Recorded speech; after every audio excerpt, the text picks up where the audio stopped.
whatever, we'll just start. Hello. Hello. I hope you are all doing well. Oh, joy, I got an oh, lovely, awesome. Please tell me that Arknights didn't fucking crash. It did. It crashed again. Okay, awesome. I love this. I even lost space on my fucking hard disk, not intentionally. But, hello. I hope you're all doing well. Thank you, Toad and Magic, for being first. Um, um, oh, take care. Thank you for the lurk. Yeah, oh man. Guys, I have so much, okay, when we read Path of Life on stream here, first half of it, we discussed a lot of things, but then the second half, I took a long time because, you know, as per usual, and so we did it very last minute, and so I didn't have, like, we chose to do those instead of finishing up the EX stages and stuff when that happened. Please don't crash on me again. I see OBS has frozen. Okay, so, like, with Arknights, I use the LD player. Okay, see. Oh, by the way, ugh, let me start over. The way the LD player Arknights, emulator, Arknights only, like, or Arknights, focused emulator thing works, is it actually gives you the exact same, it actually gives you the exact same LD player as it would otherwise, but the boot up options are slightly different. So it,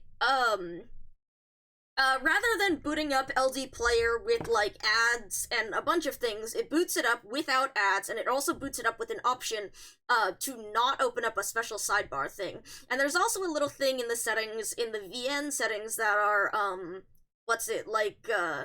VIP mode, which I've noticed that the boot up, when it's launched from the Arknights, emulator launcher, it adds that in.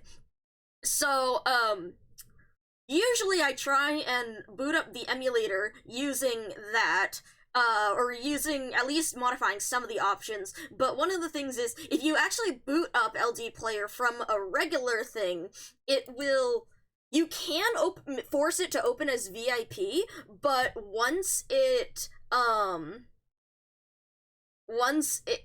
did I die? Did I die, or did I freeze? What did you guys hear up to? Okay, I just lost you guys for a good few seconds, but none of my things dropped, so at least that'll be on the VOD, I guess. Anyways, I was complaining about LD Player, okay, but I am back. Okay, good. Because, so, okay, LD Player is very good, but I do find it very, oh, thank God, I bet it, okay, so, part of the reason why, so guys, I wanted to try and stream earlier because, I wanted, oh, hi, Acer, it's good to see you. I wanted, there's a bunch of stuff that, back when we first read Path of Life, we were very pressed on time because I did the first part at the start of the event, and then, things came up, and we didn't get to the end until the last day as per usual, so we, did reading, because holy hell, it was one hell of an event, instead of doing the EX stages and stuff. But that meant that I was, zooming through a bunch of things, and we definitely discussed a lot of things, because I know we were up until server reset at 3 a.m. There's a lot of things in, you know, the reread, and so after Benny finished reading Stultifer and Avis, I actually went through and I reread Path of Life on my own, because, well, one half was I was searching for a specific joke, to use for Benny so that I would know when it occurred, and then I was, like, reminiscing back on Path of Life, and I was just like, I want to go back and be sad about Tulia again, which is the story node that Benny just ended with earlier. And also I wanted to check and see if some of the other references in IS6 were certain at certain point. Not IS6, IS3. And then, and so I knew I was gonna get caught up in reading it, but holy moly, like, again, going off of a bunch of the IS6 stuff, or both IS3 and IS6. We didn't have IS6 when I read it, but I was wondering if they would give us more info with some of that, and it's possible. I need to. I'm still like parsing through a few more things in my brain, but there might be some info with that. Then from things that we know about chapter 15, from things that we know about the Masses Tribe, reading Path of Life, rereading Path of Life after the Masses Travels is fucking crazy. Like, and specifically the reread, because like, on the first read, you're kind of digesting what happens, but then on the reread, you actually know, and it's like, holy shit, I see why they were talking about, like, all this stuff here, which is why Benny got a fucking essay today, because holy moly, when I did that second reread, it was like, oh my god, there's so much stuff in here,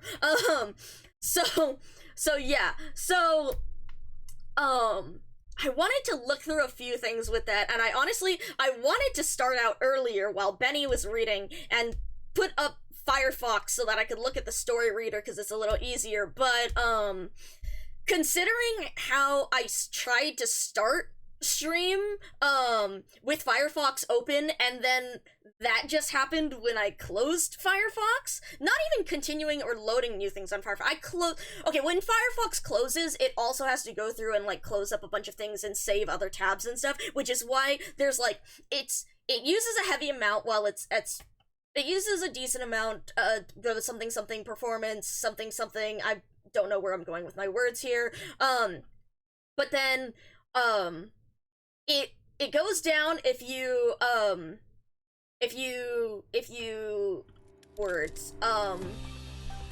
minimize it, because it doesn't have to render it, but then if you close it, it jumps up in usage for a short time because while it saves tabs and it closes up everything, and then it goes back down. So I always fucking forget that whenever I close up Firefox, it like kills everything for a second, because again, the difficult thing is having emulator, OBS, and Firefox. Those are all like the highest usage whatnot.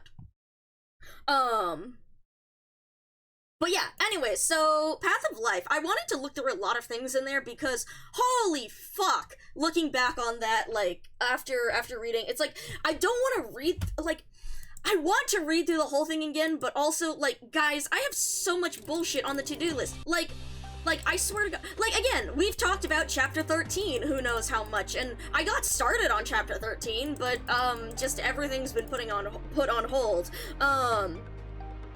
But yeah, so, I really want to fight the feet. I really do want to fight the feet, and I also want to fuck around with, I don't even know what I'm doing. I wanna mess around in IS6, I wanna try and get other endings so that I can actually read what the hell is going on there, so I can see it, cause, side note, I also noticed, something, I was looking at YouTube stuff and Seal? I don't know how to, I actually don't know how to say it, but Seal posted, a video of Out of Control in IS6 because, and someone was commenting that Kangtong, which I fucking love Kangtong, is like actually worse in there because it makes the whole thing, it makes everything just pause, because it all gets stunned for like 2 seconds every 10 seconds or something like that. And one of my favorite awful things to do in IS6 so far has been to gun for a run with, fucking Universal Change, that's the coin that makes enemies speed up and slow down, with,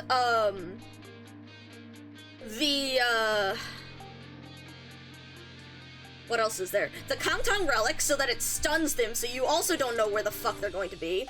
And also the blowgun. I need to do a good run where I have the fucking blowgun, because Jesus Christ, the blowgun is ridiculous. I posted on YouTube, I think I talked about this, last stream, I posted on YouTube, just a quick recording. I didn't really, like I didn't edit it or anything, but I posted one of the clears that I was doing on my own time, just of the ending 1 battle, because I had Blowgun and I had Kazemaru, and it's just nonsense. Did I start a run with I started a run with Neon and I didn't do anything. Okay, we're actually gonna abandon this run, because fuck that. Okay, what I'm also going to do is, because I need to make some food or something in the background, because I ended up, I was going to do this earlier while also listening to Benny, so I wasn't focusing on the game, but I'm just gonna set you guys on here real quick while I heat up. I have, shrimp, shrimp taco, basically. I'm heating up a tortilla, and I have shrimp that I cooked earlier with, sorry, hold on, my fucking, everything is breaking! My water heater is still broken, my fucking induction oven is, dying. Like, okay, the induction oven is actually working great, and I do have a second one at least for this, but like, you know, it's like, I'm trying to eke as much life as I can out of this one. Anyways, the induction stove is fucking dying, not in usage, but do be in careful. the fact that none of its fucking buttons are working on the right side, so are working in the right place, and discipline the monthly run, way. yeah. Anyways, none of the buttons are, like, okay, I don't even know, why does this happen? Because it's literally, the fucking induction oven has a panel on it that has a bunch of the buttons on it, and it has, you know, a sticker over where the buttons are, and I click on the sticker, you know, on the place where the button is in order to you know, set it to a certain temperature or whatever. Am I holding my but gun? as I've been using it, the freaking buttons are like going to the wrong place. So it's like as if the sticker had shifted sideways like an inch or so. But the sticker hasn't fucking shifted. It's just the buttons are just off. Why the hell is this happening? Like, Violated taboos hold no I can power. click on one button and it acts as if I pressed the button adjacent to it. But it's not like the sticker has moved, so it's still in the same place. Anyways, I've been complaining about this for ages. Anyways, something. I love getting a New Year's reminder that I'm trying to make the most of my appliances, but sometimes you need to goddamn replace things. Why do they call it an induction oven? When you induct in the button food oven, outshift the sticker. Yeah, so true. So true. When you induct the food, I'm never good at, like, coming up with enough nonsense words to make those work. Unless I actually have time to think about it. Okay, no one let me forget about this, but I have it on, like, I do have it on a low enough temp that it's probably going to be okay, but, yeah. Anyways, something, what the fuck did I want to talk about, y'all, with Path of Life? I wanted to say, first off, after this whole thing, like, with Tulia, first off, like, oh my god, something, Path of Life is absolutely fucking insane to come back to after, again, reading the latest, like, events and whatnot, cause, thank you. I'm like, half of me wants to go over and look at Path of Life and point out things here, and then the other half is like, you need to do this at the same time you're doing an IS6 run. But, hold on, what I'm doing is I'm pulling up Story Reader on, my phone now. Okay, Story Reader, right, but yeah, this shit was crazy. The fact that, honestly, it was really, it's really interesting with Path of Life that they basically, a lot of Path of Life was basically, confirming and explicitly stating a ton of the stuff that we'd been leading up to, because there was a huge, the Abyssal Hunters is one of the biggest storylines, I think, in terms of general, like, importance, and the main story, because, well, now, as we see in Path of Life, there was the precursors. I need to go back and I need to look at my fucking Path of Life VOD, too, because I need to see the moment we were like, oh shit, it really is the precursors. But yeah, something,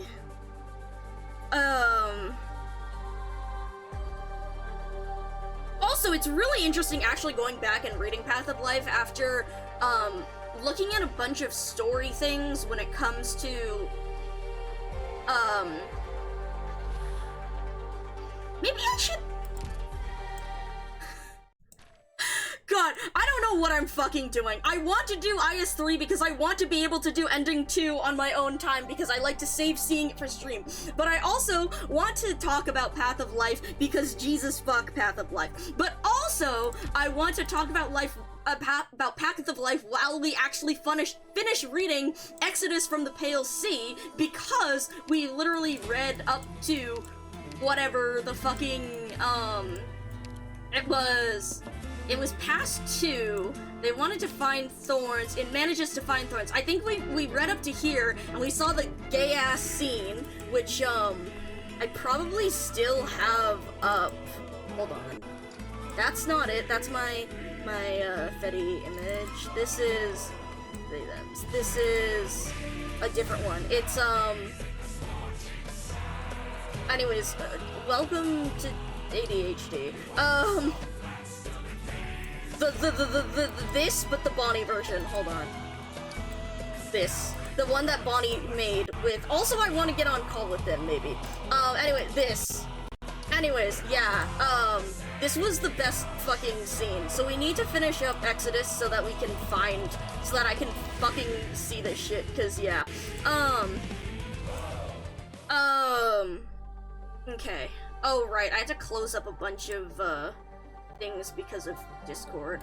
But yeah, okay. Oh, I can smell my thing, so that means that I need to go grab this. Fuck. Okay. I think that should have... And then...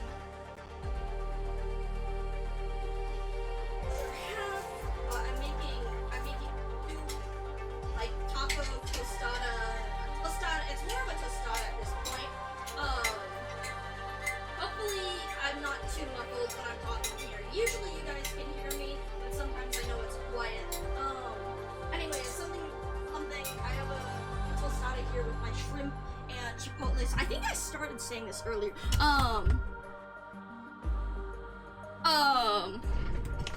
Hello, Full and Glow. Hello, not the word.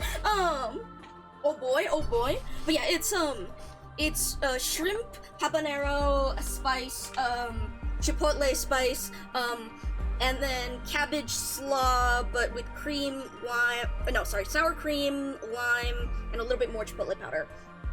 And some lemon and lime. Anyways, yeah, so, something. Hello, Zijam. Good to see you. I hope you're doing well. We're currently...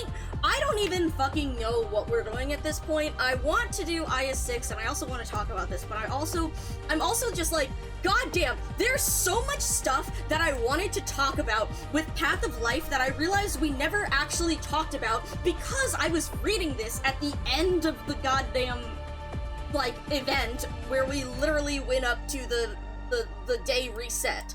So, I'm like, shit, dude. So, yeah, but also I want to do IS6. There's too much, and I need to read other things too, and I need to finish reading stuff. Okay, but so, I didn't actually finish. I was doing some more writing runs, and then I fucked around, too much, and, we found out. So, I'm just gonna, like, kind of do this in the background and then focus when needed, which is probably going to be really often, so it's not going to be that good of a background to talk with. Oh my god, La Pluma, let's go! But yeah, so Path of Life is really, really interesting, just when we were going through it, cause, it was just, I just remember it was fucking wild because they actually started, talking about stuff that we, like, they were actually explicitly confirming a bunch of stuff. This was also just after 14, so I think I got some stuff from Path of Life instead of 14 because I, like, wasn't as into main story. But so a bunch of the stuff, dude, I forgot how insane it was that they mentioned Talos, in the voice logs, cause, like, it was, like, how soon was it after Enfield being announced? Do you guys remember? Cause I know we'd heard Talos before, and this was after, Expeditioners, Jokaluma, or however you say that one, IS4. So we did know a little bit. Then again, no, yeah, we would have had IS4 because we would have had Crazilicia on, and Sentinel, and the Stargate stuff. What the fuck is my team? Oh my god, I forgot I have... Dude, I should not be doing this at the same time that I'm talking about something else, but we're going to do it anyway. But yeah, like, it was so interesting looking back on and seeing the sheer number of parallels. Like, obviously we were aware that Air was, like, the successor, taking up the mantle of the precursors, which that was a good, like, I like the way that Benny phrased that in stream earlier. But, like, man, like, seeing a bunch of Let's go then. Sorry, I'm like, wait, how am I doing this again? Verify to all alert units, enemy signal It's detected. very interesting All units, seeing the prepare for different, battle. like, actually, Weak points, oh, come on, actually Doctor, like, our agenda seeing, signals, while the rest of you fuck you. move. Alright, go Full and Glow. Yeah, it's like, it's falling into the problems that, yes, go for it,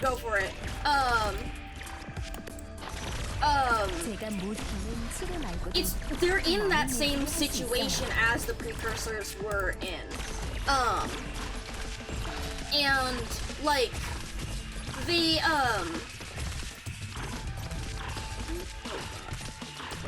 yes I am. But the, oh shit. The... Doctor, sorry, this isn't the way out. Alright, go for it. I can read you like an open book. Yes, I do look at CN content. So, is it with respect to, like, perfumer, or, I did look at the kit, by the way. I think it's very interesting. And then, I don't remember, you play Sleep,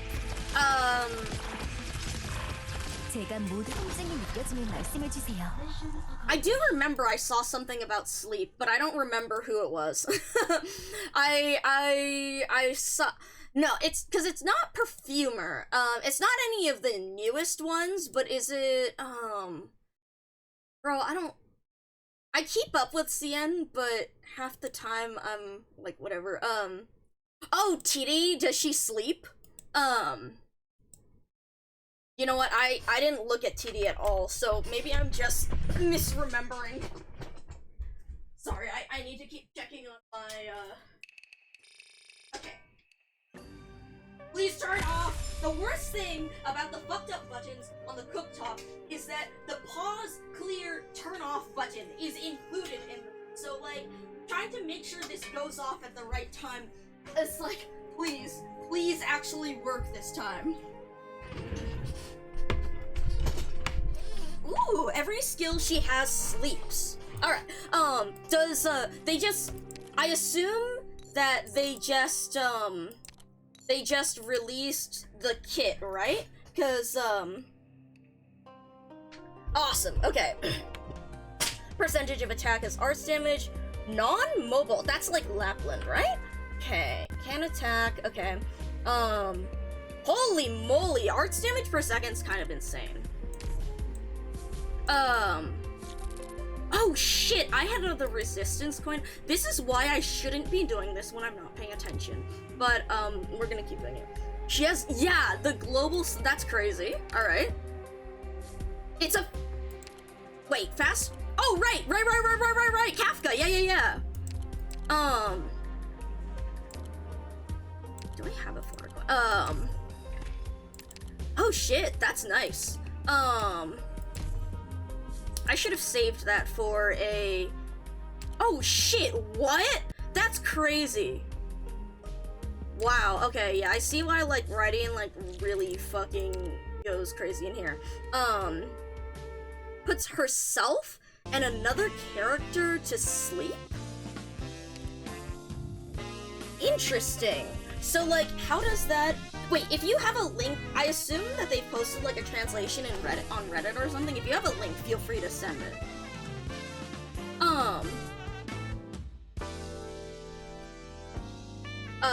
I cannot watch a YouTube video, but I can check a Reddit, translation link easier.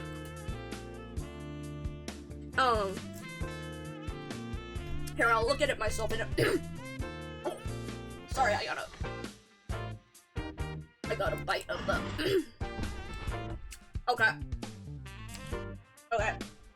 Oh, sorry, I got a bite of my, the habanero here. Here, I'll pull it up on my phone. Along with the story reader. Give me a sec.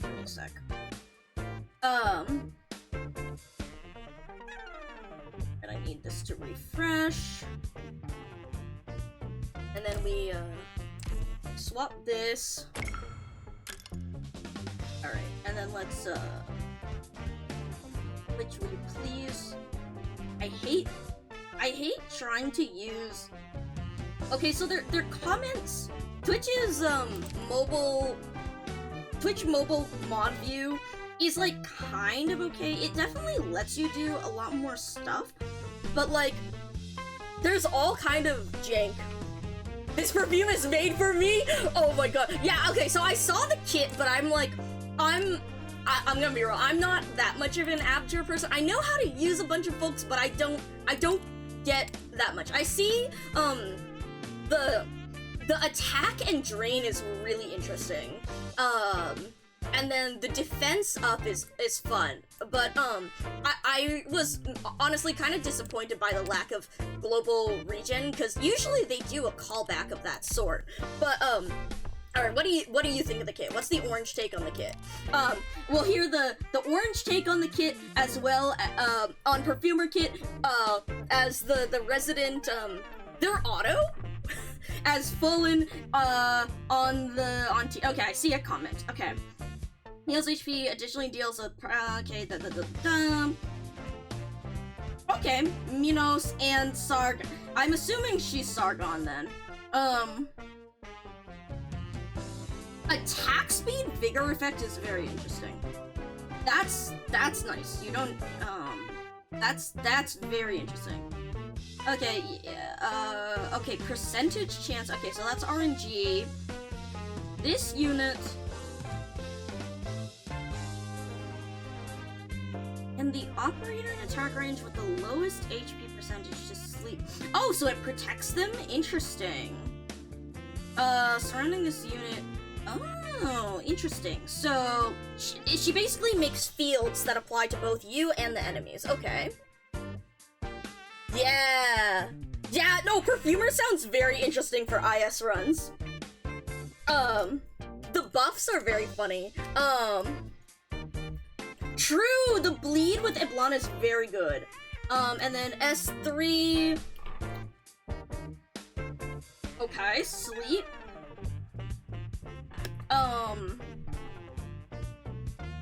Arts damage proportionate to the duration... Oh!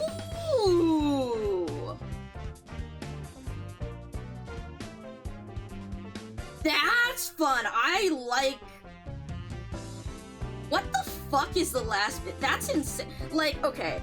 I'm glad you have this in your niche, but like, what the shit?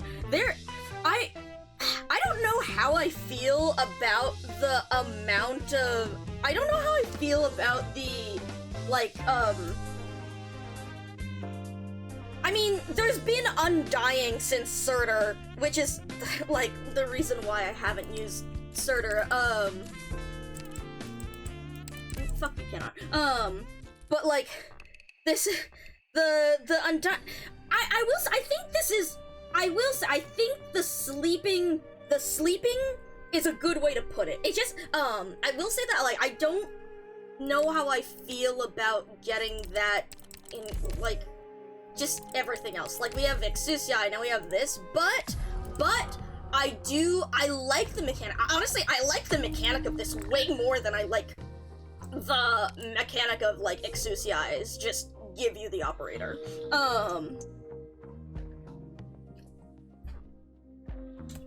But I'm very glad for Sleep Nights. Hell yeah. I'm very glad that it makes it, like, yeah.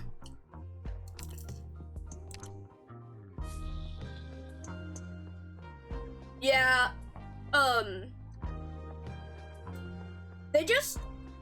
it's like, they introduced Surtur to be, like, okay, Spectre has had Undying, but it was, like, it's conditional. She has a stun, and it's at a cost, and the SP, you know, of the skill. It's on a skill. Then Surtur came out with Undying, and it's just unconditional, just throw her on the field and she won't die, and, like, that was...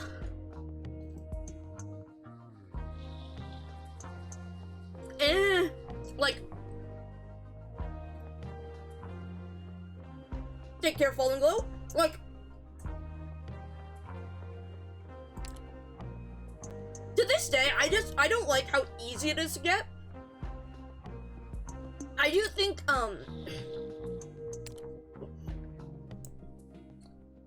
yeah, clunky to use, it's just that, like, there's so much, just the fact that they started out with, here's a conditional Undying, and then now here's an unconditional Undying whatever, it just makes it hard to put, other conditional Undyings in there, because you have an unconditional one just available at any time.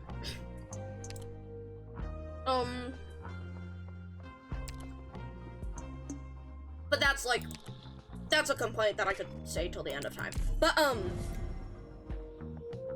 I do very much like the way, I do like the way that this is implemented here, in that they get put to sleep,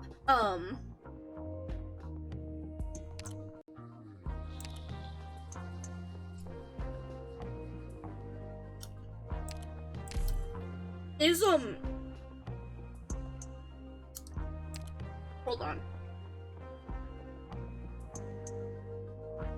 She doesn't heal the operators, though, right? But from the wording, it seems like they can be healed while asleep. I don't know how I feel about that, but, I mean, understandable given the everything going on with sleep. Like, I would have assumed that, that her skill would heal them up to a certain point, or if the skill ends, but, yeah. Actually, no, no, that's fair, because, Bolin sent a YouTube video, and it's in the comments. Apparently also on Reddit. Bro, I can't talk. There you go. I pinned it. Pushy alters strong at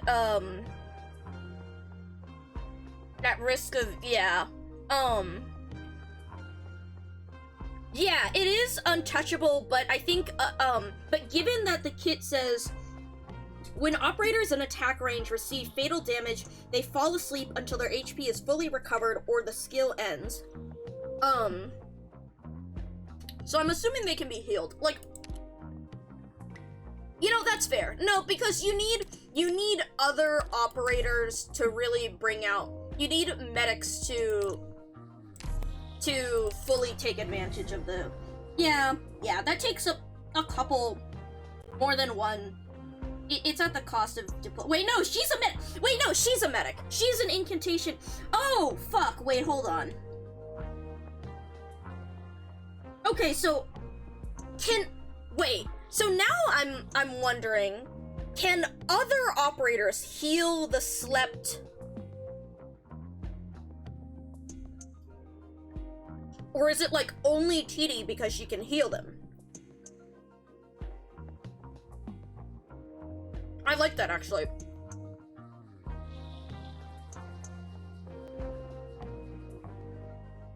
Yeah, exactly, Wendy. Like, well,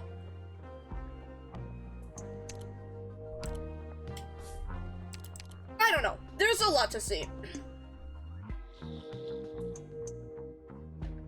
Only TD can. Okay, I like that, actually. I like that. I do like that. I like the way that is, I like the way that mechanic is played out then.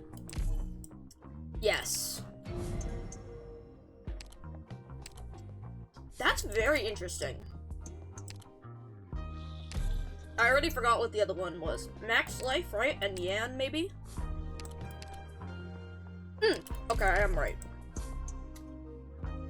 But,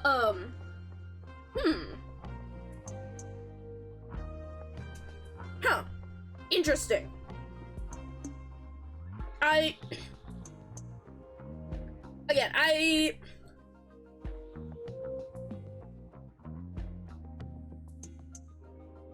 never know how I feel about, throwing, like, Undying into a ton of hits. Oh, shoot, I forgot to check, what are you again?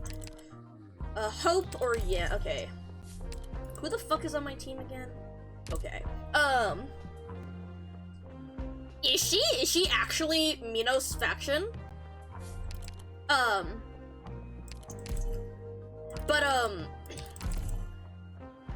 Something, I'm always leery of just throwing Undying in kits. Like, I think, yeah, Exousias is very cool, but, I haven't, I don't really use her outside of Sanctonites, funny enough.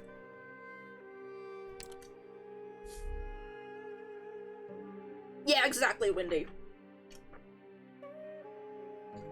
Exactly. Like, it's interesting to balance. Oh, fuck you, not the SP one. It's very interesting to balance. I'm more forgiving of it when it works thematically with a character.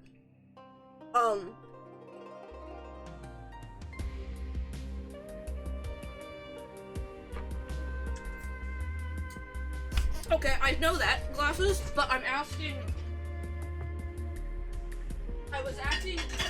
curious about Minos specifically. Or, like, Asa. I'm curious if, like, based on what is exactly listed, if, she will count.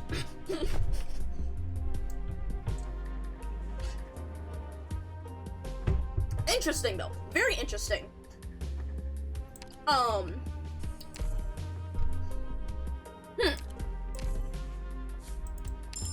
I will definitely have to see her in action. I am very intrigued by the kit, though. Sleep is definitely underutilized. As Full and Glow said, sleep is very underutilized.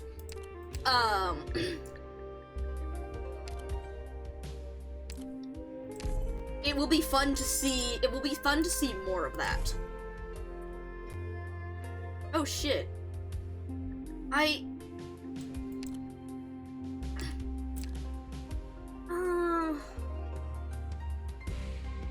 Okay, but I want my E2.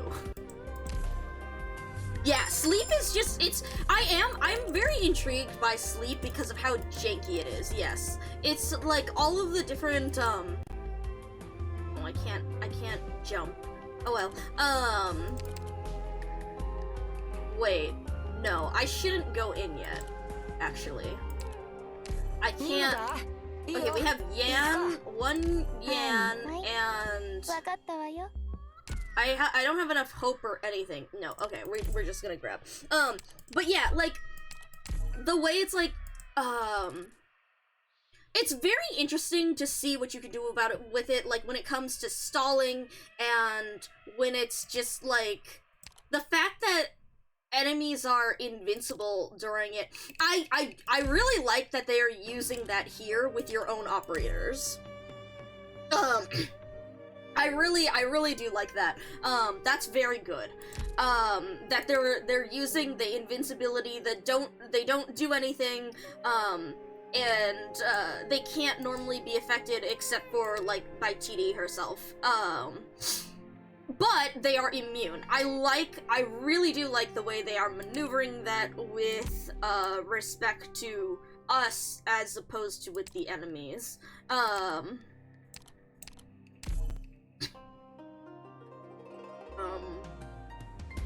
Yes. And, okay, so, also, side note, what is it again? Today is the maintenance, I'm so out of it.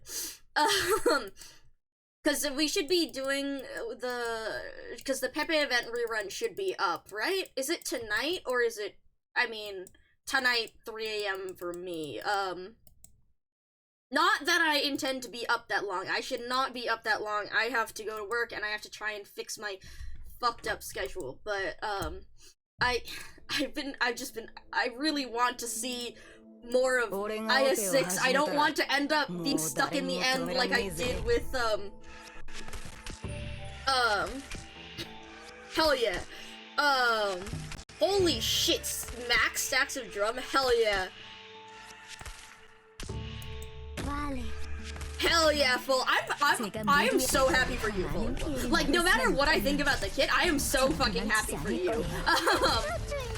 Oh god, I just realized with my jank fucking,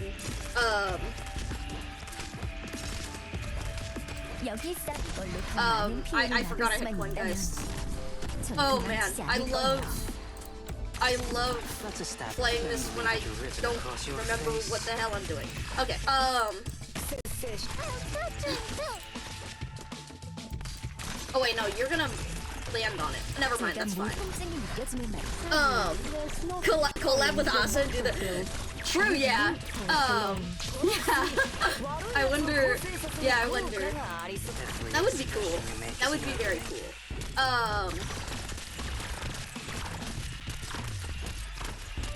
Interesting. Yeah, I definitely, I vibe with the use of sleep as, like, a protection. That's neat. That's very neat. Oh, hell yeah, Boost. Let's go. Feel free to, link it here. You should be able to link it. Okay, so, okay, that is very interesting. And then Perfumer with, okay, so Perfumer's skills are auto, yeah, sleep offer untouchable, yeah, it's Goofy Fries, okay, right, so with Perfumer, okay, yes, you sleep. Sleep and dream of more sleep. Take care, Vol Glow. Thank you for dropping this off here. This is very interesting, yeah.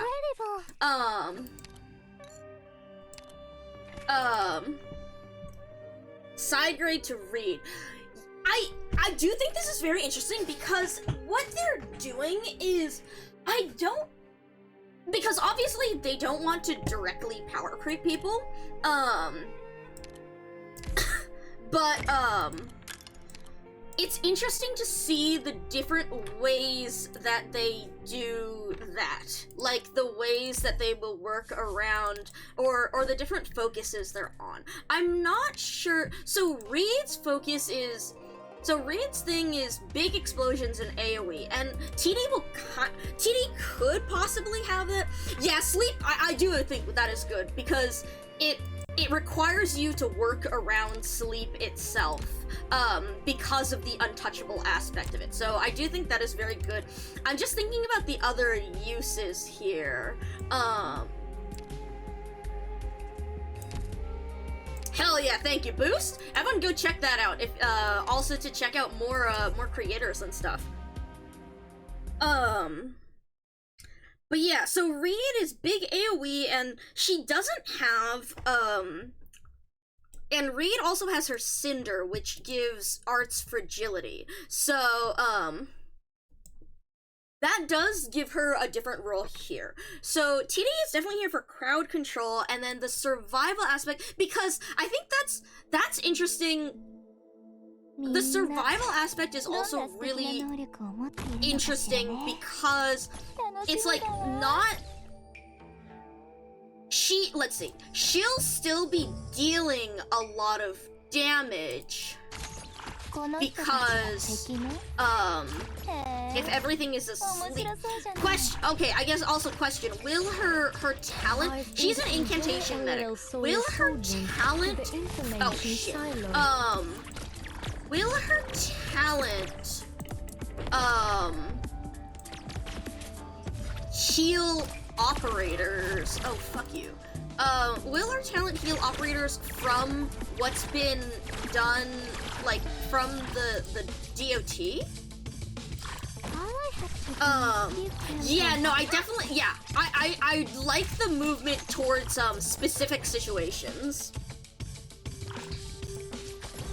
Like, specific niches. That's been very good. But yeah, so, like, what I'm wondering is, like, I assume the AoE damage is... Sorry, not the AoE.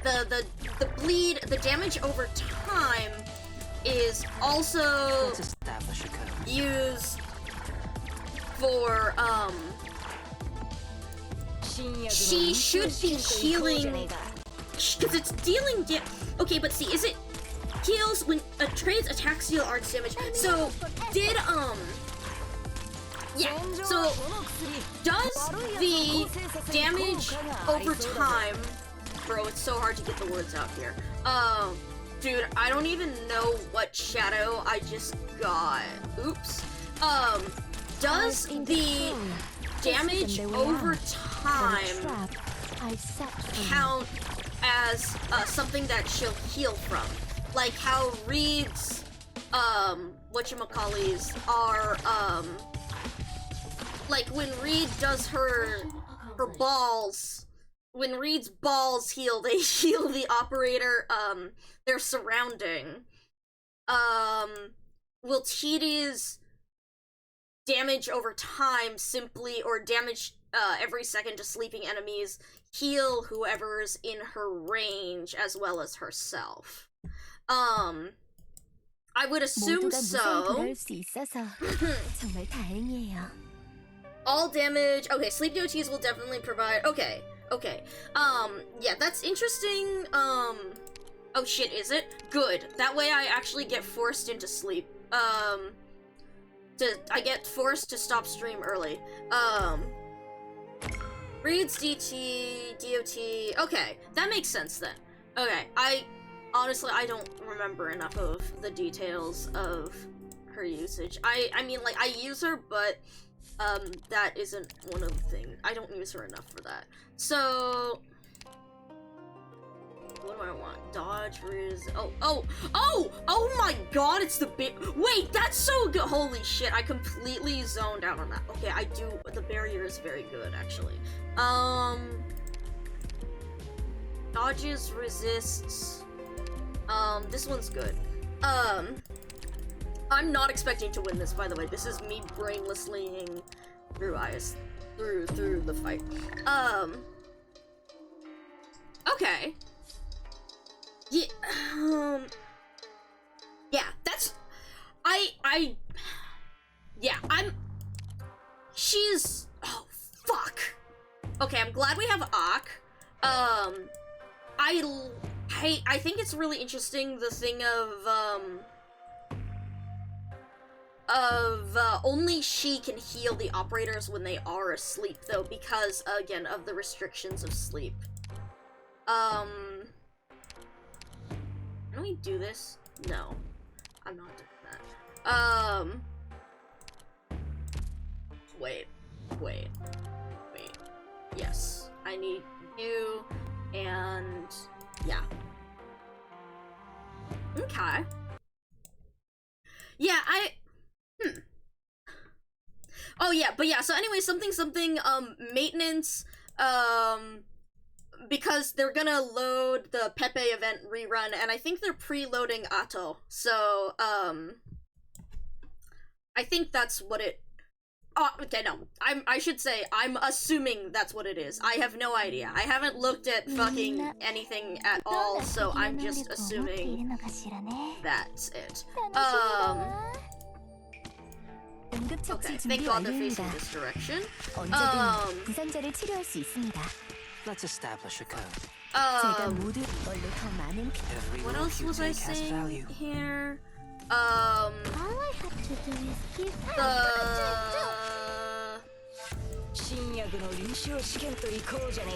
Yeah, anyway, so Pepe event TD, because I don't actually know that much about TD's character. I fucked up on where am I placing Radiant.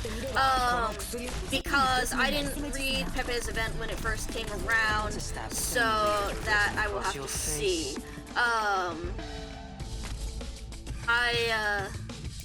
Maybe we'll read it, I hope we'll read it, but you know, time is what it is. Okay.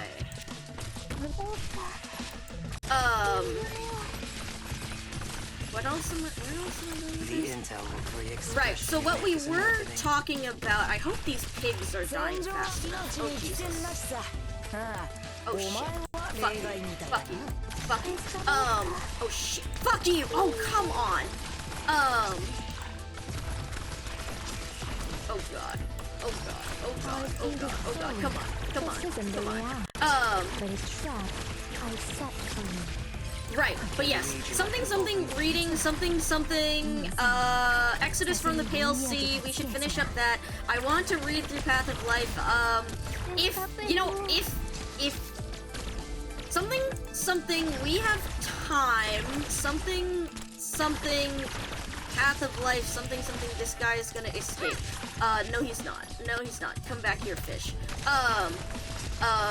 Oh shit, the skill went down. Oh, never mind, we're good. I cannot believe Puzzle is still alive, never mind. Oh, come on. These things are such a bitch. Anyways, What kind of message do you want me to transmit? do any of you guys actually keep track of what I'm saying? Because I sure don't. But yes, so something, Path of Life, something, Exodus. Maybe I'll go pull out the story reader or something. Oh shit. Fish. I can't believe Ox still has this much barrier up. Good job, homie. Ox, you were so awesome. This stage is so mean. It really is. Oh fuck. Nice. This isn't the way out, but it's trapped. Thankfully, I mean, it's a hard crowd control check, basically. Because otherwise, especially at higher levels, the pigs just blow through you. Crowd control check, so usually that's why I have Ak or Cruz on my team. Okay, reading Sargon. I want to actually read that so that we have that in mind because of Minos, and then Path of Life. So,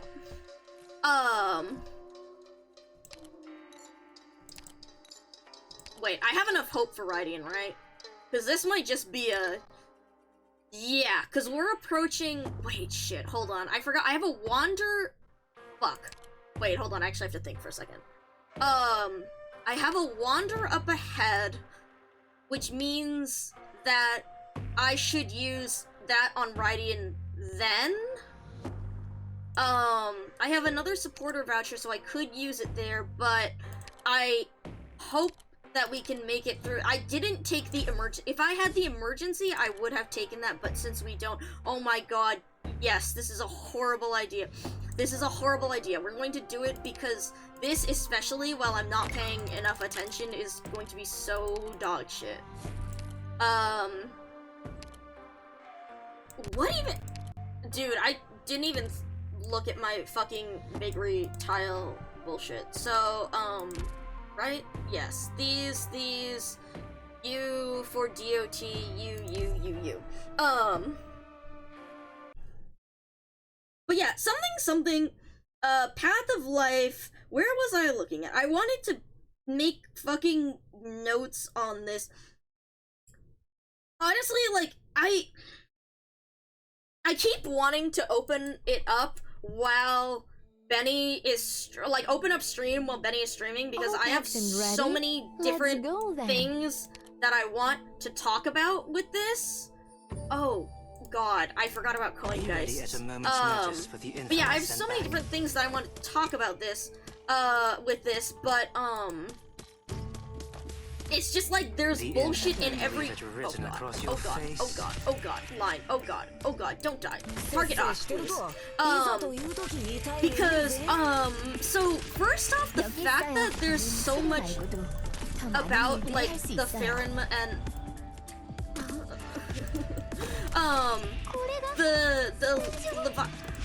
okay, what's it? So today in Benny's stream, we were talking a lot about the thing of, like, despair and the different ideas of, like, Cassia and Avitas, because I know that's something that we're gonna lose those. That's okay. It is what it is. I'm gonna put you right. How many is that? 3? 3's not bad. 3's fine. I need La Pluma up. Oh, shit. Okay, there we go. That's much better. Yes, that's much better. Thank you very much. It's fine as long as, like, the biggest hard check is, like, the arts damage needed for the cups. That's the main scary bit, because the whole thing is, as long as you set these up quickly enough, and you make careful use of this side, it's okay. They do hit kind of hard, not gonna lie, and if you get, yeah, this one, it's mainly about positioning and then somewhat baiting these guys. Okay, so the problem with the weregeist phasing through the blocks is because they've already pathed onto a place with the block. So because the weregeists have no block, their path does not reroute around the roadblocks. So that's why one of the most important things, because what you do is you reroute the weregeist. The geists will follow whatever path you have created for them, but if they go within a block, they won't be blocked by it, so they will automatically path from whatever that location is. So that's why the first thing that you have to do in there is try and set up the first 3 roadblocks. But once you do that, like, set up the first 3 roadblocks, and if you have to tactically leak the first couple guys, you tactically leak the first couple guys. It is what it is. It's far more important to get your roadblocks set up, so that the rest of them don't fuck you up. Undying by sleeping is just shorter. True, it's a shorter redeployment time. No, well, no, technically no, because you're not, releasing the tile. The tile will be, the tile will still be, active, right? So it's not like a fast redeploy where you can drop someone there and then it's not quite, but, oh, thank fuck we didn't choose that emergency. But, I see where you're going with that. With pleasure. So, yeah, tile lockout. Yeah. And SP, true, SP stays, that's huge. Cause with fast redeploys and heli drops, you can't get the SP, or, like, it's something you won't get the, yeah. Fuck! Oh, come on, man, you can't give me a free scene like this at the same time that I have to promote Raiden, though, because otherwise I'm not gonna be able to do any fighting within here, and I need Raiden for this fucking map up ahead. I really need a fucking specialist voucher, too, because I need Ak. Oh, good! Side note, this one is really fucking funny when you get it in consciousness, because you don't have to win the battle to activate it. So, what I do sometimes is, if I roll it in consciousness, I just hop into a fight, and then immediately, like, if I know that I can't do the fight, because whatever, my team isn't set up, I don't have any E2s, I hop into the fight, and then immediately hop out. Sure, it wastes, okay, if I don't have anything else to do with my candles, because obviously, if you can do stuff with your candles, that takes precedent. But if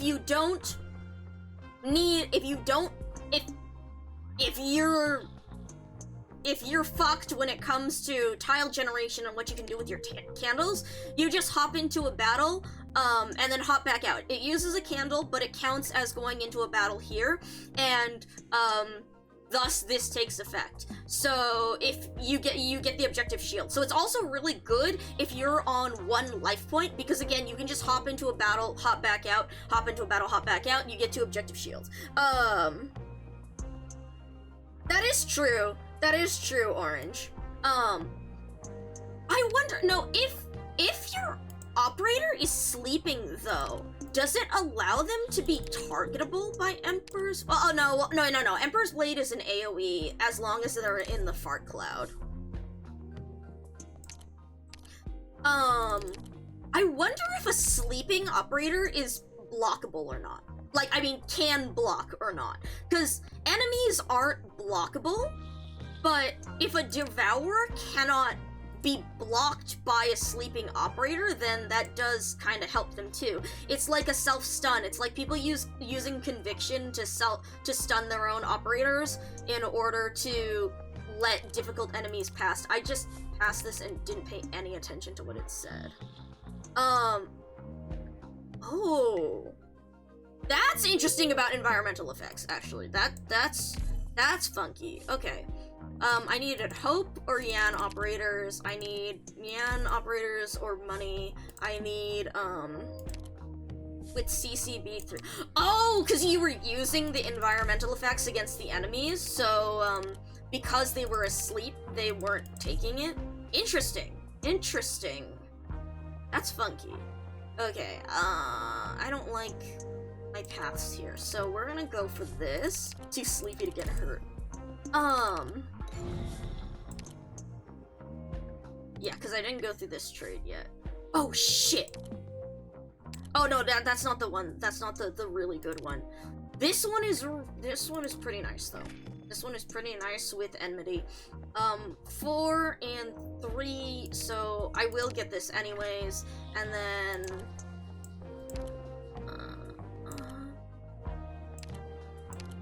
yeah. I'm going for whatever at this point. This is just a pure, like, if I can get ending 2, I will do ending 2, because I would like to do endings, so that, because again, I try to save endings so that the first time I'm seeing it is on stream, but that's why I still haven't fucking played ending 5, for IS5, because, schedule. So, I'm trying to get this done so that or trying to at least see it, so that I can do stuff on my own time and, or maybe, like, play it and then save, a playthrough. But, yeah. This is terrible in that I actually want to talk about Path of, like, I can't do this. I knew I couldn't do this, but I'm like, I'm still trying.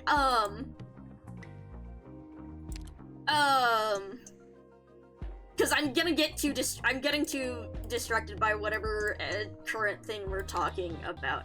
Okay, hold on. Avarice is a fish. avarice is a fish, angle.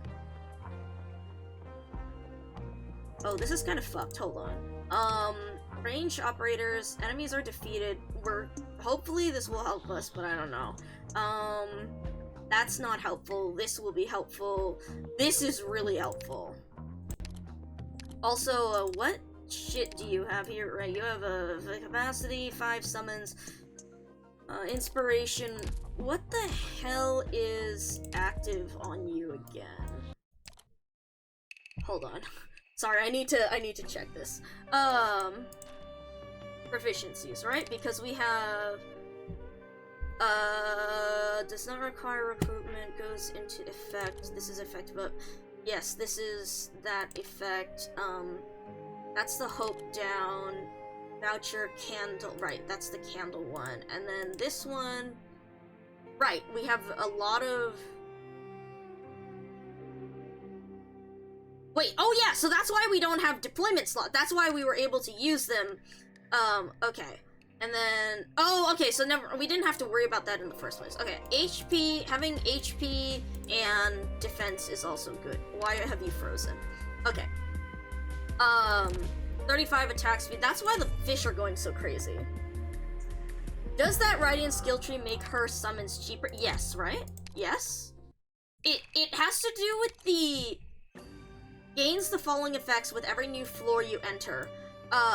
Minus 9 DP cost and summons deployment limit +2. And then I think these two at the end happen regardless because... Oh no, never mind. The attack speed is also included. So you get plus 35 attack speed every floor. So I think people were saying that by floor 5 her summons cost 0. Okay, so minus DP, deployment limit, and attack speed all get increased with every floor.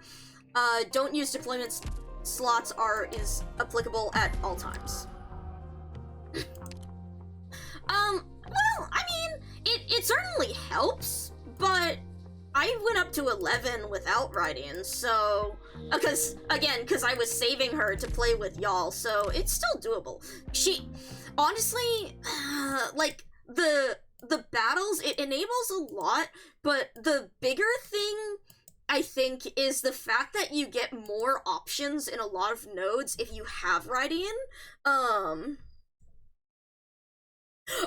each floor introduce... Okay. So, like, they gain each one as you go up. 제가 뒤를 맡겠습니다. Relax. Their comms will be paralyzed as long as I'm here. So, like, on the first floor, you have the minus... Okay, because I was wondering about why they weren't, like, the DP aspect of it. What's the word? Because they've stayed at 7, so... Also... Oh my god, you can reach the... Wait, yes, you can reach the flowers from... What the fuck? Wait, hold on. Bullet range +2. Oh, because it's +2. Oh, shit. I didn't realize that. Okay, cool. Oh, shit. Yeah, wow, that's something. Oh, there he goes. Oh, well.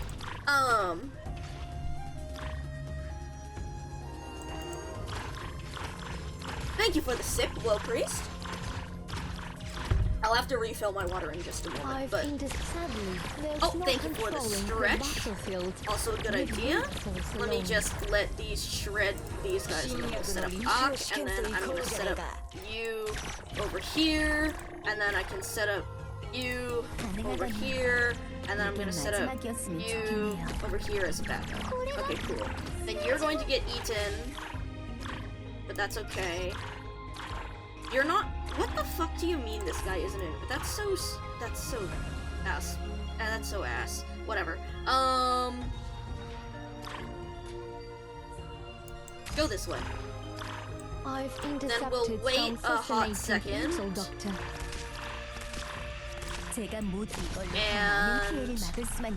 Cool. Now we set up. Okay, let me stretch. While the rest of you move. Okay.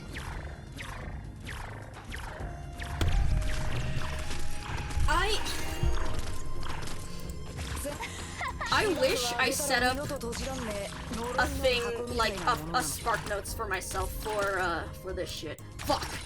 I've indeed sadly, there's no controlling the battlefield with brute force alone. Hold on. Wait, never mind. Hold on. Concentration. Concentration moment. Shit. Fuck. Shit. Fuck. Fuck. Come on. No! Oh! This is so sad. It's okay, because, that means that I get an extra activation of my, my Tongbao.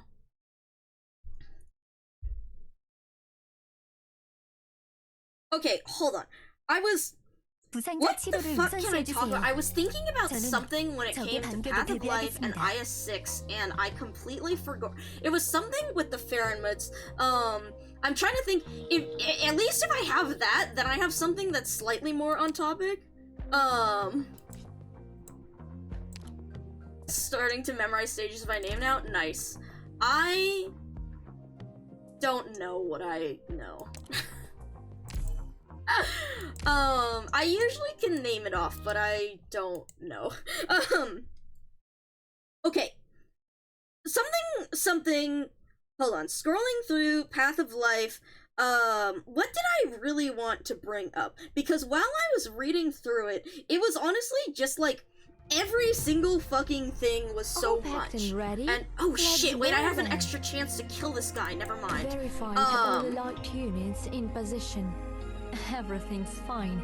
Don't worry. What did I even say? I genuinely. That's deep. I don't, homie. I don't know what I said. Cool. I was saying about Path of Life and also let me avoid those talismans. Yeah. Okay, that's what I thought. So, it was very interesting talking, in Benny's stream about all the different- wait, hold on. I just realized I need, not you, I need what kind of message do you want me to all go up and down in preparation. Oh, can I only, oh right, okay, I can place up to 5. Max 3 deployed at once. Okay, yeah, 5 because of the addition. So we might as well also put you up, and then we put you here.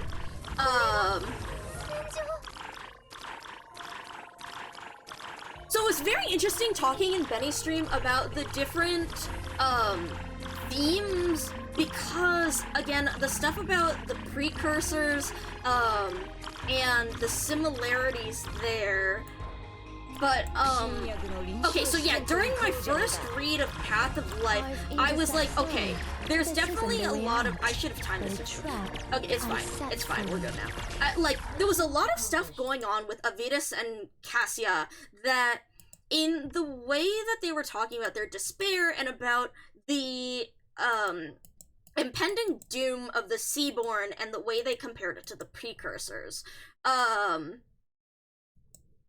they, and I was like, there's definitely a lot to take apart here, but I didn't do that in the moment. But, so going back, I think, so one thing that we talked about a bunch was the thing of values, of the, idea, this is again an idea that I bring up a lot, because a lot of Arknights ask about meaning and, oh shit, wait, have I not?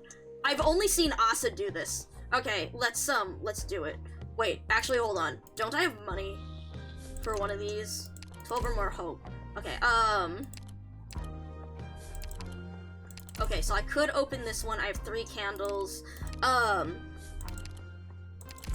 So we were discussing a lot of things, especially, well, with Arknights, a lot of these themes have to do with, like, well, there's what we read in the Masses Travels, again, about, the angels, right? What, if the angels have none of the wants and desires and existence, like, the things that makes humans consider themselves existing, then what is it, like, are they should they be considered? How is that state in any way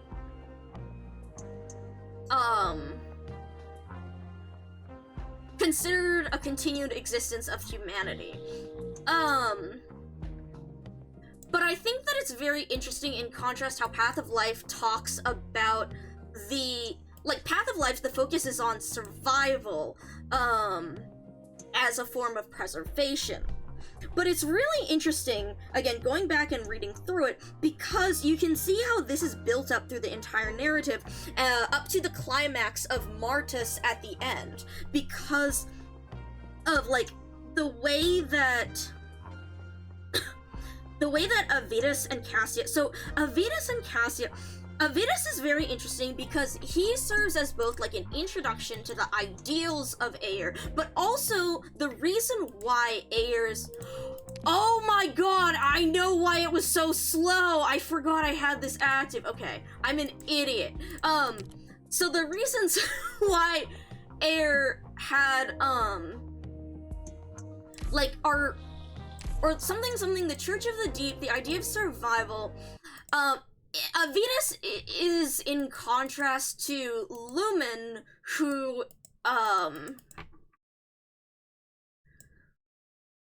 Avitus has lost his hope. I'm trying to remember the exact details of the convo. I read through, because the convo that they have at the end, because first we see how Lumen...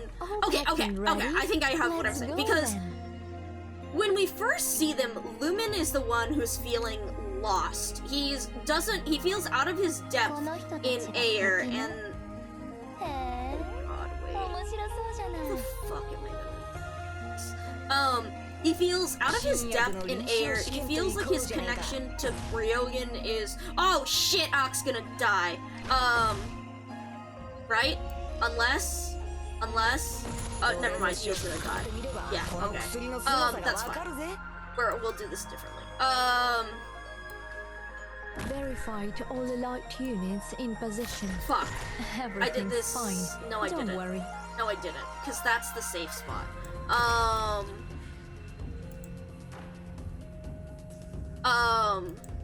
Oh, that thing just got nuked.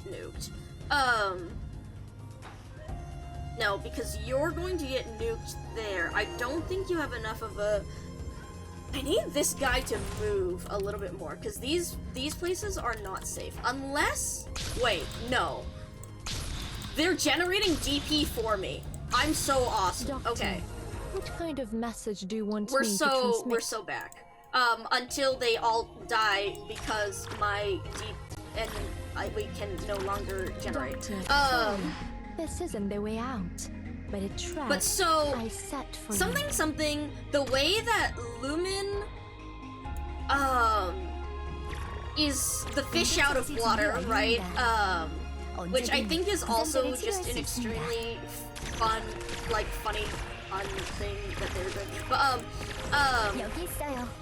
Lumen being out of his depth when it comes to the Aer society.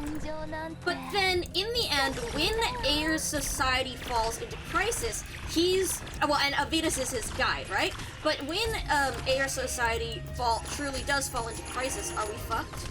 Holy shit. Wait, we have so much barrier! Oh my god, yes, we have fuckloads of barrier. Holy shit, fuck yes. Yes! Yes, never mind, we do not have enough barrier. That's scary. Okay, go over here. Oh crap. Okay, yes, attack! Ah, he can heal himself. Fuck yes! Okay, perfect. Okay, and then you bait over here. But, so... can you heal yourself, please? Fuck. That's fine. Avitus... But when... In contrast to when Aer society is, like, breaking down and under duress, Lumen, is much more strong in his purpose because of how he approaches this. He's not approaching the... Oh, Jesus Christ. Again, it's a different... One of the things that I mentioned with Benny Stream was there's, a thing of... Are you Are you kidding me? Stop attacking that guy. Stop Their attacking comms that will guy. be Stop attacking paralyzed that guy. as long Stop as attacking I'm the drone. here. Unless the drone is closest to leaving, in which case we might be fine. I hope he does a second round though. This isn't the way out, but a trap I set for you. The oh crap. Nice. So one of the things that we read with Benny today was the conversation with Cassia and Avidas about immutable values and how those values are you leaving? No, you're not. Holy crap. Okay. Wow. But so, and I brought up how that was the thing about the values was very reminiscent of Anduin as well, because of what Vita says about when people live their lives based on these immutable values that they create for themselves, but when those values crumble, the people crumble with them. And that's something we talked about with making one's own value, what each person finds important, and oh shit. Wait, you don't help. That doesn't help actually, unless except for bait. That still doesn't help though. How long do you wait? Because it depends if we can get Ak back. But so that was very interesting how we talked about that and about you go this way? Never mind. We're so back. We're so back. We're so back actually. Maybe.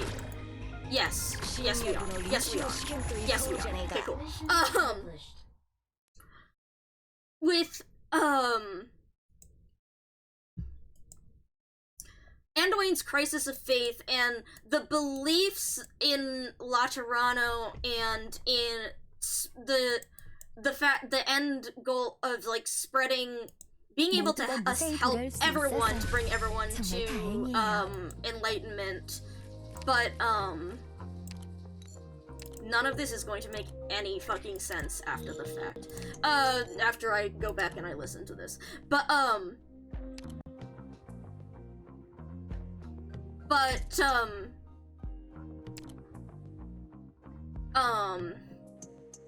this is in the same way that the precursor, so I guess it's this question of like what is important to people and what is important to hold on to in the like society regardless of what's going on, because so something there's this ongoing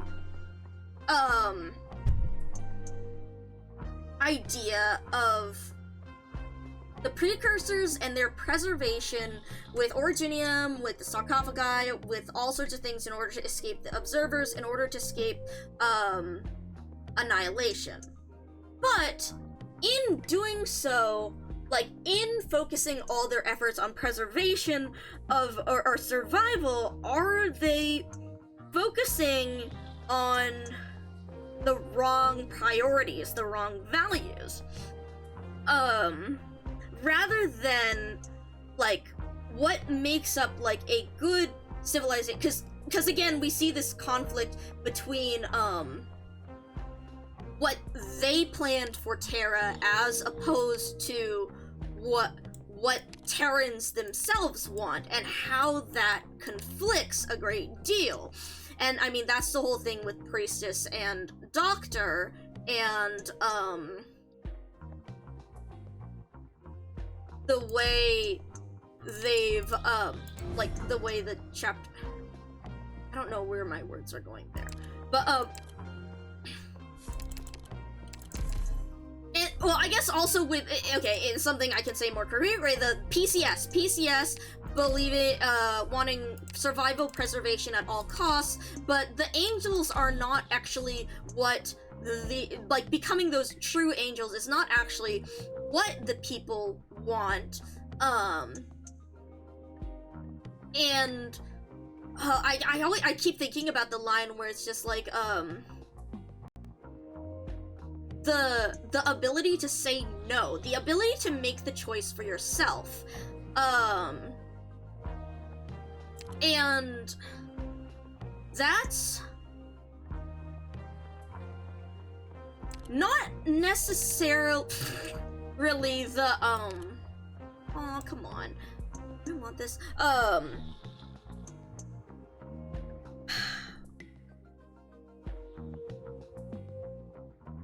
So the ideas of choice and the ideas of survival and the ideas of what does a civilization value. Oh,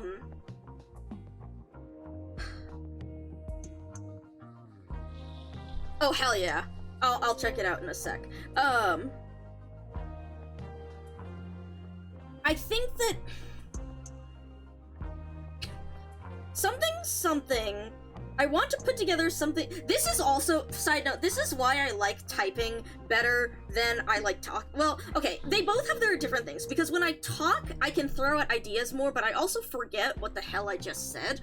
And also when I type, I can organize those ideas more, so it's kind of good when I talk about it in chat as opposed to here, but at the same time, like, it's fun to ramble and to, get feedback, like, in the moment.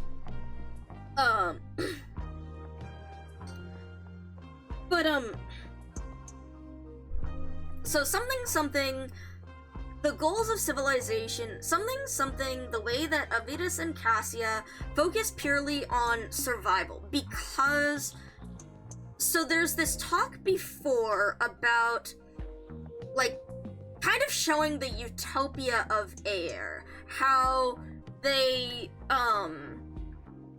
basically have enough technology to do whatever they want, and like, we see a lot of the characters and kids, or the characters and stuff are able to follow whatever path is their passion, but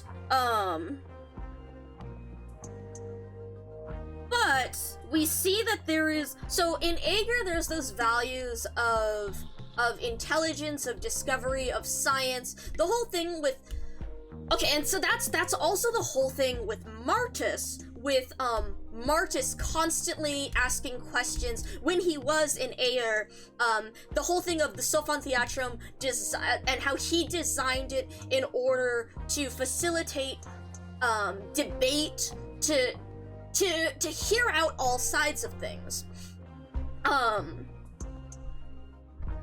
But when faced with the impending when faced with their impending death, it becomes less, like, the focus is less on the arts, the creation, the technology, but purely on, like, how do we survive?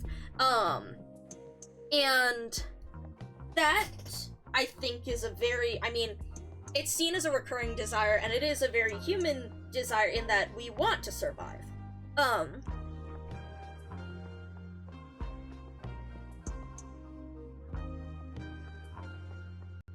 But in the process of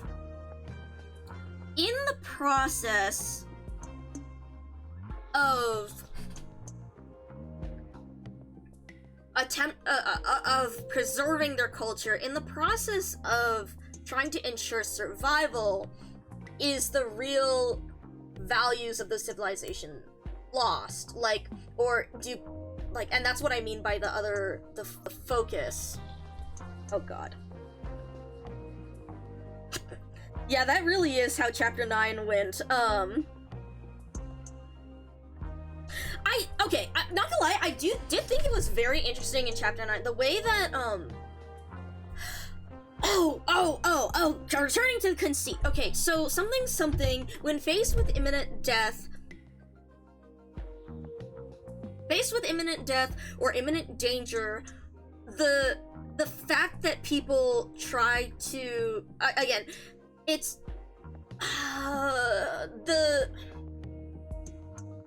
it's trying to survive, and also, like, Maslow's Maslow. Welcome to Micah's brain. This is how trying to manage everything in everyday life is. Maslow's hierarchy of needs, and how first things that need to be taken care of are survival, food, shelter, like all those things, but then as you go up the hierarchy, you can begin to to do other things, to do self-fulfillment, to do arts and whatnot. And a big thing, the theme in Arknights of how people do terrible things because they're desperate, not because they're fundamentally evil, but because they are. I shouldn't do that one actually because I'm gonna lose my life points from the talk out. But and that's honestly one of the most interesting things that we saw in chapter 11, again with Baird and Kador and the academic, the fact that when people are just trying to survive, they do evil things like out of fear, out of desperation, and whatnot.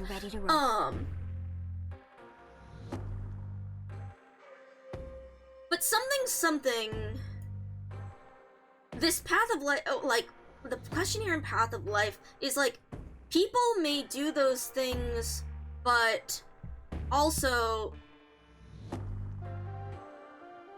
is, like, it's a condemnation of it in, they condemn doing that, but at the same time also understanding that it is a natural, like, human reaction, because it is the selfishness in the face of those disasters that makes it worse. Wow, these are dog shit Tongbao to roll for the I'm gonna toss again. In that, succumbing to those oh god, no. Oh god, this is gonna be so bad. This is gonna be so much, this is gonna be so bad. Let's go. I love this thing. It's terrible. Like, don't do what I do here. Oh shit, should we scout? Hold on. No, let's take the safe house first. Oh shit, yes, okay. Conserved, light a candle, medic, supporter, support, fuck. Wait, never mind. Medic, supporter, support, fuck. Damn it. Damn it. We could do perfumer, but that's not what we need here. But condemning people in that, like, desire to survive, that they set survival over all else. And it's not necessarily that survival, yeah, the academic having an especially strong reaction to getting dumped from having a lot to war-torn conditions. Yeah, and you can see the way that stress falls on him. But I think it's very interesting the way that they depict it in Londinium as opposed to the way they depict it in Path of Life, because of the way that Ayer are not really, they're under duress, but it's still kind of, well, I mean, clearly it's closer than it seems.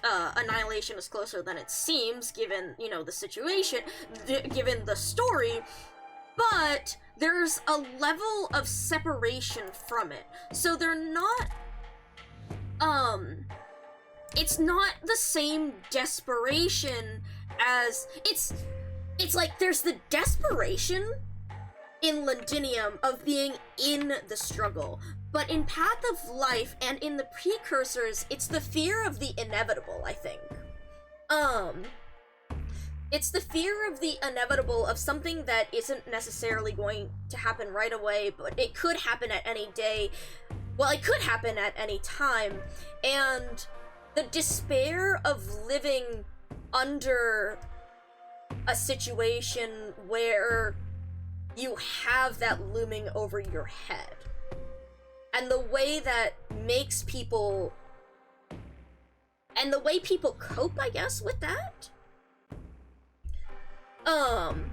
Not that something will eventually happen, but that it is an inevitability that it will happen soon. Like, it may be eventually, but it's more that it's a guarantee. Like, it's the foreboding sense. It's the sense of, like, honestly, in a way, it's interesting. I mentioned about, we said in Benny's, like, I would laugh more at this joke if I wasn't up to date on current events, but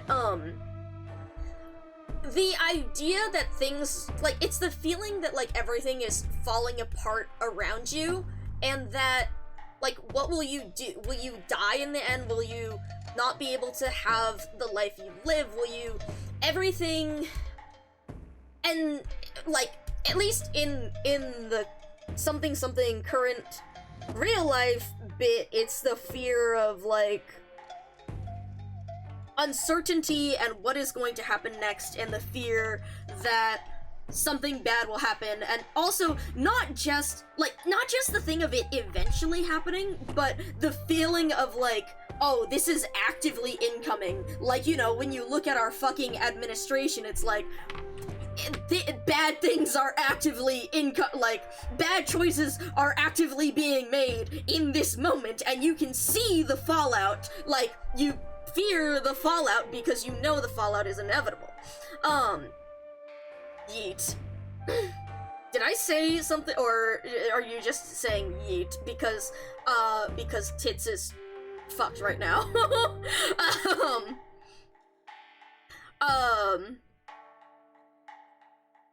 But yeah, except for the fact that it's well, I don't know, on some level it may be on their own management, but it is the idea of, like, an external force in Arknights. Yeah, sorry, I still haven't put everything together from, I still need to put I gotta put a bunch of things back together, after the fuck up. Also, hold on. Wait. I'd like to candle you, but I'd also... See, I can't candle you because I need you for DP. I can't candle you because you're my person to down. You are actually good because... Wait, no. Hold on. Damn, there really aren't that many good tiles here. I would airplane, but... Well, no, we could... What I could do is I could airplane, and then we chain the airplanes to get... Oh god, that actually takes concentration. But at least we could hit her. But so the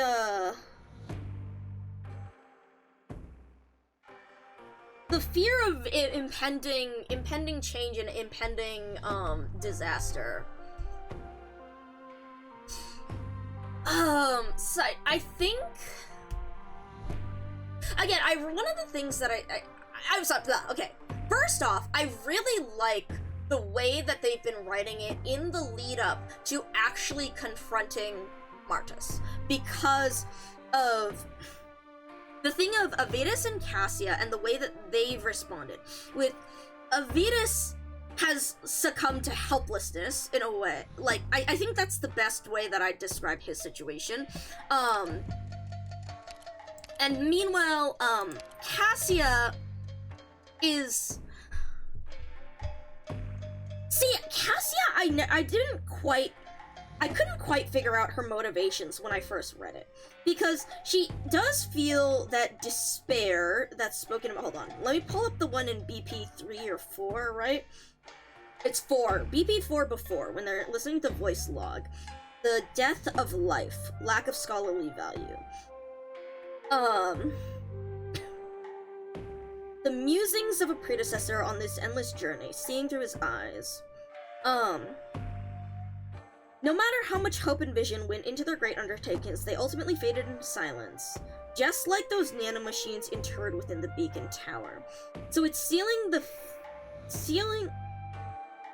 and then she had a child. See, Cassia's such a fascinating character because, again, there's a choice to have a child in the face of this despair.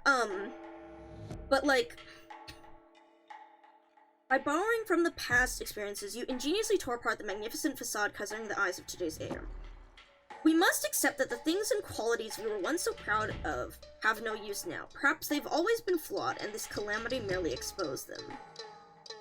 Once free of worry over survival, people will get in to consider value. We pray that our thoughts, our deeds, even our very existence will have value.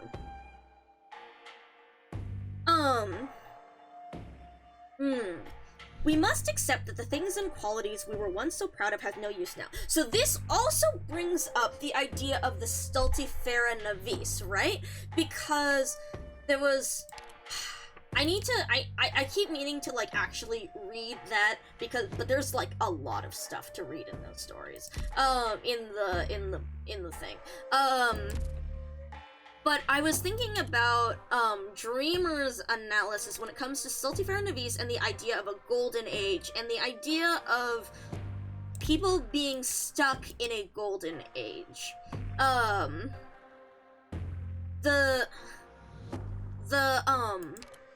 Fuck. Hold on. Where's this fucking post?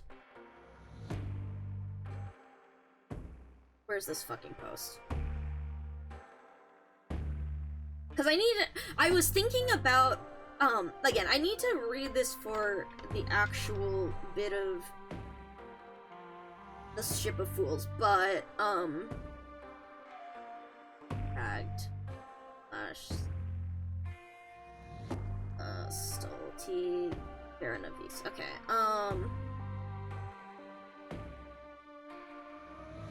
okay, this is okay, first off, he also has a more recent posting that was very good with someone asking about Air after Path of Life, which, I will send here, because it references what I was talking about, but if you,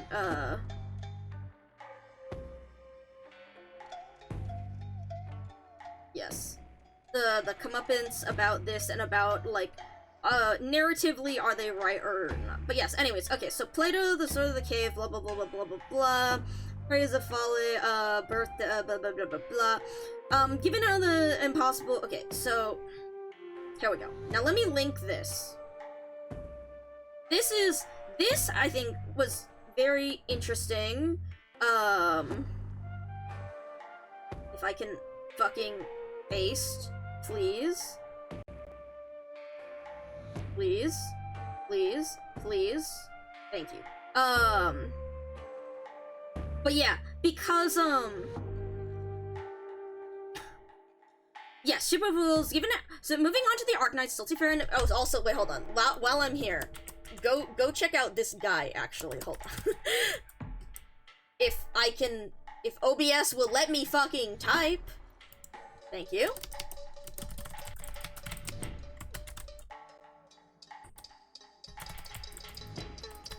Yes,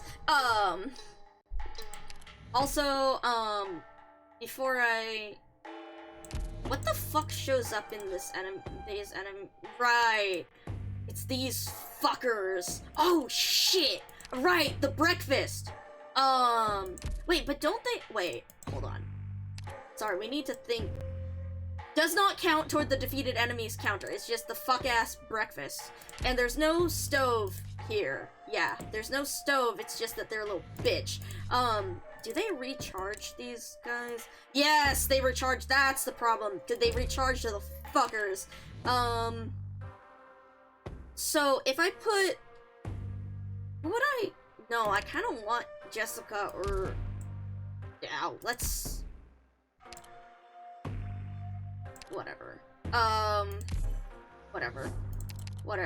Oh, right, I can't lamp them anyway. I just have to upgrade. I'm gonna need you the least, I think. Even, I would rather have Jessica as an anti-frog.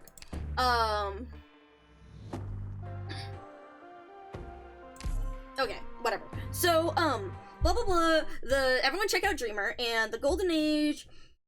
The Golden Age itself was built on the systematic oppression and suffering of others. Ship of Fools, guided by old relics fueled by archaic and obsolete beliefs, it's bound to collapse under its own weight. The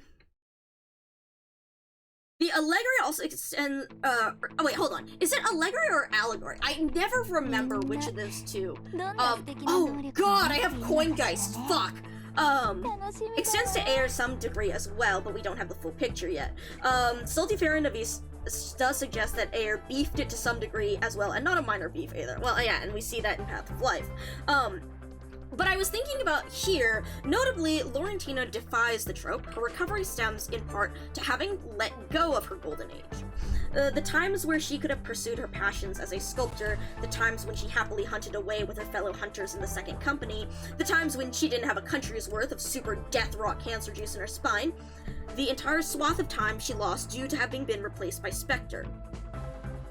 She makes it clear to Amaya. She's fully aware that all of these things are irrevocably lost, and that's fine. She's got the present and the future still. She misses that golden age of her life, but doesn't agonize over it. She simply has to make a new golden age, comprised of other unknown, exciting things in the future. And something, I think it's very interesting how a lot of air seems to be stuck in the past in this idea of a utopia, the utopia that they feel like they used to have. Relax. Their comms will be paralyzed as long as I'm here. Oh god, I forgot I did the movement thing again! Oh, I'm so stupid. Why did I do this to myself? Doctor, enjoy a little solar sojourn to the information silo. Go this way. Good, because then now we can zap. So, the air and Stulcifer and the Beast and the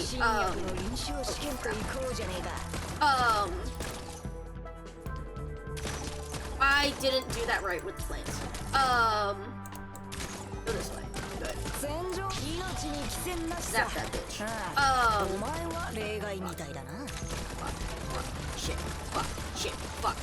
Fuck. Oh god, my healing. Oh god. Oh fuck. Wait, hold on. Where am I? Doctor, Skill. while the rest of you move. Oh shit, my airplane.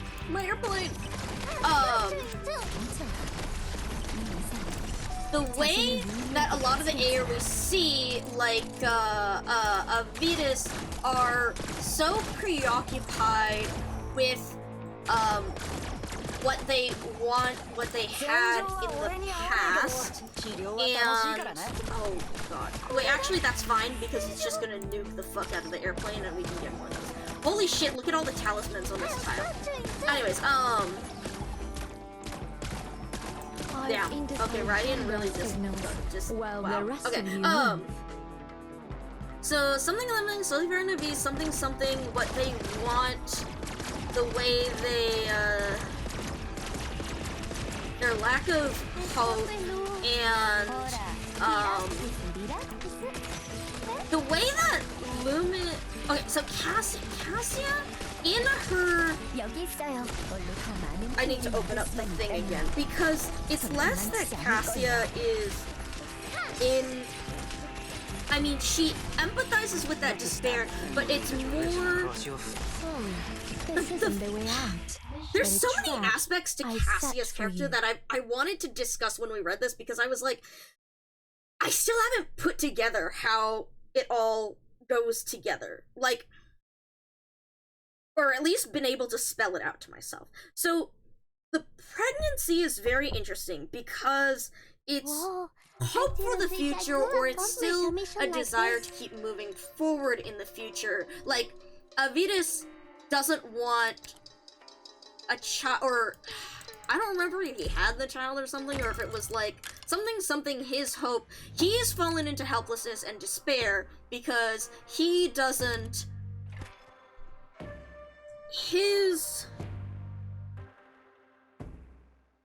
Hold on. Where's the Lumen moment? EP7, the colony. Yes. Now it's broken in. No, this is too far. No, this is not. Fuck. I think the Lumen moment was before.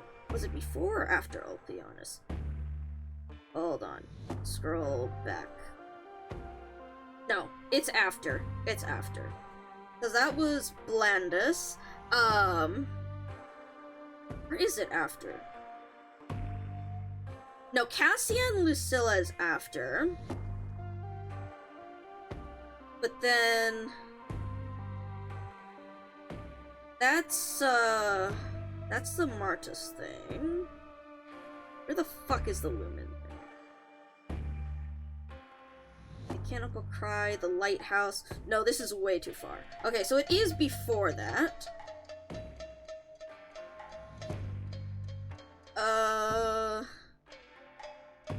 Let's see, there's that. There's the trap.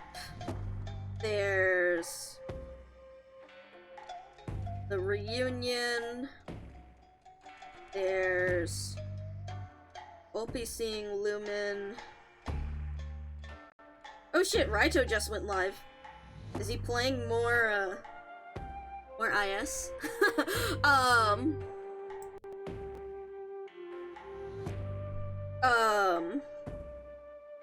Nest conversion. Yes, it's over here. It's over here. Poison limb, blah blah blah blah blah, Avidus. The beacon, Skanda.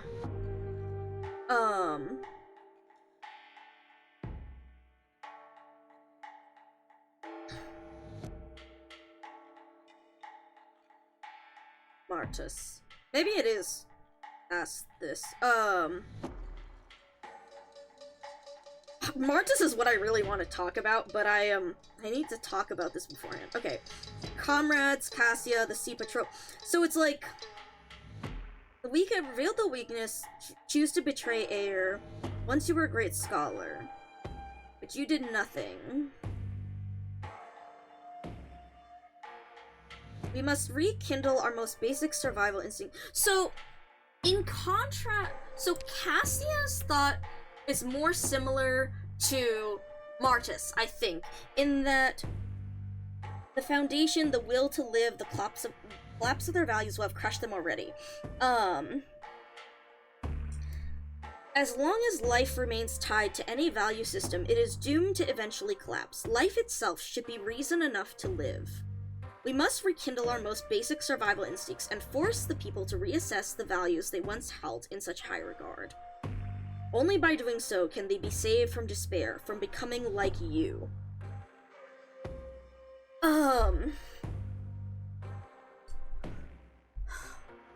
So, right, so we talked about in desperation, so in the face of inevitability, Cassia believes that the way forward is simply to focus on survival itself.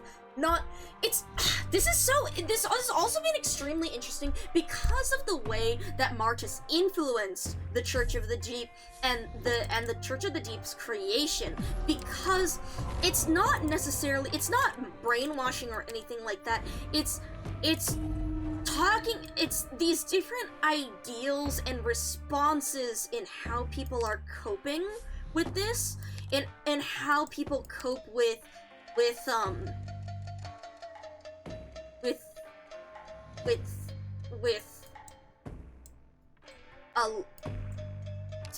words.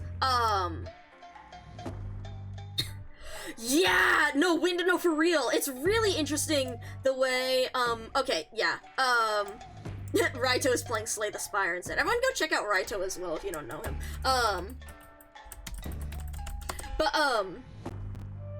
Yeah, like, it's the hubris, just hubris, like, with how, wait, fuck. Sorry, I just realized there's an emergency up here. Shit. I might be able to... I don't remember enough about what the possible fights are. I think floor 4 we can... If it's emergency cultured, we can do that. Whatever. Rightmost 100% HP. Isn't cultured fucked when it comes to... No, it's okay. Hi, Aori. Good to see you. Okay, but so, hubris. Iberia and their great army, but then being wiped out by the Seaborn. Hi, Feed KOB now. Hello, hello.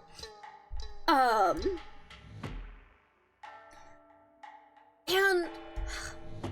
What am I'm looking for something in my brain about the way they are rebuilding... Iberia has had its fall. Iberia had its pride and its fall, but there's more about how they rebuild it, as opposed to Ayer, which still has yet to fall. I don't know if that's quite the path I want to go to, or if it is the path. That's an idea. But okay, so going back to with Martis, I thought it was really interesting how they talked Avidus in despair here, how he succumbs because he simply does nothing in response to all of... Actually, that's not the one that I want. Yeah, hot water at the least, yeah. Because Avidus is in despair and helplessness in that he doesn't necessarily want... He doesn't want to... How the fuck am I attacking the aerials? Oh wait, Ak. I have Ak, and I have Hibiscus and Jessica. Yeah, that's how I am attacking those. Then hopefully Rydian and them can take care of the rest. Because if Avidus is succumbing to despair, and because he learns about Cassia and her involvement with the church, but he doesn't not care enough, but he feels so hopeless enough that he doesn't say anything in response. He simply lets her do her, like, he simply continues. Shit, wait, I did this not right. You go here, then I need you guys to work on these guys, and I need you to let this guy through. Okay, cool. Now we can do this. There's no controlling the battlefield with brute force alone. So, Avidus and... Oh shit. Yes. Withdraw you. Why is everyone so expensive? Fuck you. Let's establish it. Go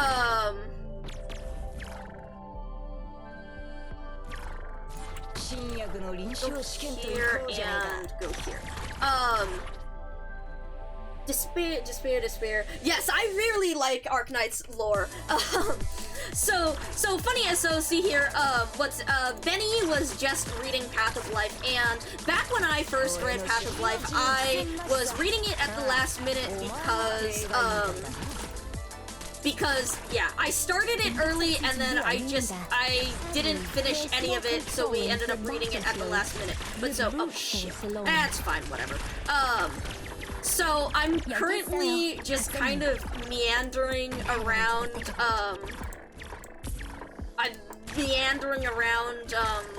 Yan while I discuss this. Ooh, hell yeah, Splatoon OC. Roger, Wilco. Or at least I really like the different themes that Arknights discusses in its lore. And so we've been talking about the ongoing theme of, like, the way people react under duress, like, the way people react when they're desperate, right? I didn't put, nope, I fucked it up. Ott goes there for a reason because Hibiscus heals. I'm a fool. That's okay. Because we'll cope. But yeah, so it's interesting reading the way that Ayer and Iberia and them have dealt, are coping or are not coping in their struggles, I guess, in the fact that... Sorry, I'm... Oh, shoot, no, you target ranged. You target ranged regardless, that's fun. Sorry, homie. But the different ways that they've hoped, and the way that Arknights either, like, see, again, one of the fun things about Arknights is it doesn't necessarily, vilify nor... vilify, it leaves you to really make your own decision of things, and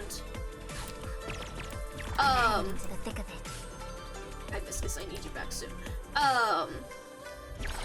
And so, like, we can see that some things are, like, worse overall, but it really is up to the opinion of the reader. And so I liked the ambiguity with which they speak about, like, the church, like, it's very interesting how it's, like, unambiguously, the Church of the Deep is not good because they are making this choice as to what they believe for the future on behalf of other people. They don't have the right to make that choice for others.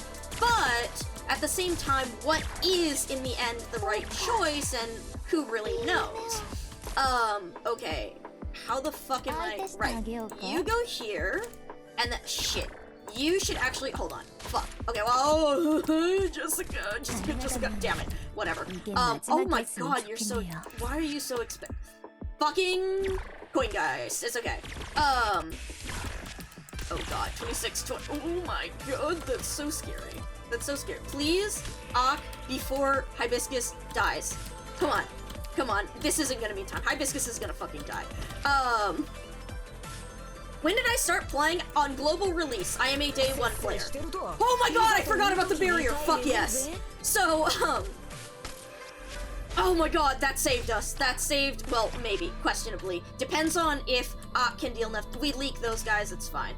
Wow, I fucked up this play so bad. Normally this is an easy stage. Relatively speaking. Come on. I think will be maybe enough? Not sure. Oh shit, he's stunned. Crap.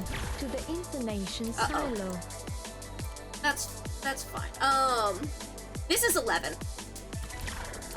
So, like, not easy, but also not, you know, the worst of it. So, okay, thank you, there we go.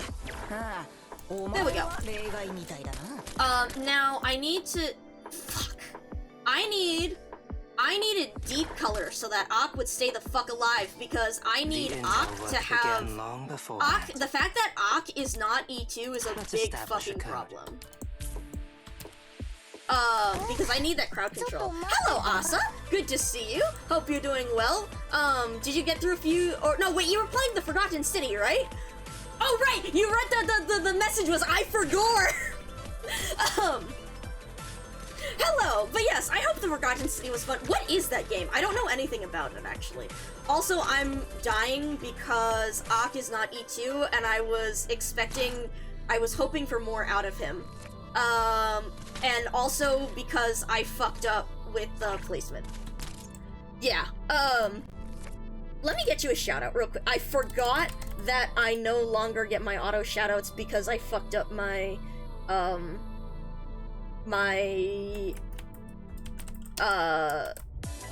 stream over coding stuff. Anyways, Asa, if you need to take a break, get some food, rest, whatnot, mystery game, enjoying thinking through the conversation. Ooh! Well, if you need to take a break, or if you need to get some food or water, especially if you were reading those conversations, please go ahead. Otherwise, welcome in, folks. My name is Micah442. I'm your friendly local data collection AI. I don't, like... I share, analyze, and preserve people's creative works. I do not steal them. I play whatever game I'm currently obsessed with, which is most frequently Arknights, because, no, that's not the wrong one. This one, yes. Yes! Yes, take care, Asa! Get some good sleep. But yeah, so we're currently I'm just kind of messing around. I was I would like to get some other clears and stuff, but oh shit. I would like to get some like ending clears and things, but I'm more here to have fun than I am to ooh, bad. This is bad. I need Op to keep attacking. I'm more here to have fun and to do whatever I think is funny rather than come on, you can do it, right? You can do it. Use the arts damage range attack. Get the heat. See, this is why I needed Ak E2. I went into this stage thinking that Ak was E2, but... Or, not thinking, but, like, planning it as if he was E2, and that is not what is working out here. So... Okay, let's stall you out using those, and then... Who can we... So you guys come, like, directly through there. Okay. So... Doctor, what kind of message do you want? Sorry, this isn't Ooh, the way aiming out, RB. Oh, what do you... but a Nice, trap nice. I set for you. Okay, wait. I'm thinking... I want... Jessica... over here. Behind me. And then... won't take a single I step need... back. Rydian back, actually, because... Yeah, oh well. Then you go here, and the problem here is that these guys... That's good that they attack Jessica, but the problem is that they have very high resistance, so I don't know if it's enough. And also they're... See, one of the things is we would want to stall them based on... Yeah, okay, hold on. And we're not... Wait, you do have a taunt. I don't think you guys attack the shield, though, because you have a different targeting priority. Will Nightmare kill this guy before he goes in? No, he will. No, she will not. Cool.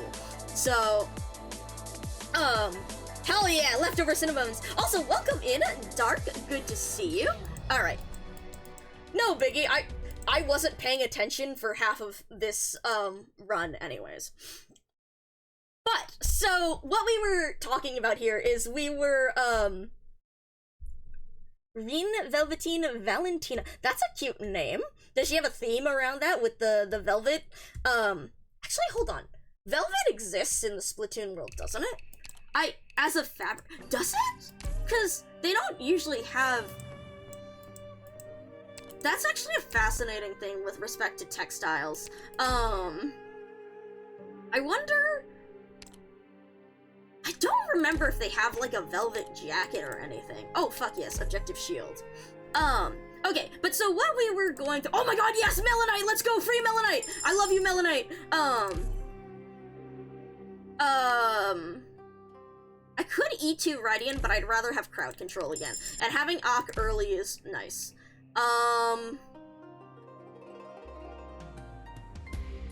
Hold on. Ranged, supporter, ranged summoner, that means Roberta.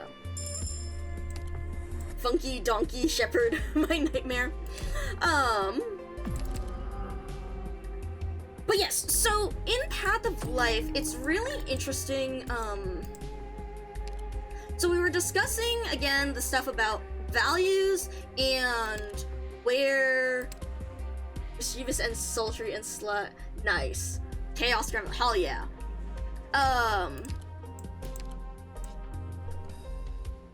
Okay. I feel like I need a chart. Cause see, I really wanted to compare... Okay, so let's go back to Cassia and Avitas and Lumen. Because Cassia got away, the Seaborn are approaching, blah blah blah blah blah. Alrighty. Are you going to keep lying there, Mr. Avitas? I heard your conversation. You're not an evil man, but I'm disappointed in you. Very disappointed. Did you come here with this city because you believed it wouldn't make it back? What are you hoping for? Death? I may end up leaving Air and leaving behind all my hopes and longings, but it won't be because it's about to be destroyed. I've read The Death of Life, you know, but it didn't answer any of my questions. Let's say all your predictions come true, and that at some point in the future we'll have no choice but to watch our homes come to the end. It depicts, just like that man in the book. But does the destruction of a civilization really weigh more than that of a city, a family, or a person here and now? I don't understand. I just don't. I wasn't sure if I should say this, but you said your familiar gave up on the idea of raising a child and died in disappointment.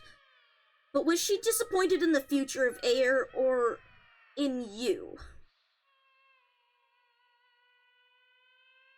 But so, that's a really interesting, it's very interesting to see, again, so one of the things that, again, I brought up in Benny's stream was the idea of how Irene and Jordy, having lived through that collapse of Iberia, lived through the thing that the Ayer are so afraid of, that they're seeing as an inevitability, is that they, like, as I'm saying, they don't have the same power, technology, whatnot, that the Ayer or the precursors did in order to make a grand, sweeping thing to help all of civilization. But ironically, that lack of power allows them to cope and to deal with and to keep moving through disaster better than they would otherwise, because they understand how to focus on the here and now, and on in the moment, and in what they can do. And I think that's a very, again, it's that line that Jordy says there. How is the death of a civilization different, like, does it really weigh more than that of a city, a family, or a person? And again, this is Arknight's value in the individual, and then every individual should be able to determine their own fate.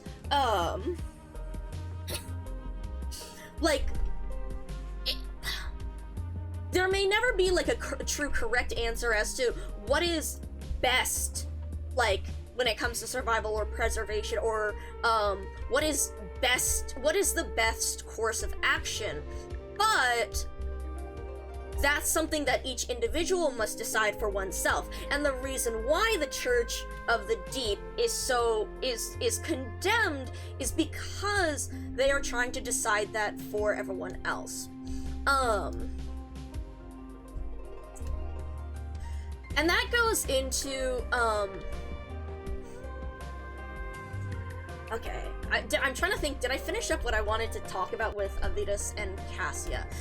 Because that goes into, we've seen all these different perspectives, and then lastly comes Martus. Okay, also, side note, I don't think, again, Arknights is condemning somewhat, but at the same time, again, it has the ambiguity of how, like, who is correct in the end? There isn't one. In general, we read it as the correct view, and I mean, okay, and it is supported by the story in that the correct view, is that the Church of the Deep are in the wrong here. Everyone, but at so the that we same don't run into time, any it does issues on the leave field. Check your weapons once again. the questions open Verify to all in alert units in position. how Everything's fine. Don't worry. certain actions are condemned, but it also does leave I've a bunch of stuff open when it comes to a trap I set for you. what they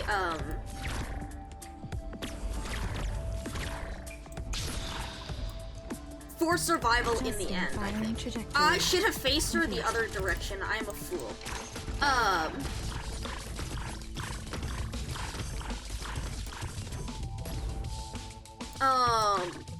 Where am I going with this? It's so Martus is such a thing to unpack. Martus fascinates me as, like, it's very well done. Martus was a researcher and wait, you're E1. It's not gonna hit that guy. I'll just move it here anyways. Even the biggest stars out there gotta book me in advance. A researcher and like a scholar. But in the end, hold on, okay. Let's go back into the introduction of Marcus. Cause I'm here. never mind, are you hitting it? I can't tell. Whatever, it didn't die. So BP7 before, right? Yeah, BP7 before. Because they go to the Sophon Theatrum and they see Martus there. The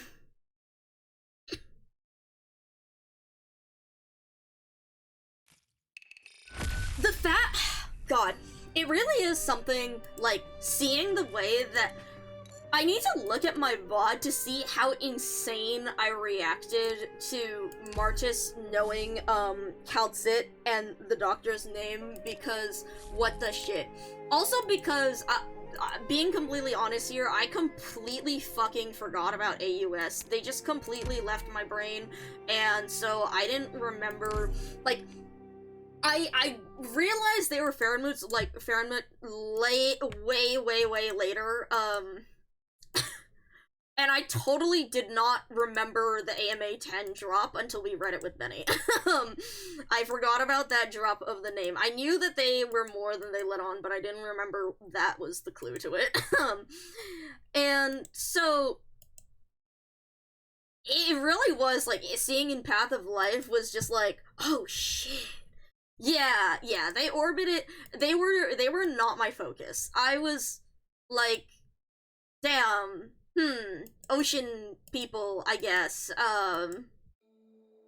until way later in SN, and even then, I didn't get it on my first read of SN, I'm gonna be real with y'all. I did not realize they were Fahrenheit on the first read of Stultifera. It took looking back on it later and, Path of Life and stuff for me to be like, oh shit, wait a second.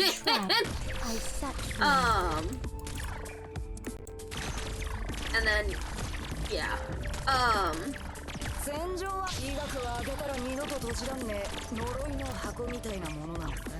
let's put you, Weapons good.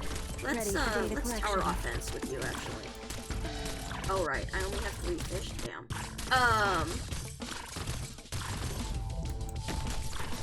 But yeah, so they oh god, is this one? Actually, let's set you up over here, because then we'll set you, never mind, we're gonna withdraw you, because then we'll replace.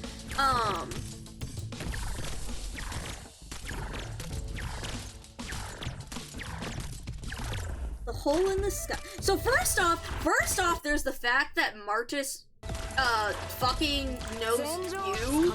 That was the bit, like, okay, that was the bit that got to me during the first. Why is this sniper here? Did I place you? I did place you. Guys, I'm so good at video games. Signals while the rest of you move. So, first off, Martus knows both you and Calcit. The bit that he knows you is what surprised me, because, like, everyone knows Calcit, but for the most part, you've just been this nebulous figure off in the corner. But no, Martus knows you, and I mean, we understood it at the time because of the role Doctor played in the preservation, like, in the projects on Terra, I mean, namely Originium, but in the other stuff. But it's very interesting how, like, did Martus refer to you as Oracle? Hold on, I need to check. Because Babel was right before this, so that's when we learned about Oracle.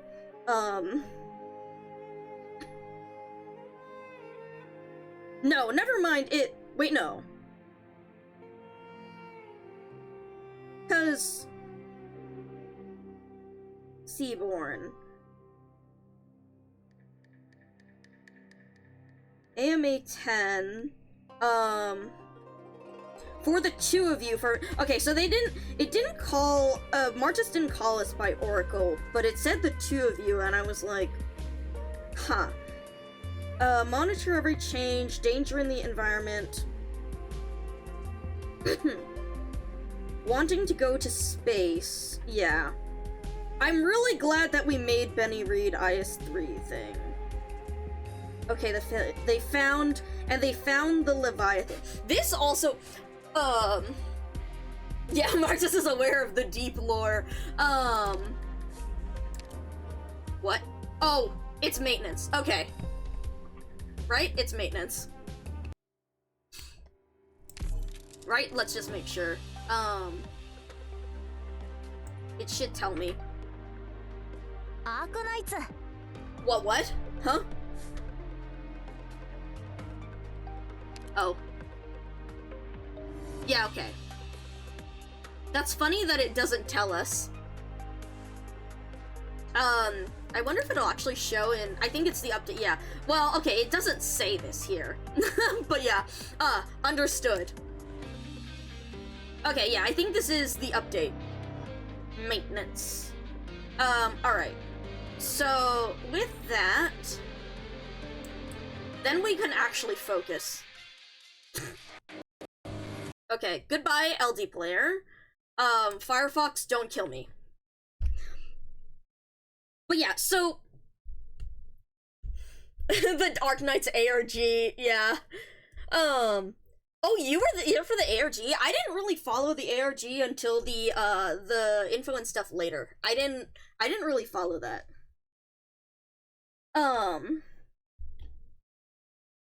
Okay, so a giant, some massive thing sleeping in the shadow of the cerulean tree. Did not see his entirety. A small part of his limb was enough to fill my entire vision. This was also crazy because I'm not gonna lie, I didn't I put together a lot of things about, like, you know, we put together Cerula Arbor and whatnot, but I didn't put together.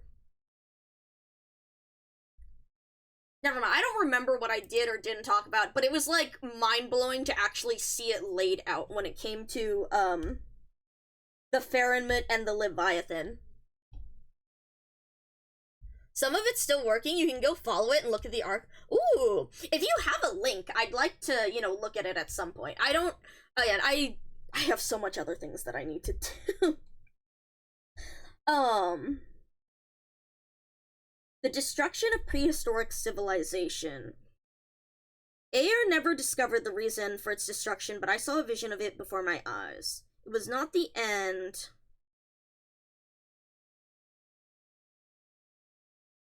The crisis destroyed everything.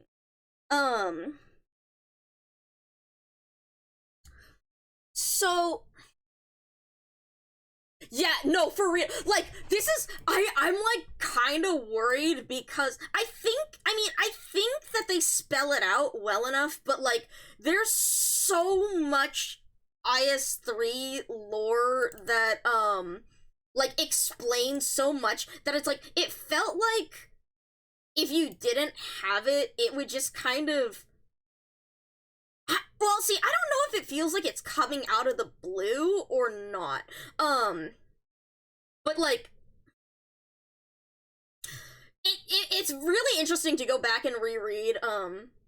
Yeah, it's like,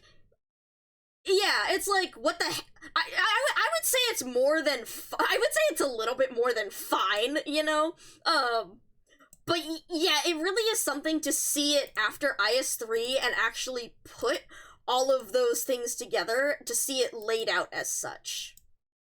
Okay, let me see about my filters, and let me pull you out so that we can look at you separately. Actually, I should put you in an incognito window just to make, never mind, it shows my bookmark tab anyways, fuck me. So, right? I think this is the one? Yes. Okay, sorry, I'm looking at my, story reader? Itch. Chapter cursor, client area, sorry,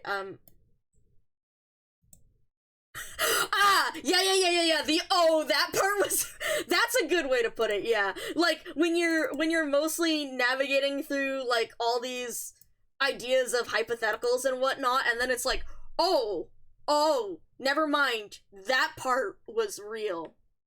Okay, so the one that I have open on my phone is BP7.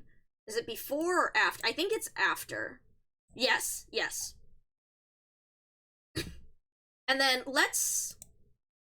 Please? I think I can turn...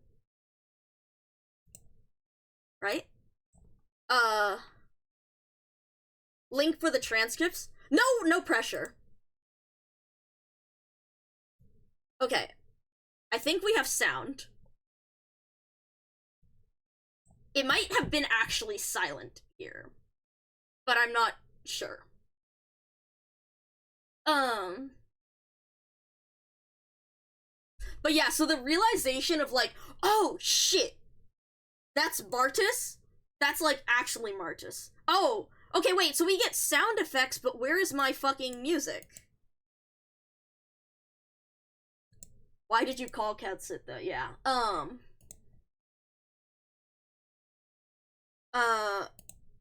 Please? Help me?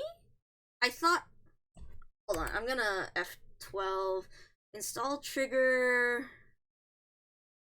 Unreachable code... Someone fucked up. Unreachable code after return state. Well, okay, actually, they might not have fucked up with that.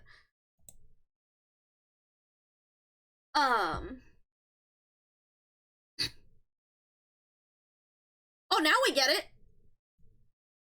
Okay. Okay, I can hear now. Hopefully you guys can...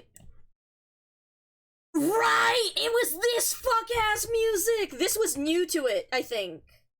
Or at least it was new to me at this point. Unless, if they pulled it out in 14 or so, then that could have been a thing. But,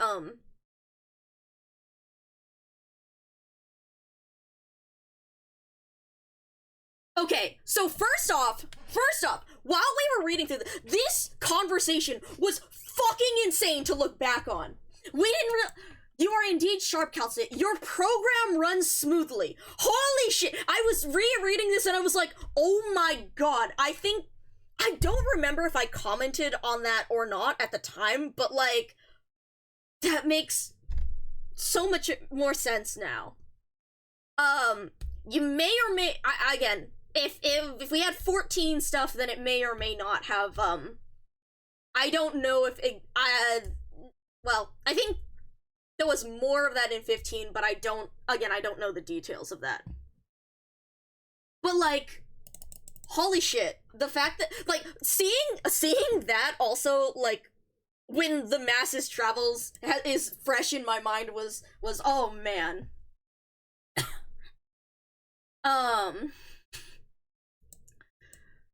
Rather than some kind of consensus,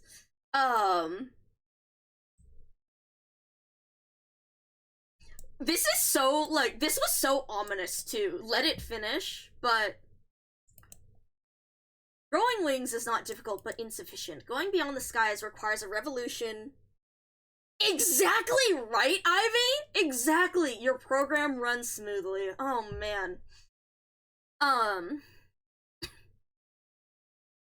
You know far more than either of these two groups. This is also, again, this is so interesting because it's this, realizing that this is actually, like, this is Calcit.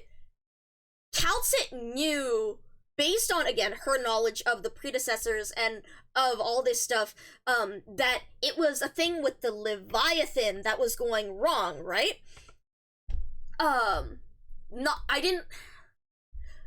I don't know, again, if I put that together in as many words when I first read this, when it came to what Calcit knew and what she didn't. But, like, realizing now that she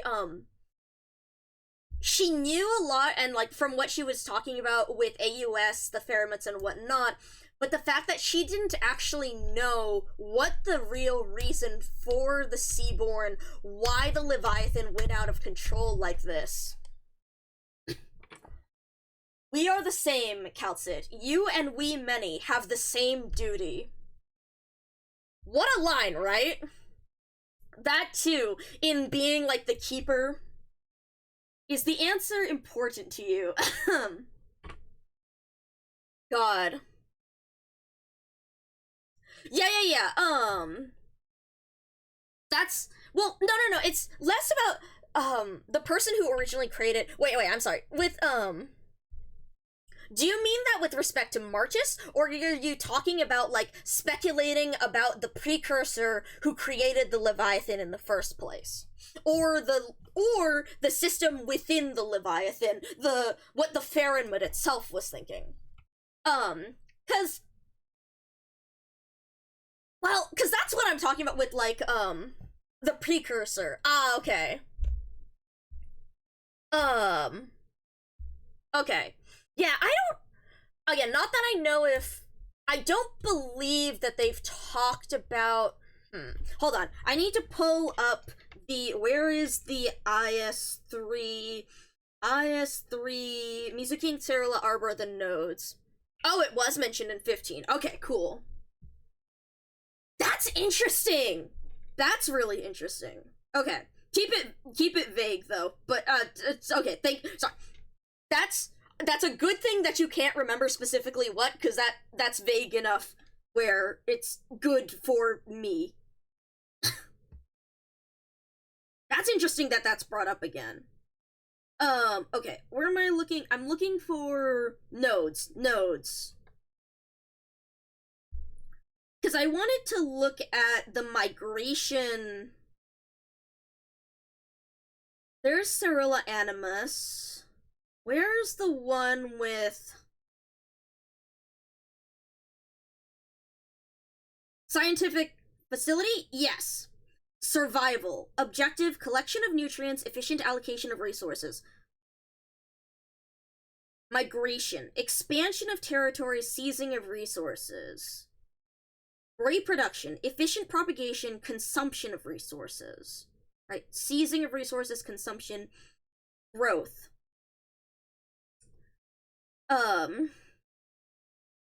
Provide nutrition, produce resources. Because growth is no. That's fine. Like, again, I know some stuff. Again, I know reasonable. I don't mind the vagueness. Like, story beats and where things go are fine. I have a general sense, like, because, you know, I know a lot of the important story beats about 15. I know, like, a bunch of things that are mentioned, but, it's the detail of it, the exact dialogue or the exact situation that it's in. So, you here, as you are saying it, are perfect. Yeah, you here, as you are saying this now, is perfect, like, with the amount of things, with the way I like to encounter that kind of information. Okay, sorry, I just need to look at this real quick because, right, because growth is Mizuki and Cirilla Arbor nodes. Let's go back to this because let's open up now. I think it's faster if I search up Leviath. I can't type. Firstborn. Better. But so, right, because I think growth is Cerula Arbor, and that's the one that died. Isharmlai survival. Okay. Yes, okay. Representing the power of growth, Cerilla Arbor, the creeping branch, is a firstborn who died after devouring his birthplace. Yes. And so that's why Cerilla Arbor is what it is. The primordial life spring is the power of survival, and yes, that is Isharmla. And that's the one that we're dealing with here. Here, you know what? Fuck it. Just to make sure you guys don't give me a second. Firstborn. All right. Okay. So we have godlike creatures, blah blah blah blah blah blah blah. This is stuff that we know. Such balance was Basically, this is all side note. This is also really interesting, which I want to see something. I was curious if IS6 would go into any more detail when it comes to the Fahrenmits, which incidentally is why no, we need to, okay, so we need to finish Silbernhis, but that's not the word I was looking for. We need to finish Exodus. I kind of want to try and skim through the Pepe event so that we're ready for, our follow-up there. But then we're moving Silbernhis up on the list because, one, it's really funny, and two, I want to be ready with the anniversary, and also I want to be ready for the anniversary because of whatever shit's going down with the Fahrenmut stuff because of Yera.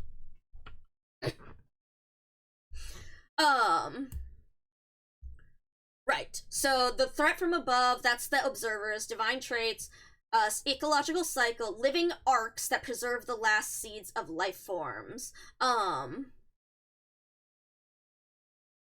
Literal terra-reforming beings. Okay, I couldn't remember if they were, supposed to grow, like, to create, Oh! Oh, I see. Oh! That's why, with what we just reread with IS3... Okay, hold on.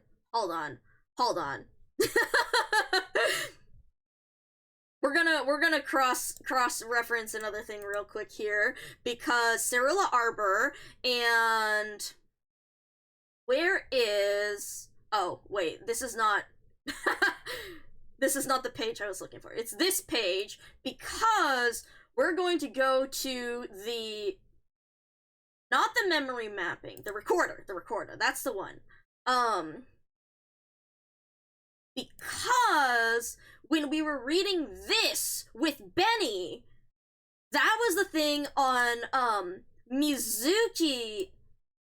No more Originium, no more Barrens. The entire land has become a verdant expanse. It's the Seaborn have completely transformed the entire continent. Oh, wait, hold on. Right, and then the Fahrenmits are the Fahrenmit blah, blah, blah, blah, blah. Okay, now the question is... Where is...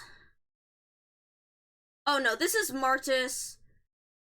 This is... Continuation of Fate, Mizuki, and okay, yeah, I'm pretty sure. Yeah, okay. They're actually okay, so this is from... I didn't necessarily... I mean, that makes sense for it to be, terraforming, as the goal. I wasn't sure whether the Firstborn were supposed to have, like, inside their bodies, to create a new form of life, to maintain life, and the terraforming was a side effect versus the terraforming being the effect itself. Okay. Wait, no.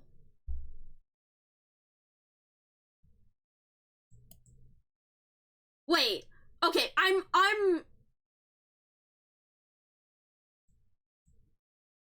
Hold on, how did they... Okay, so the primordial life spring is the power source, but it's not Isharmla. Okay, is this... Who became one with the ocean, Leviathan... Alright, what's the goddamn relic lore? Slowly did he fall into the deepest depths of the ocean. His blood, flesh, skin, and bones separated and dissolved. They were swept up by the sea's currents, absorbed by all life, and became sustenance for the propagation of the entire ocean.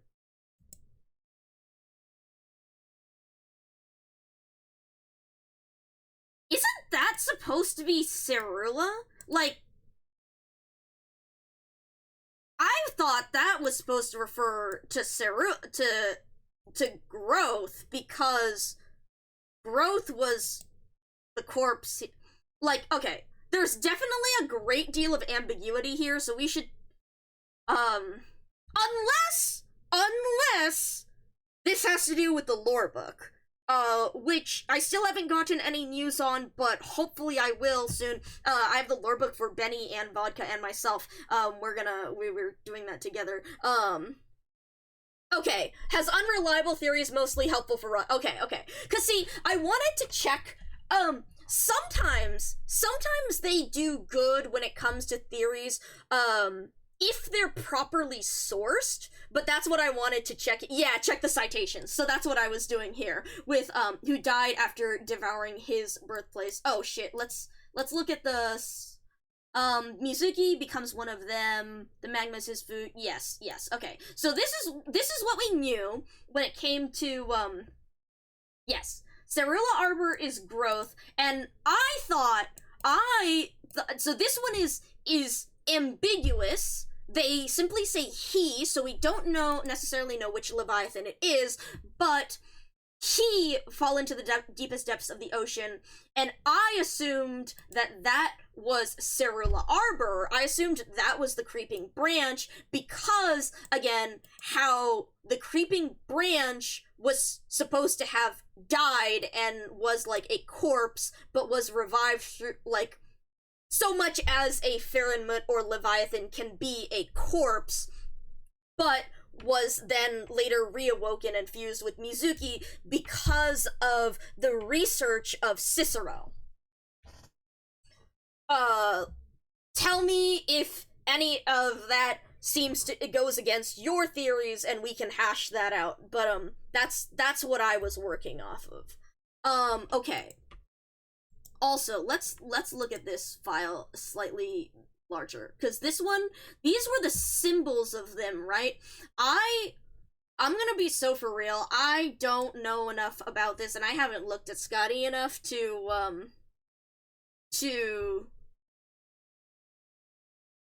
knock out which one is which. I think previously I assumed this one was Cerula because of the way it spreads.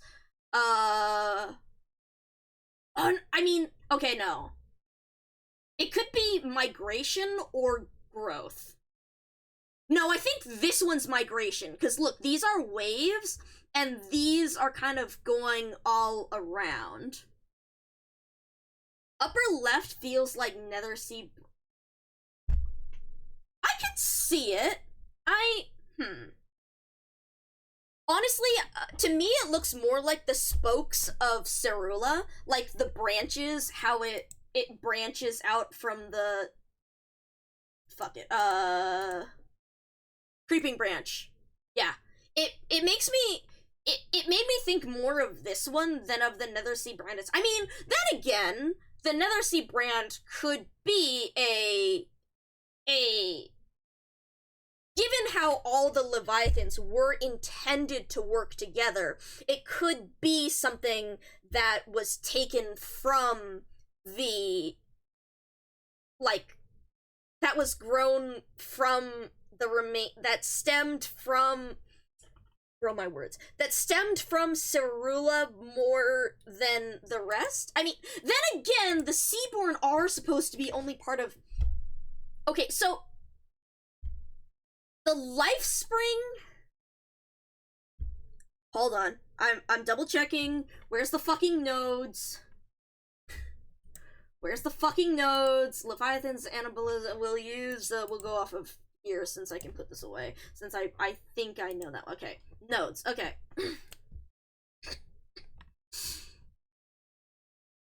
I have no fucking idea how I'm gonna condense this into something to talk, like, into whatever the fuck I'm gonna end up saying in Benny's stream when we chat about it.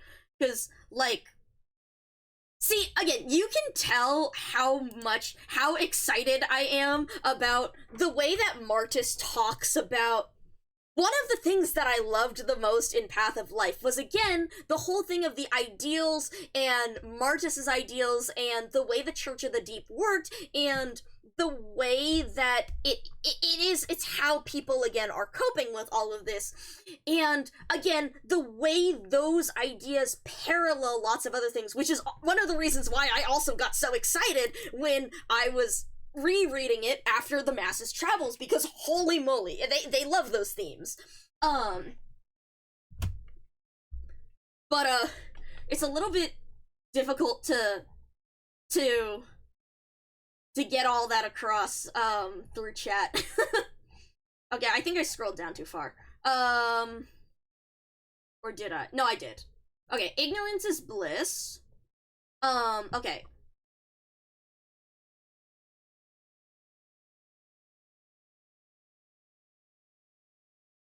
That's where you get King's Fellowship. I never ran, almost never ran Kings in IS3 because I didn't go high enough. I went up to 10 in IS3, and then I was like, this is fucked up. I don't want to do this with the increased hope cost. This is fucked up. And so my happy spot on IS3 was fucking D3, which is really funny considering my happy spot on IS4 was D11, and on IS5 is D12.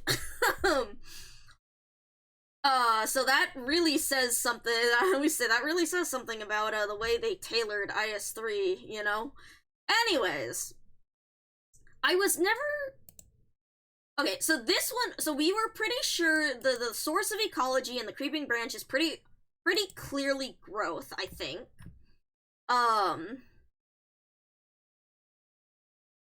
Also because this one is different because it's the one that's dead. I think, and also it's the one that Cicero was studying.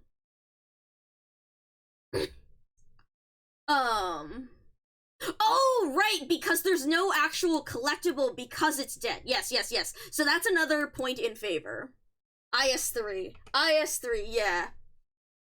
So, because we were talking about Martis, and so I'm cross-referencing here because, goddamn.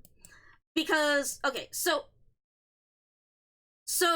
Never Melting Glacier, I don't remember fucking anything about this.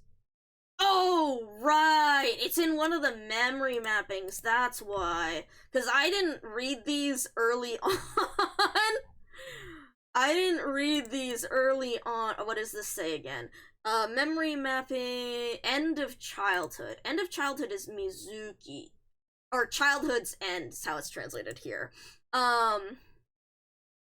Corrupting Heart, Never Meant to... Okay, none of the... Oh, is that only it? Oh, okay. Wait, so the Primordial Life Spring is different. Oh, it wasn't? Is it open still? Because maybe we'll jump back in, but, once I talk a little bit more.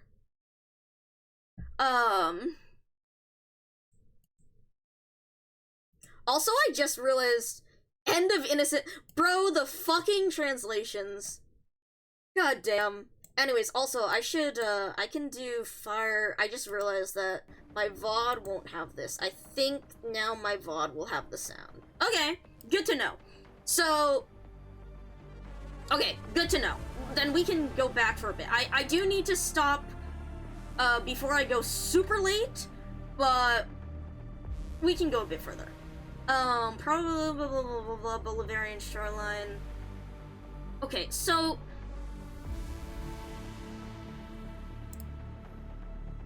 Corrupting Heart, Never Melting Glacier. Okay, so I see why...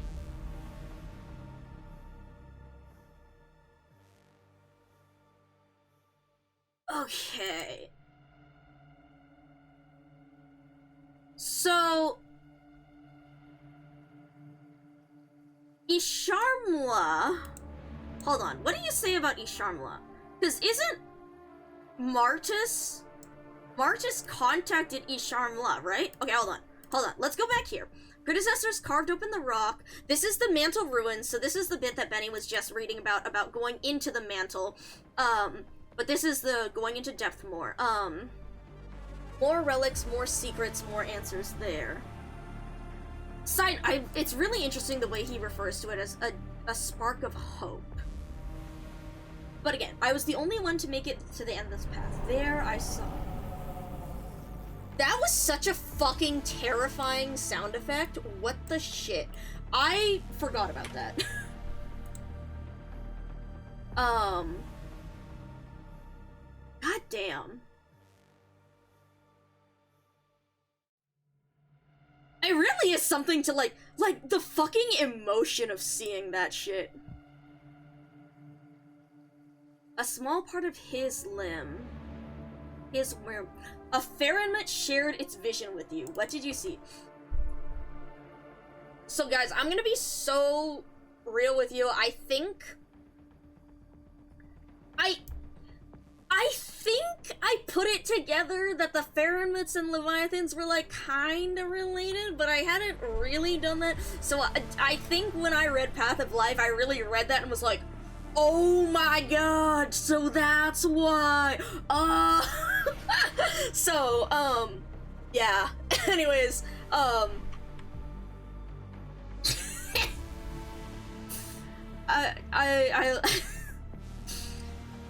Focus is funny.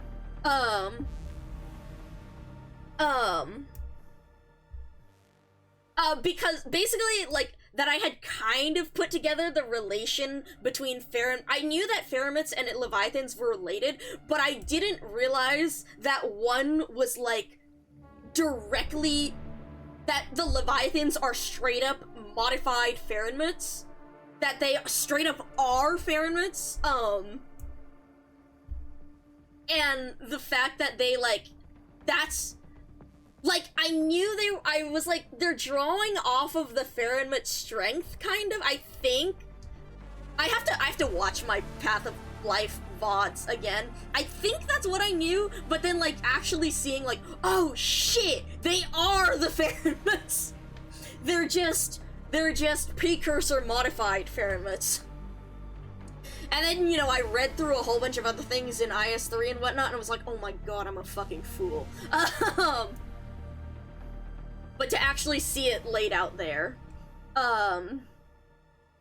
Also, this was really interesting. Fallen cities under an oppressively hanging dome, the land aflame, the Stargate extinguished, the star ring broken, the road network Okay, so quick question, folks, here. I believe the Stargate refers to IS4, because I'm pretty sure that's what they refer to it through, hold on.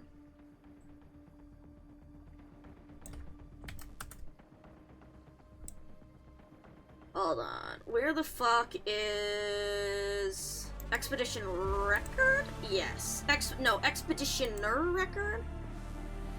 No, this is what I want, because I was looking... No, it's not.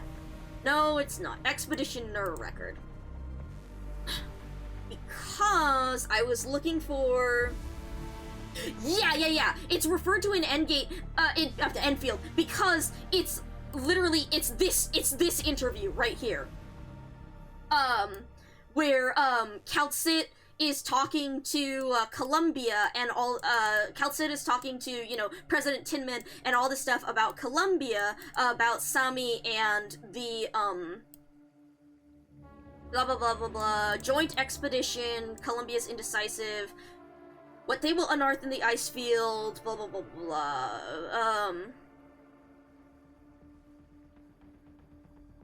In the name of Columbia's freedom and honor, the president is in favor of the spirit of the proposal, but he has his reservations on how it will be implemented.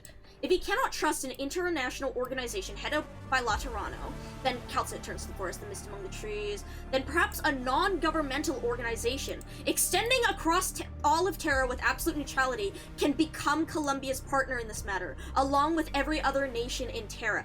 That's why Rhodes Island was able to bridge the Stargate to Talos, and why Worf is part of that. So we plan here with, like, right, the Doctor takes the map, circles Columbia's, how will we deal with collapsals, setting regulations, purify paradigms, etc., etc., supply routes, transportation of goods, cooperate with the Durans, If we are to complete all the objectives of the Black Hole Protocol, Rhodes Island must expand. We will need more offices and more operators. Hit blah blah blah blah blah. Here we go. Right, many infected, all taking part in humanity's great expedition. You've arrived? Let's begin then. I would like to discuss establishing a research outpost at the far end of the ice field, along the possibility of restoring the megastructure. And that's the Stargate. And I think what lied at the foot of the megastructure, check the spread. Yes, so here, this was so interesting. Like, when I read the thing in Enfield about the fact that Enfield, they got there through the Stargate, it was like, holy shit, that's a direct follow-up to the IS4 lore, because, right here, within one of the excavated ruins, Calcit brought Monster to search for something. Finally, she stops in front of a grand information terminal. Yes, it is farther in the timeline. Basically, it is some years in the future. The number of years has been retconned a couple times, so I don't know the exact number. But it basically is in the future, and, Rhodes does exist, but everyone, the reason it takes place on Talos 2 is because a joint, like, the Enfield company is jointly working. I don't remember if it's the same company or like, I don't remember if it's a Rhodes branch or if it's a different company.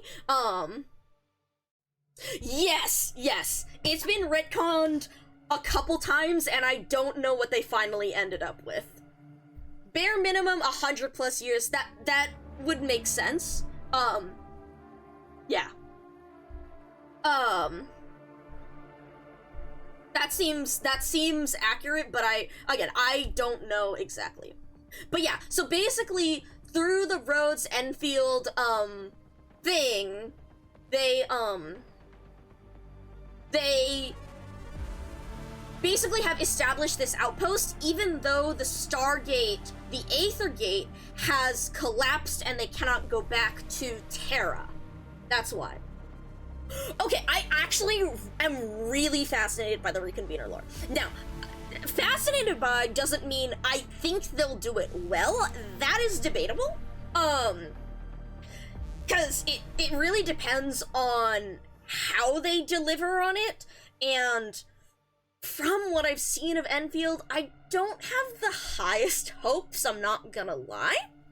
But I do quite like the lore, and I have some hopes. I don't have the highest hopes, but I do have some hopes for the Reconvener lore, because it basically draws on what we know from the Arknight story about the assimilated universe. So all of that stuff that was talked about in Babel, that's been talked about, I assume, in chapter 14 and the like, and, well, you know, with 15 and the everything and just Originium. The assimilated universe, right, because Originium is there in order to preserve data, in order to preserve information, to preserve life in some form, to preserve the civilization in some form, against the observers. But so with the Reconveners, what happened there is actually that they're able to, the Aether and the assimilated universe they're able to manipulate that in some way, and, it's something about the location in Talos 2 and something there, they're able to manipulate it. And some of the problems that arise in Enfield are due to, like, the fluctuations of Aether and the assimilated universe converging with reality. And so, what happened with the Reconveners is that those are actually some of the data, some of the preserved features of those who had Oripathy, because, again, they're part of the assimilated universe. But so, because of the Aether reality fluctuations, is in similarly to how Teresa was able to bring back the white flowers out of the assimilated universe in Babel. The reconveners, due to whatever the fuck is going on here and the way that they're working with it, they have been in some part reconstructed with that preserved information. So they carry some of the memories of the people they once were, but they are also a new independent people. And I think that is potentially a really, really interesting, like, story hook about, like, a sense of self, right? Because who are you really? You are another person, but how does that diverge, right? Because you're in a different situation, how much of their personality was preserved within the Originium, within the assimilated universe, and how much came back, and how much is influenced, like, it's the messiness of cloning and of artificial, like, intelligence in a way, artificial personality.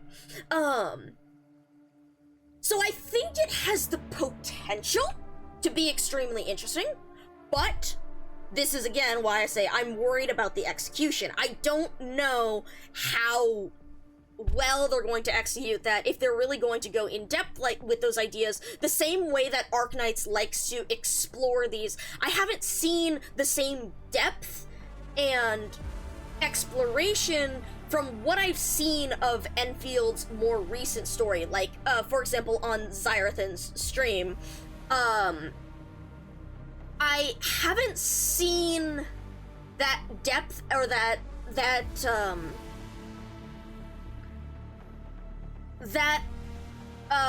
ambition in taking on complicated subjects the same way that Arknights has. So that's what I'm worried about with the reconvener. That's why I'm not sure about, that's the part that I'm not sure about with the reconveners.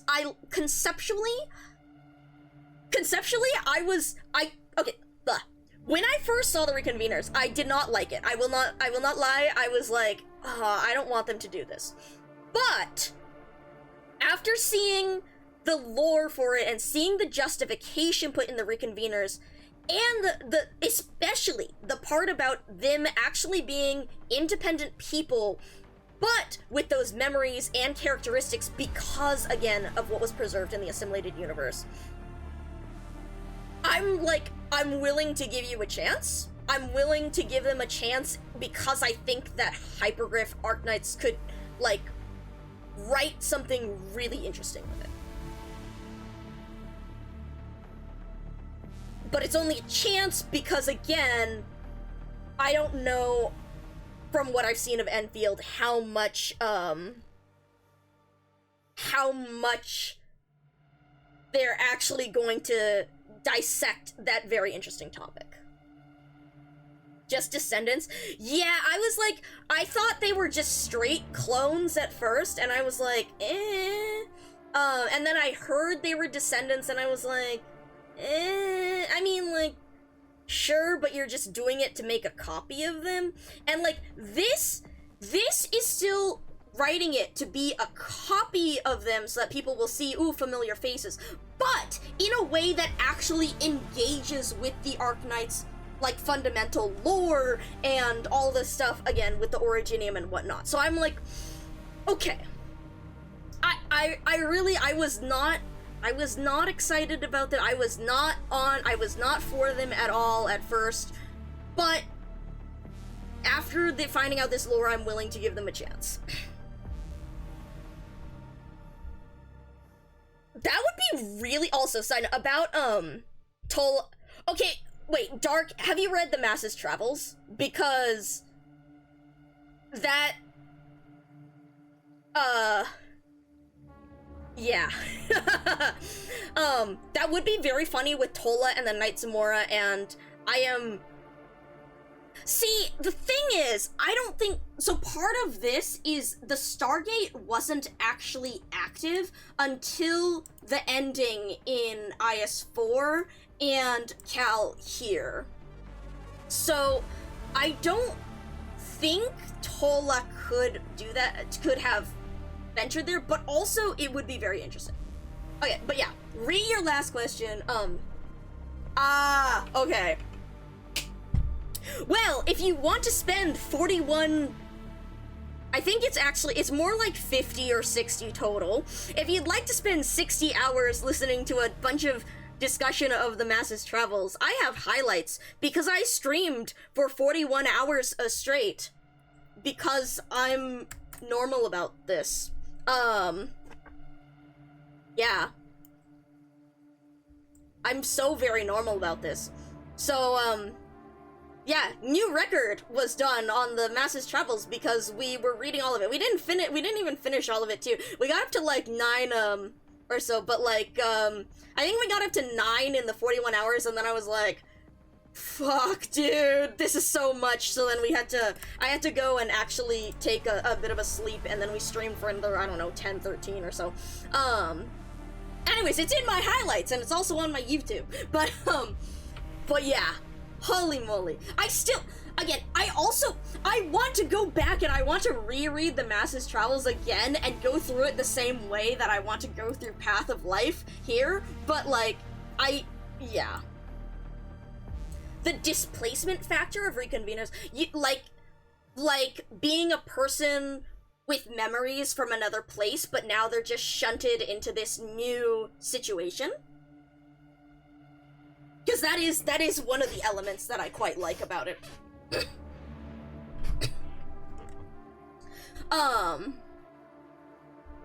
Something. The reconveners thing. Another thing that made the reconveners grow on me was because, speaking of integrated strategies, completely out of your, yeah. Okay, so, speaking of integrated strategies, so you know with, Kayobi's fungal mist, where are the endings? I never know how to navigate this shit. Notes, collectibles, notes, no. Intro? No, intro is here. Limbic System, Honey Biscuit Castle, hold on,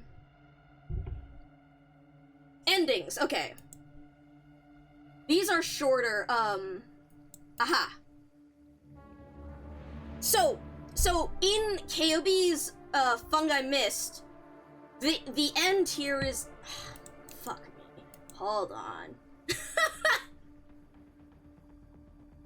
This one can be mute, it takes a hot second to load here, hold on.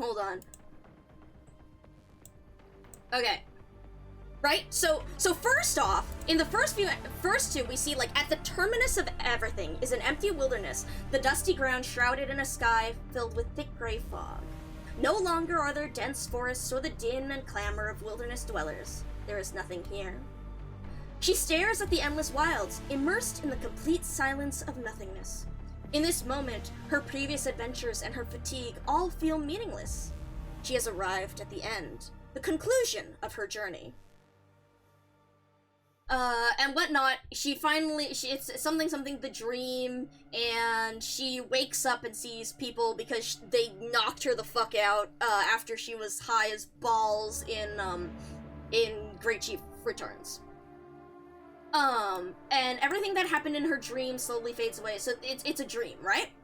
But then, when we read the next one, it starts the same way, it continues, there's a little bit, some stuff is different here, these are the same, and then here, suddenly, she realizes there is something in her palm.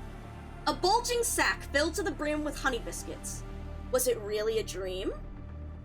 And so, again, in the moment when the Great Chief Returns came out, and when we read this, we were just like, okay, dog is high off her ass, and, you know, it's just the funny thing. But someone, one of the things that we talked about when it first came out was how in Kayobi's Fungi Mist, the enemies that we see that are similar to people we know, there's Walmart Faust, Walmart Frostnova, and Walmart Skullshatterer. And one of the things that people commented was it's very interesting that those all show up as strange, oripathy, mutated versions of themselves, but W and Big Bob are just in there like normal. They're just there. Especially W, considering all the reunion leaders, right? But so, the diegetic explanation that I saw a lot of people liked was, well, Kyobi probably heard a lot of stories about these quote adventures, unquote, adventures, yeah, from like the other operators from Blaze and whatnot, and so she's simply coming up with those in her head, as opposed to, well, not that she would have seen Big Bob specifically, but whatever. And then W, you know, being at Rhodes a little bit of the time at least. And then half jokingly, people were like, yeah, W is just there and normal because she was also coincidentally tripping balls at the same time. Meet me in the astral plane in 30 minutes for an ass kicking. Style. which I think about to this day whenever I see W in integrated strategies. Meet me in the astral plane in 30 minutes for an ass kicking. But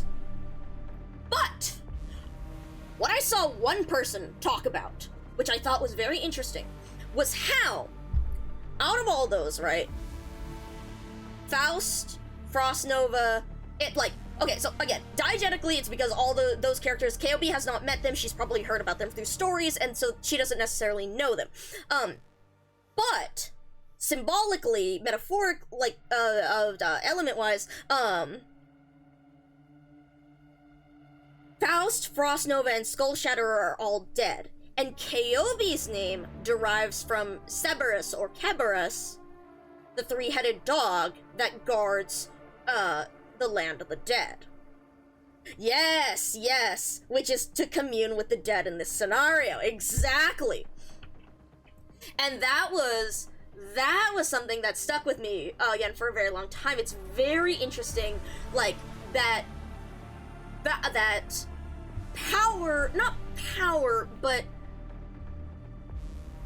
what significance of Kyobi as a character and as a person to tap into that, right? But here's the thing, right? Let's bring us back to the present and bring us back to what we were just talking about with the reconveners. Recall how the reconveners are like memories of people. They are what was preserved within the assimilated universe, right? What if it's not not necessarily the dead, not necessarily communing with the dead, at least not for, like, not in terms of the dead being the significant part. What if the significant part is the dying of Oripathy, in the being consumed by Oripathy and the being assimilated? What if that's why? What if Kyobi is tapping when our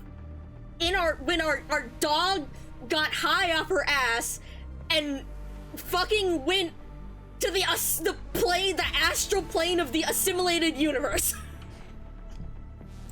Which is very interesting, with the final story in Kyobi's Fungal Mist. You'll notice how this one immediately starts off differently than the previous two. At the end of the temple, honey biscuits form a trail that falls off into the deep sky, the sweet scent leading Kyobi onward. She lifts her head and her vision clears.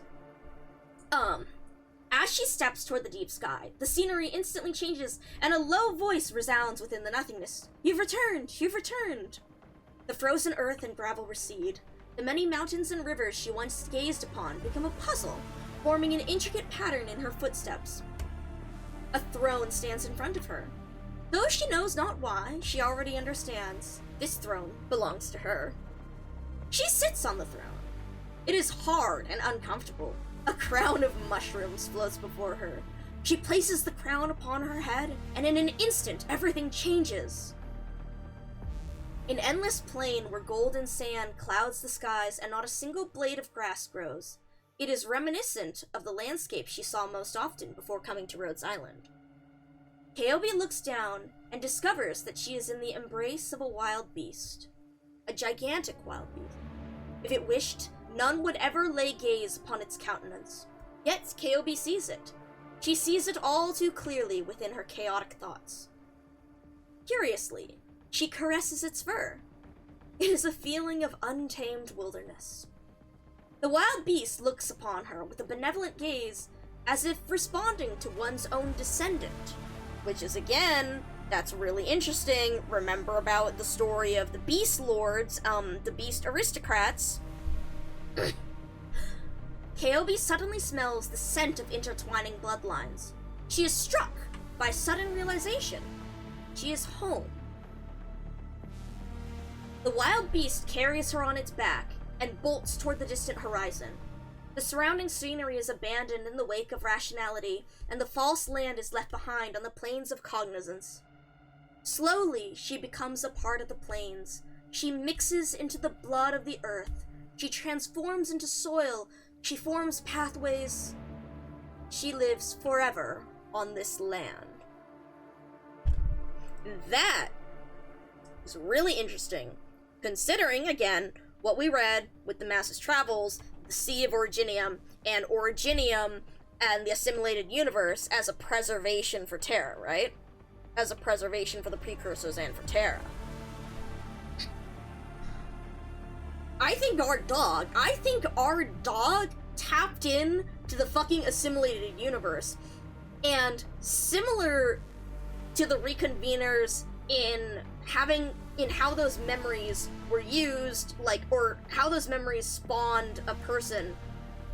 She tapped into that preserved information within the assimilated universe, and that is why we get the fucked up Faust Frostnova Skull Shatterer, because that is what is arising from the fragments of information within the assimilated universe.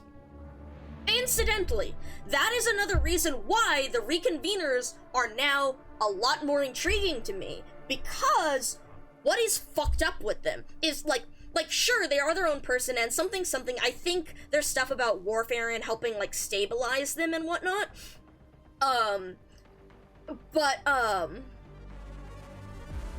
But thinking about that as in if that's one version of the fractured information that's preserved, what might be wrong with the reconveners, right? I suspect Cyclops' prophecies are tapping. Yeah, it's supposed to be the Sarkaz Tikaz connection with Originium and the bloodline thing, right? There's something about that in the lorebook translations that I saw, but I don't remember it. Not the dihydrogen monoxide. But yeah, anyways, where were we going? I don't know why did we talk about this? We talked about this because of the Star Pod, the Stargate, the Enfield, right? Yeah, Enfield. Okay. So yeah, anyway, something here, so again, direct connection from Enfield to IS4. Calcit sits within a Rhodes Island office. Before her, a detailed report on the excavation of the ruins. Notes on the unknown components they had found, along with several terminals, they would become a reserve of terrorist technologies for ages to come. But what they did not realize was that the most valuable thing from those ruins was already in Calcit's hands. Warp drives and high-energy cores. The data on starship maintenance stored within would be enough for the geniuses of Terra to outshine the glories of Eld. That was a future she did all she could to avert. Which again, that's because of the Star Pod, the dangers of travel, the dangers of the dangers of all this, and about. Hold on, I gotta refill my water. But yeah, all that stuff about the Star Pod and protecting Terra by making sure they didn't go into space But yet, they had this information at the Stargate, at the gate at the end of Sami, at the end of the ice fields from IS-4. And so Calcit, holding on to that information, is unsure whether to give it to the, the worry that they're not ready for the dangers outside.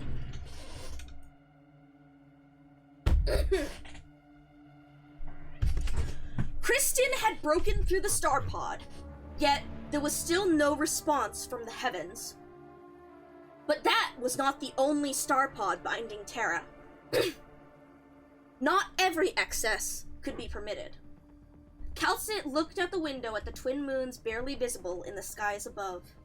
Until then, she would hold back man's inquisitive hand, just as she had for countless eons.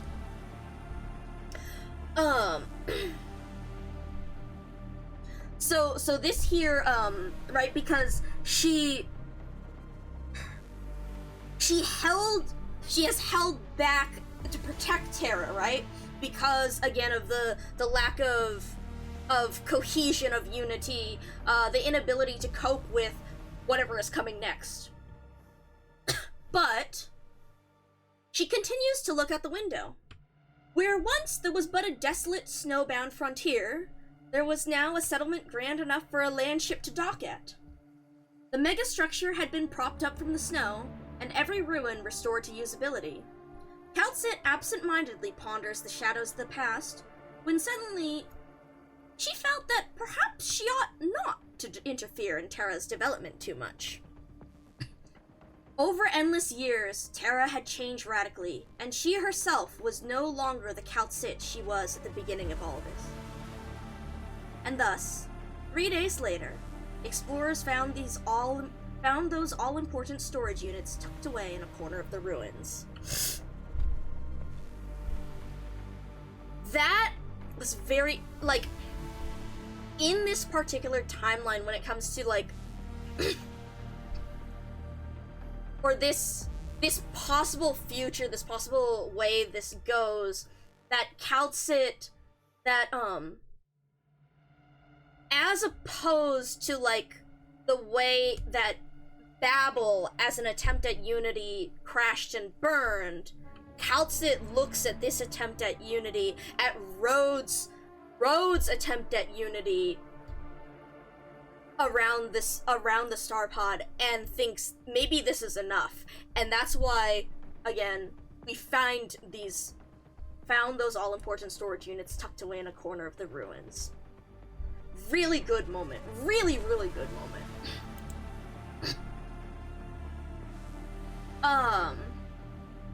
Okay.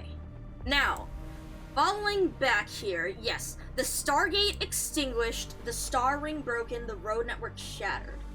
So, the destruction of prehistoric civilization. So first off, we knew that, the star ring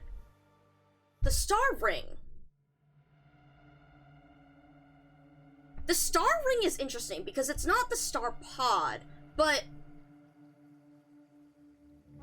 the thing, I believe the main thing we know of that's called the star ring are Kristen's star rings, her mechanic in Lone Trail.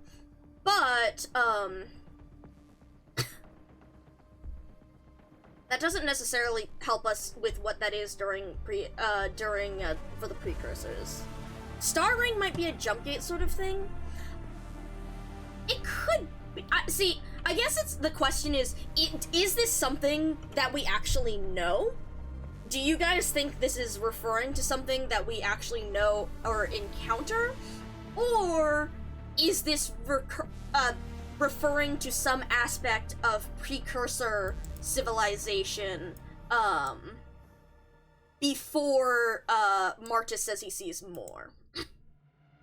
It's not anything, like, yeah, I guess it's, see, the thing is, we're like, right, we don't think thank you for the sip, Bonnie, and the stretch.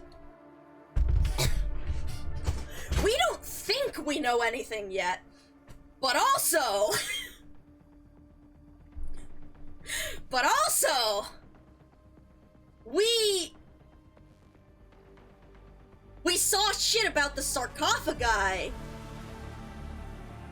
in chapter 7. Or no, it's chapter 8 by that point, I think. Yeah, chapter 8 by that point. So, like, yeah, it's like, see, my question is, like, is this within the Star...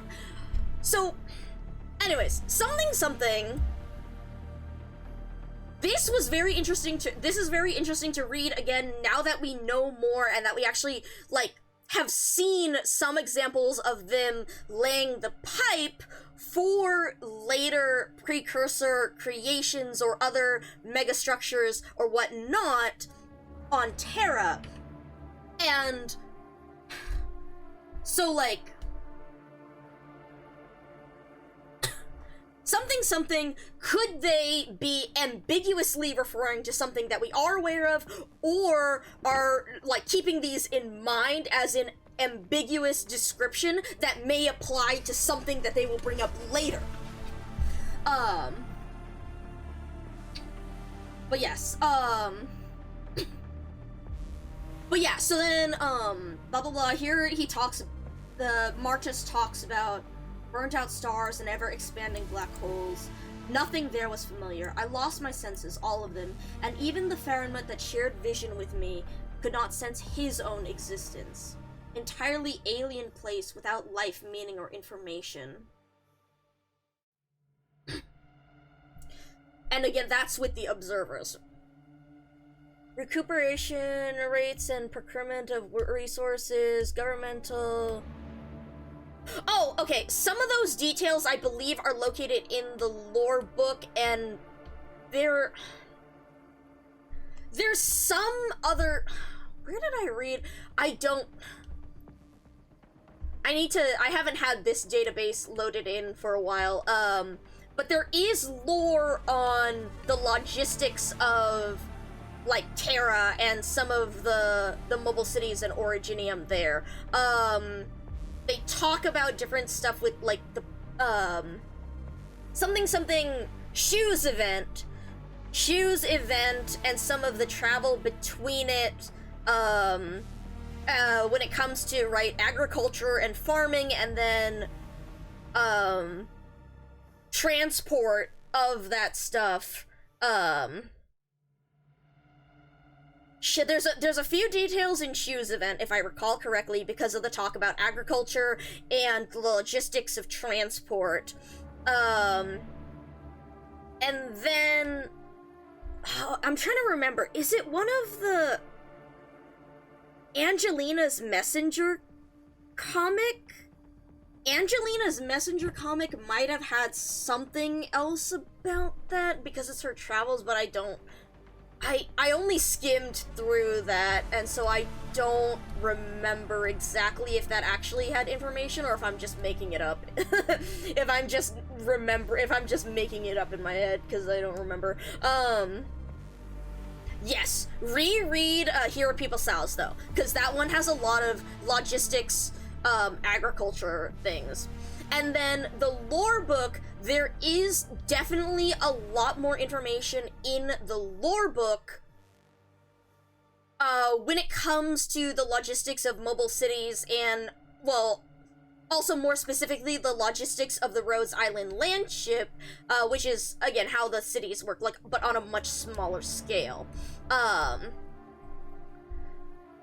I have seen some translations of that, but it's been a long time since I've looked through all the details on it, and I have that filed away somewhere else in my brain.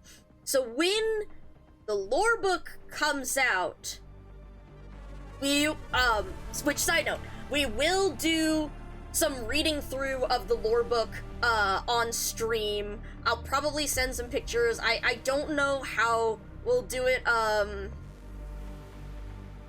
I was thinking about setting up, like, a long-term donation thing for, like, a hand cam stream together or something, or to send y'all, to show y'all pictures and things with it, but we'll see. If anything, I might set up a long-term thing for a new computer, and if we... Like, I want to read through the lore book, but I don't know if it'll be, like, a full hand cam thing. Oh, nice! Congratulations, Ivy!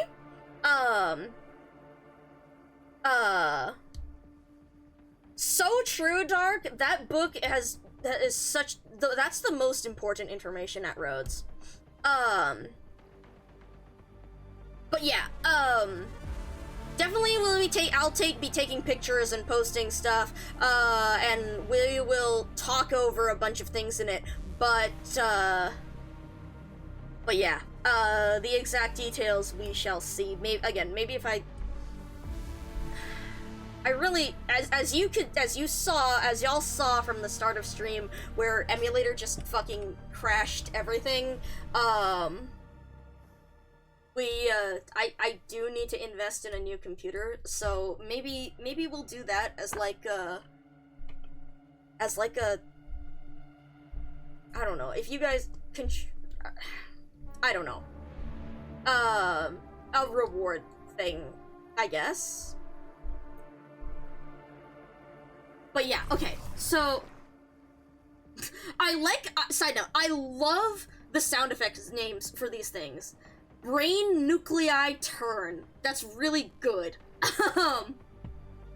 The sheer amount of live Seaborn reaction and various wriggling noises we got out of this event was so peak. That was honestly like one of the best things rereading it, just being like, ah yes, wriggles happily, wriggles uncomfortably.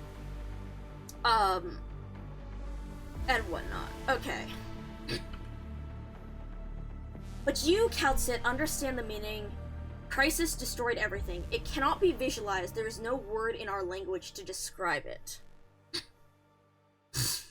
The end and the calamity that Terra must face. The end of all things. He and his children shall devour all that is living and consume the moons and the stars. All that is living and dead shall nourish him, and he shall murmur at the end of time, survive. Over and over, survive. Is the Farenmut asleep? Trapped within a dream. Dream stagnated.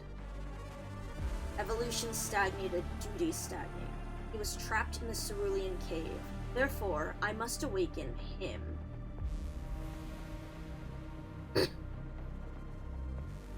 This was such an insane fucking drop. I'm still not over, like,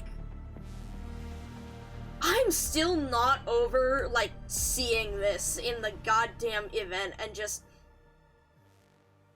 like, the feeling of having this dropped on us after, like, all these fucking years of air lore and Seaborn and IS3, and they showed us, and here it is. This is it. This is the primordial life spring. This is the Leviathan that housed it all. What the fuck? Let's see. And then this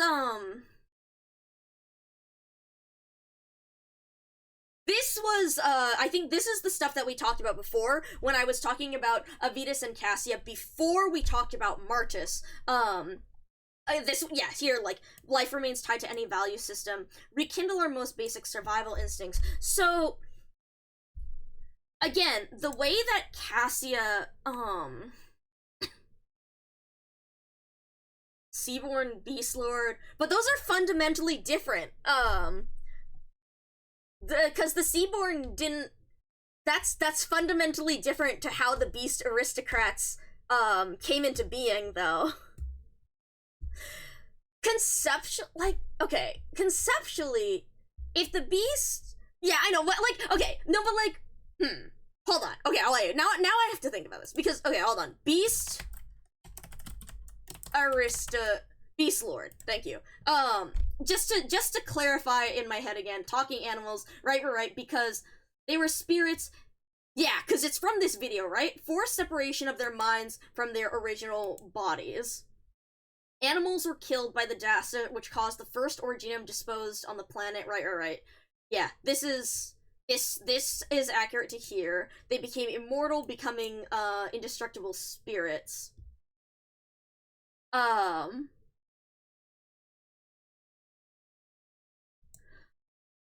Okay, so like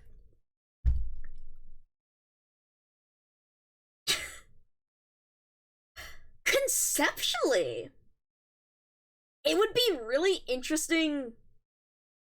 See, would they have existed because the precursors... Well, see, Originium is a separate project that the precursors had in order to preserve life on Terra. The Leviathans were just another attempt, another method. They were ordinary animals, but then, right, because, so then they died, but then their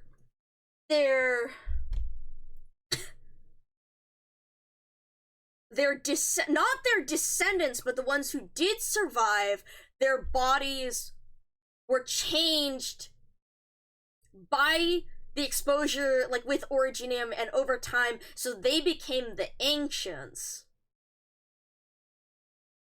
Fundamentally,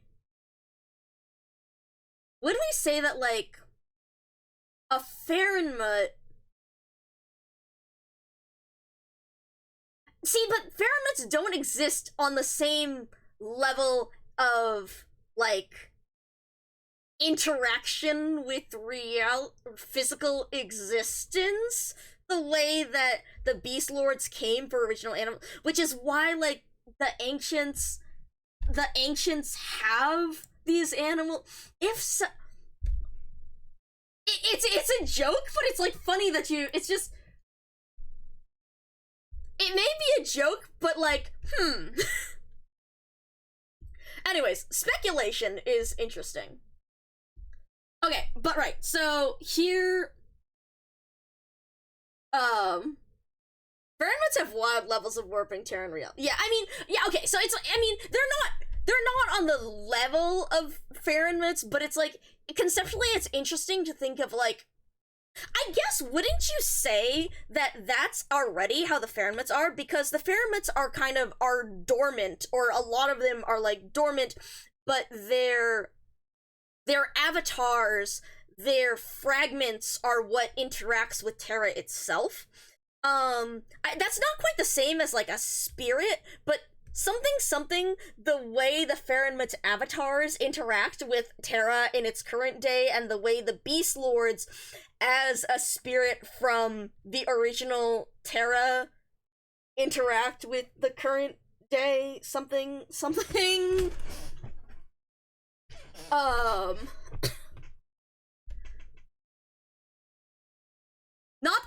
Not that I know how we would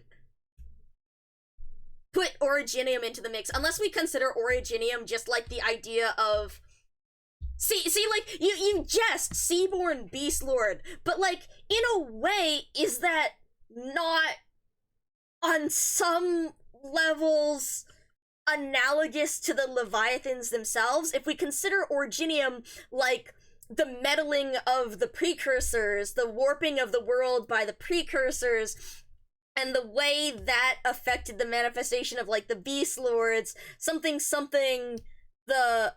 See, I guess what it would be is if the Leviathans had an avatar like the other Fahrenmuts, and if that interacted with the world. But because of the self-sustaining, like, the self-enclosed ecosystem of the Fahrenmuts and the life there, they were... Do we even know how the Fahrenmuts, like, how the Leviathans conceptualize things as opposed to the Fahrenmut? Because, like,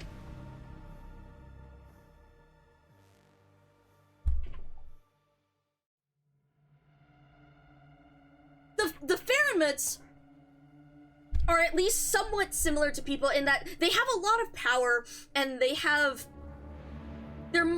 are spirits, like, not spirits, they're beings of the land and everything.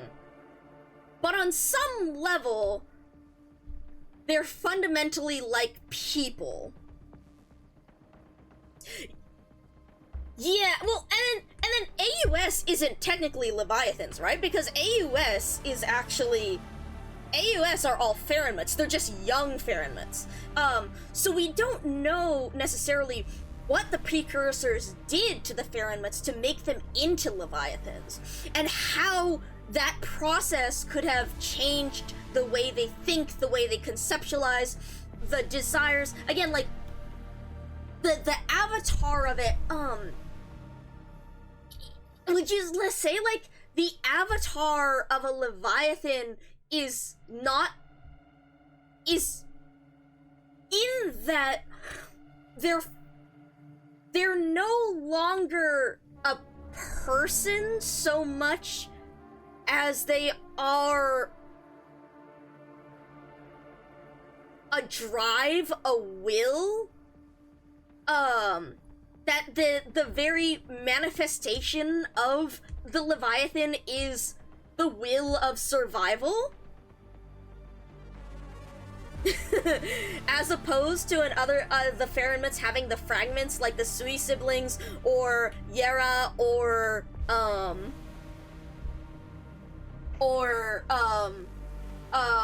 AUS.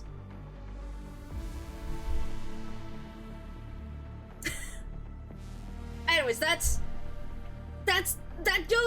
more not philosophical, but more speculative than, like, that's more speculative than rhetorical than an actual question. But it is, like, it's funny that you say that, because it makes me think about that kind of thing with the Seaborn Beast Lord, and yeah. Anyway, so, oh god. Okay, I'm gonna be real. I don't know anything about Bloodline of Combat Mulesies. I just know that it was a fucking skin, and I didn't really like how it looked. It's too, like, it's not, oh god, what's the name for it? Like, the Arknights, where it's, like, not tech core, but it's, fuck, I can't think of the word. Like, the clothing, the style, where it's not exactly rugged, but it's high-tech, and it's... Fuck, I can't think of the name. There's a name for the style. Fuck!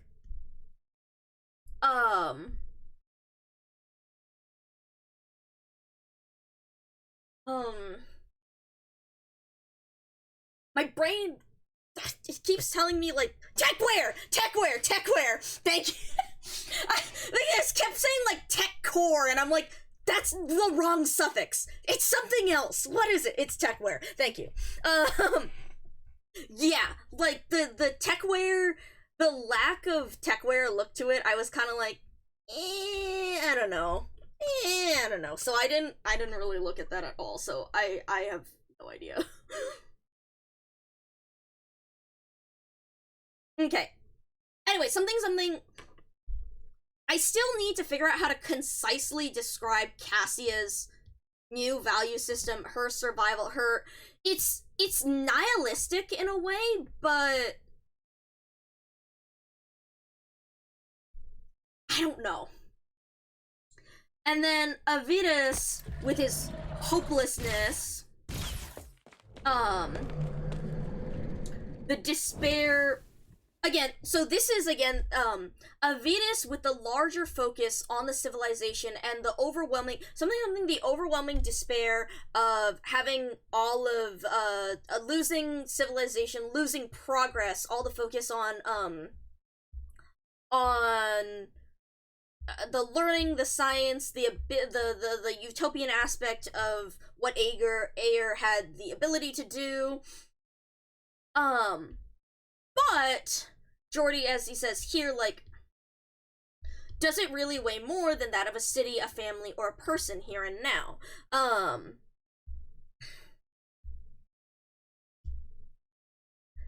if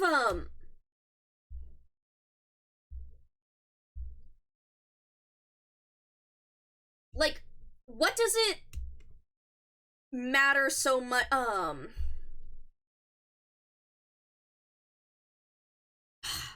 So there's I'm having one thought about one, in the face of despair, with the idea of losing an entire civilization, an entire, like, font of knowledge, on one hand, it's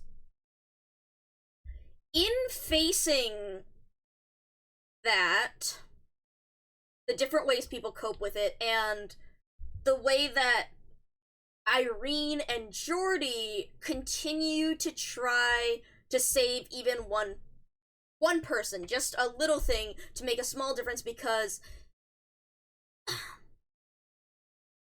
they, again, something with Iberia having already fallen, and they not having, going back to the idea of, like, they don't have the power to make the grand gesture, the grand sweeping whatnots that Ayer and precursors have, so on a smaller scale, they have to focus on the smaller scale, but that, in the end, makes them more resilient in the face of this disaster.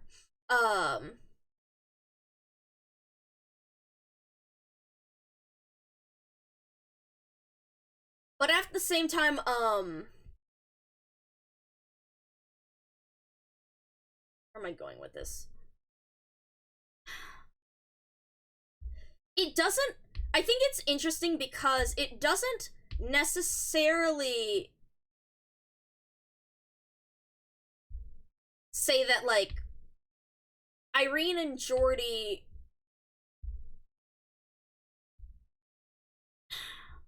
Arknights, again, I like, a big fan of the ambiguity in that they leave it up to you to whether you think that they are making the right choice in the end or whatnot. Because in,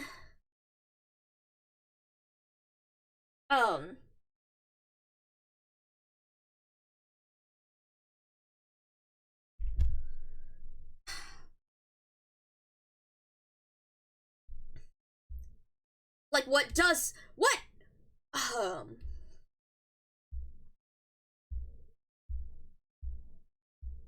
if everything is gone in the end, then again, what does it mean to save just a single person? But that's the whole, like, I think that's the idea in, it's like, in, it may, something, the idea of tragic, there's, like, a bunch of ideas here that I want to put together, because it's like, it doesn't necessarily say that by bonding together, by the power of friendship, we will succeed. It doesn't necessarily say that. In the end, it may be just as hopeless as Avitus feels. But, in the view of humanity, this is tragedy, right? It's the idea of a tragedy in that, whatever is happening is inevitable. Whatever ending, whatever disaster, whatever bad ending is inevitable. But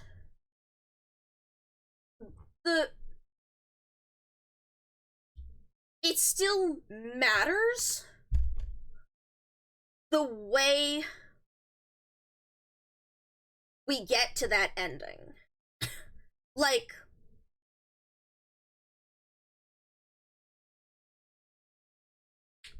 there's, I'm definitely getting tired, because, yeah, but,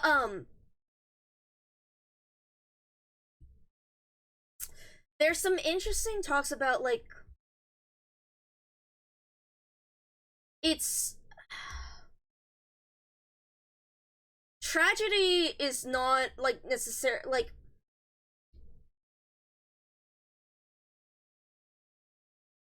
tragedy is interesting to read because it tells us that, like, our choices still matter, because it matters to us what this character does, what choices they make, even if in the end it will result in the same failure. But the ability to, the way they keep going or the way that they cope with it is still of value to us. It is still of interest, of value. It matters to other people. Regardless of if you fail, it matters to people that you try, or that you, or like, to accept your situation with grace, or to do the best you can with it, or to find what hope you can with it despite the inevitable. And I think that's really interesting here, because again, it's not necessarily, and this is with, I think this is what I was also trying to articulate for a lot of, like, the masses travels too, because we talked a bit about, like, is the end goal, like, what is the value of the end goal? What is the value of, like, the whole thing about the true angels, about preservation versus survival versus making an attempt, like, something that is that is more likely to be to provide survival, but does it really provide it in a form that we would consider survival? But all that, again, is about the end goal, the final result. And while that may still matter,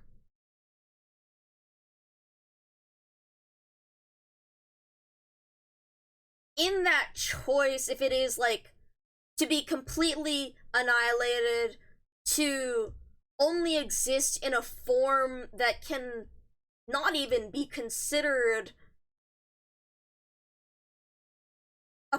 like, human in any sense of like, preserving what's important about humanity, or even if we succeed, something I think a lot of this story with Laterano and with Iberia and with Ayer, it is, and then again with the observers in the end too, it's no matter the final result, we value the path that you took there. And, like,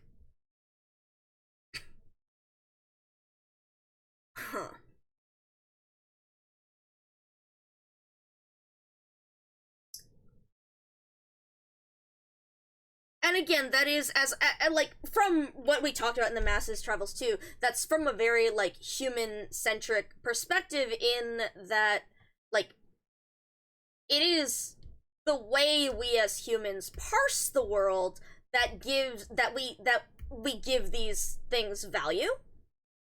But then again, we are humans, and that is as fundamentally as humans, that is how we approach the world, and so thus that should be, like, or thus that is how the value system goes.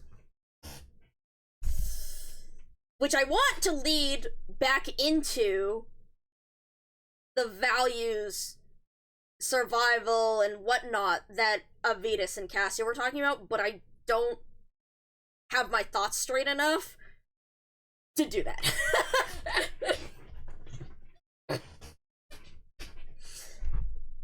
This is...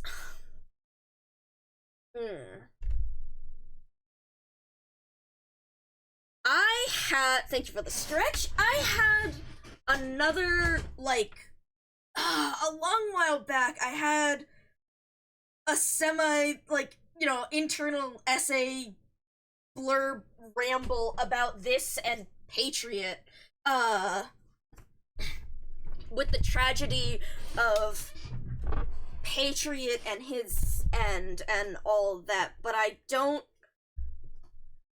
haven't pulled out that database recently enough that I feel like I can do that justice. But yeah, anyways, this here again was very interesting to revisit post Masses Travels, post all this stuff about the precursors, about because of those parallels. And I didn't and I wanted to talk about it, or at least to ramble aloud with all of y'all to kind of put those thoughts in order. And I think that's kind of where the thoughts are going, in that it's speaking of it like as a tragic, or regardless of outcome, in the same way that we read a tragedy, even though we know it will end in failure, we read it because we want to see and we value the journey of the person to that end.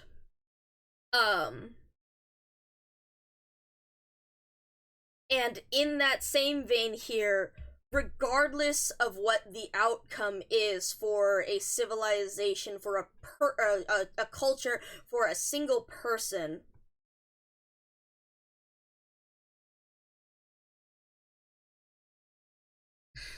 the values they have and the journey that they take are what matters to us, are what encompasses them as a being, as an individual, as a country.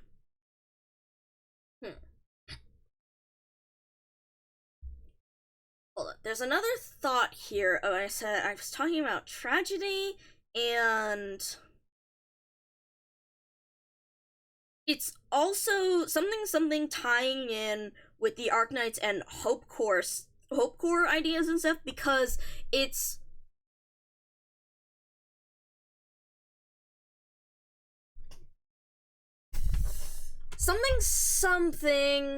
another story about what's it, the hold on, I have to look this up. I have to say this correct. I have to tell this story correctly. Hold on.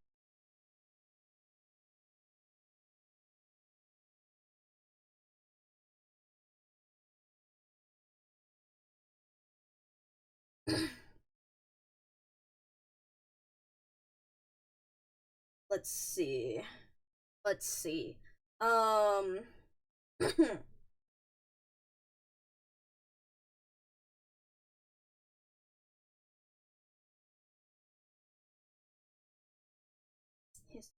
hold on. Where is the story?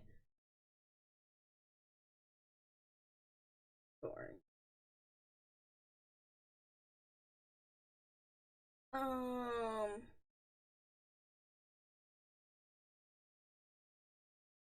Oh, Britannica.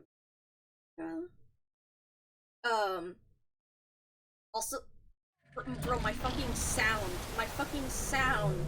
Whatever.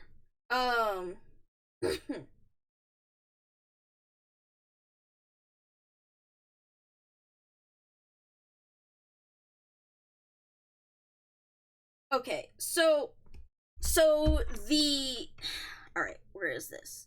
The RMS Carpathia was a British passenger liner, and it's best known for rescuing survivors from the Titanic after the Titanic's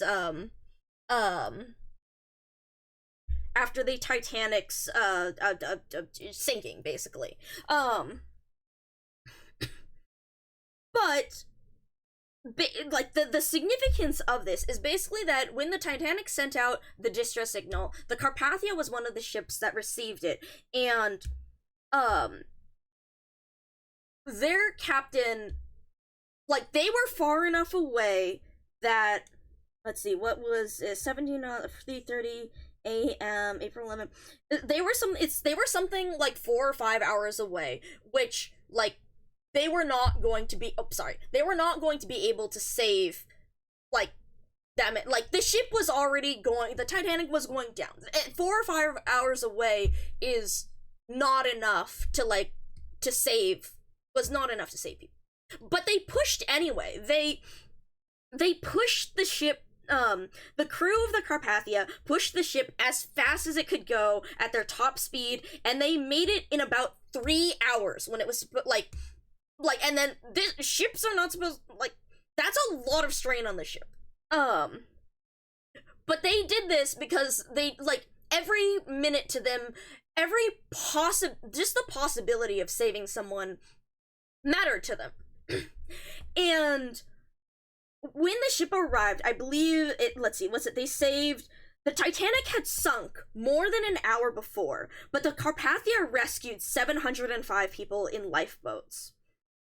The actions of Rostron and the Carpathia's crew were credited with preventing further loss of life, and Rostron was awarded a U.S. Congressional Gold Medal. But so one of the things about this, and the thing about the story, is that the Titanic was still a disaster. So many people died, and we don't know, like, maybe the Carpathia arriving there at that time would have saved more people, maybe it wouldn't have. Maybe in the end, it didn't necessarily matter. But this story is inspiring to a lot of people that hear it, because it shows, again, the desire of people to try and to do something in the face of disaster, even if you don't know, like, even if it won't do anything in the end. It's meaningful because these people, not knowing if they could truly, like, if they could really save anyone, still decided to put effort in on that chance. And is that a good value or a bad? I mean, like, who is to say? Maybe they would have, maybe if they pushed the ship harder, they would have wrecked their own ship and it would have been more loss. But we as humans, we find that altruism inspiring. And so something the story of like that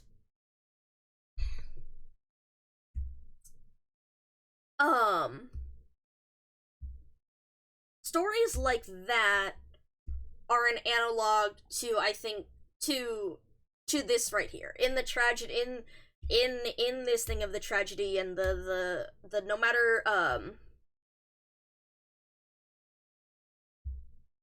their value is not necessarily in whether they are right, but they inspire us to try and do more even when the odds are against us.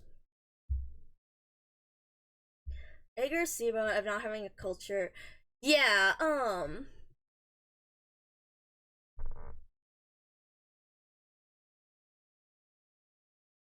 yeah. I had a thought and I don't know where it went.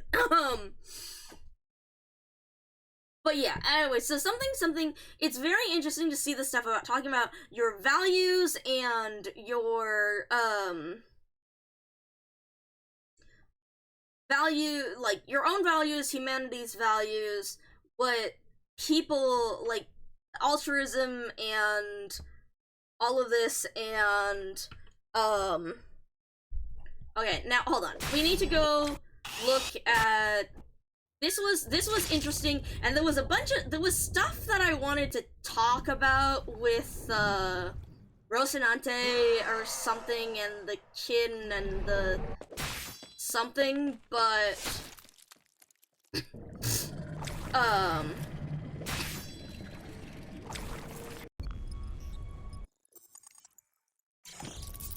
but I don't remember.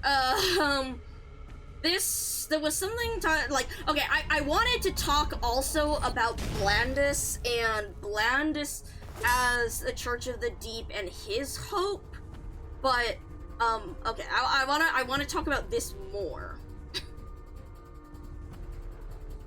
The feasibility of modifying a fairy into a biological arc by leveraging its habit of fostering an independent ecosystem. Okay, hold on, wait. Seeing that, I need to see in BP3 before. It might have been BP3 before or BP2 after.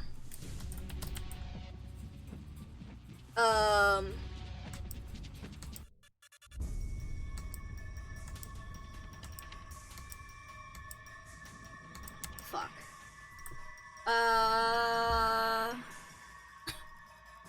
Kristen Wright, yeah. Prehistoric sarcophagi,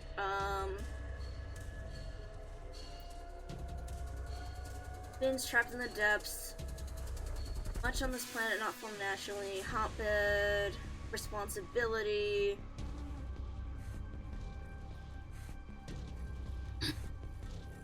Yeah, Ayer's arrogance. Okay, fuck. There was something about an arc forehand, I thought. Shark. Maybe not. Maybe I didn't.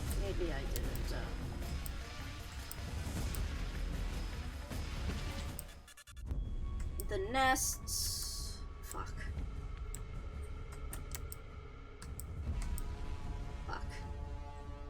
Maybe not. Maybe I'm just shark. Singularities, blah blah blah blah blah. Damn it. Oh shit, I wanted to go back to reading this also after I read it first, because I wanted to think about the Eco's Way, Homeland Left, Fairhurst and Chill. West.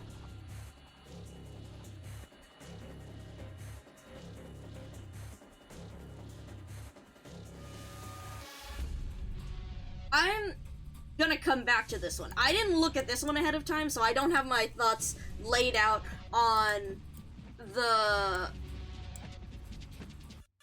I'm losing my fucking words. Like, on the relations, on the metaphors of this, so I'll get back to that. Anyways, I thought there was another thing where they talked about a biological arc, but, I don't fucking remember. Yes. Why did it go... He was given meaning that did not belong to him, an innate... innumerable seaborn.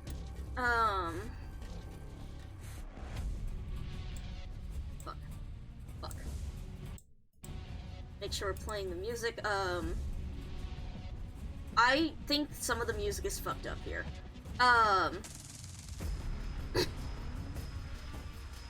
All things to nourishment for his survival. Hold on. We need to check. Where the fuck is the node?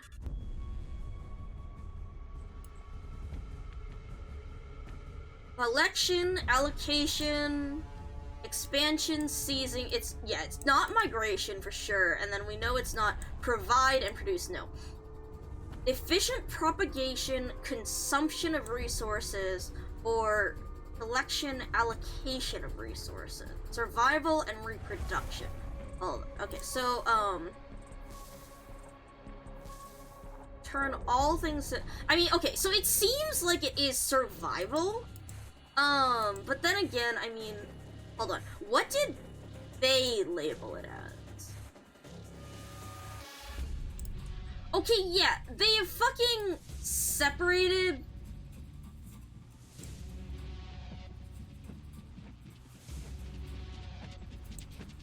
What is this one from? End of childhood... Right, okay, wait, hold on. Because we did see...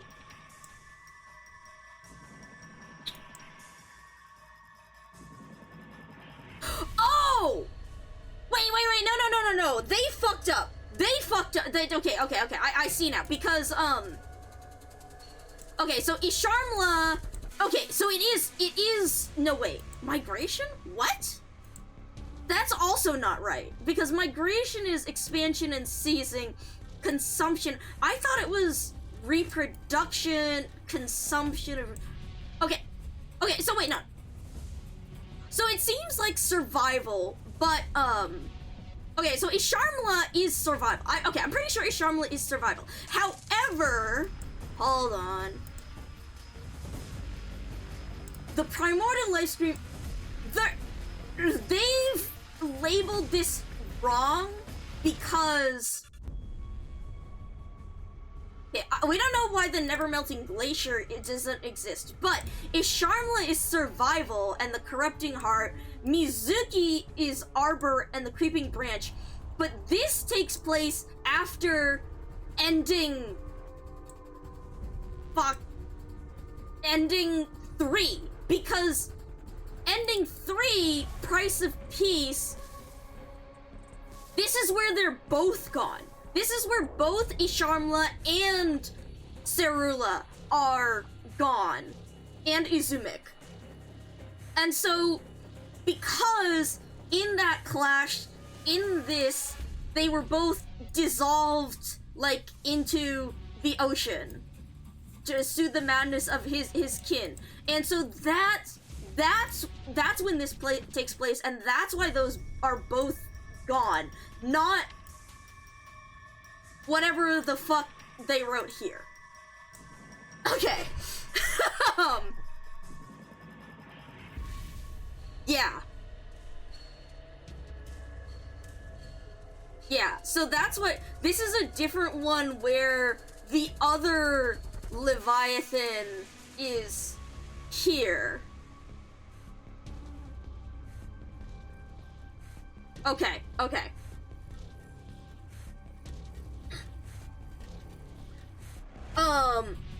Mizuki third part here, memory number in the memory mapping, this.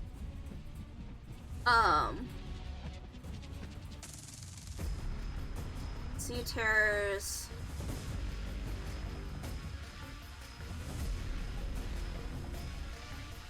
Yes.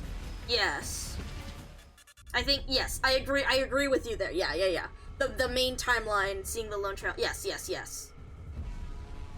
Yes, this is the live Seaborn reaction that we saw in Lone Trail. I always think of that now. Like, vodka's infected me.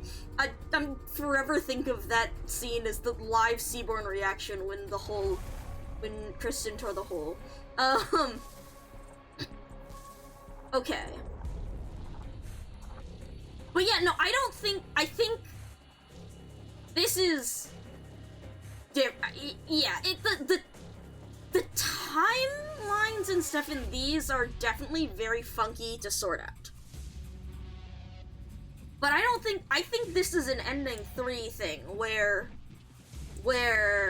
they both, like, canceled each other out, and then, the primordial life spring took over, basically.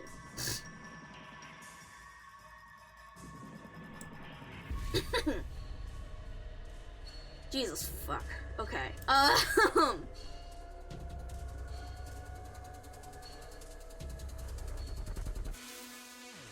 Again, I think with all of this, because to be fair, I think with all of this, they were all... Oh, you know, I wonder if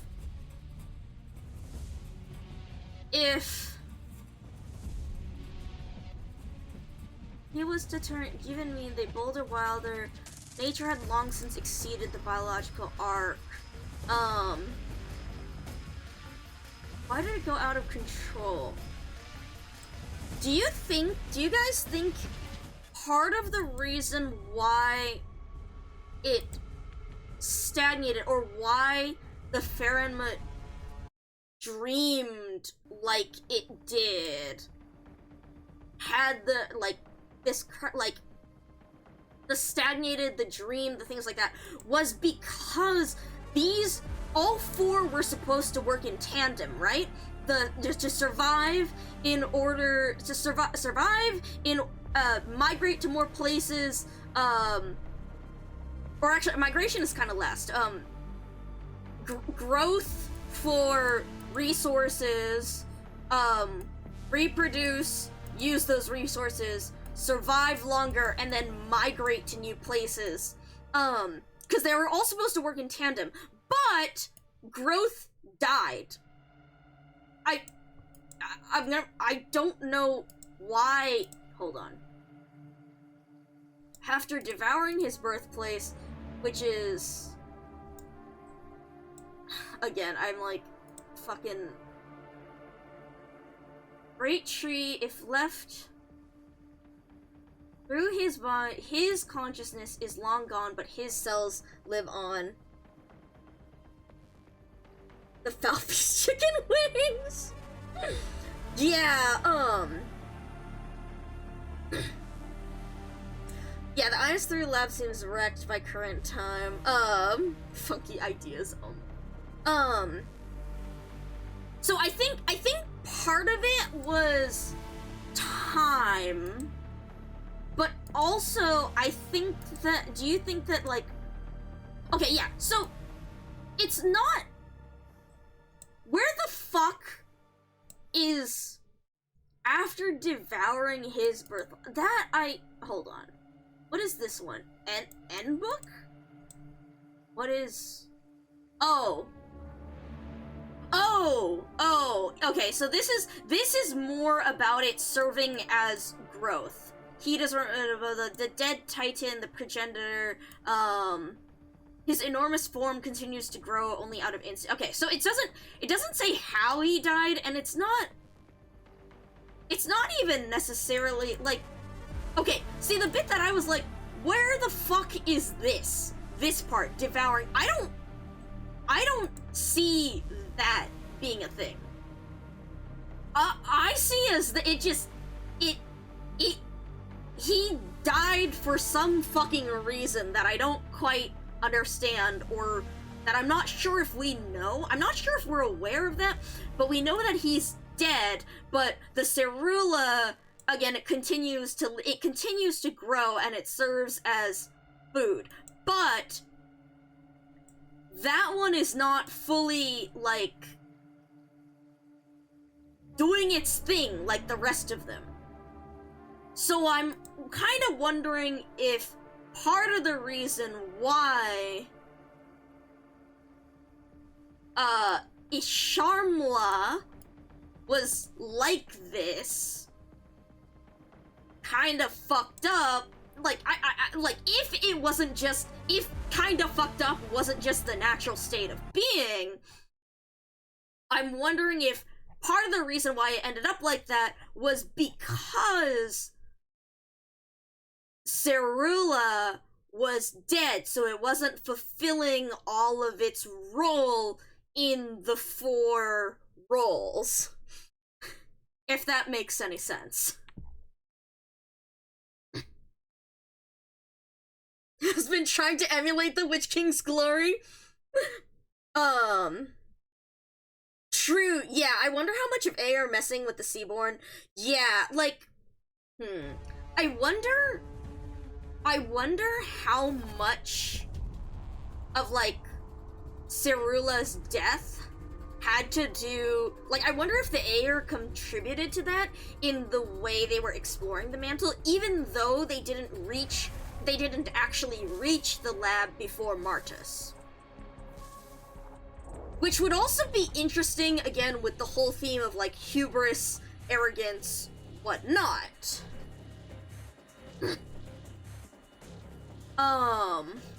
Okay, but yeah, something, so this is indeed transformative. The offspring were weak and Aer was strong.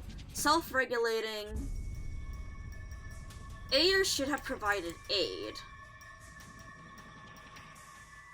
Came back from the dead, sincere conversations.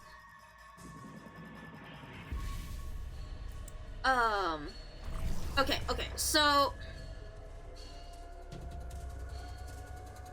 this bit, So again, this is us understanding that Martis believed in the survival aspect by the Seaborn, and that's why he wanted to, that's why he aligned himself with this, or at least, no, we're not talking about the why yet, but this tells us that Martis aligned himself with the Seaborn, and,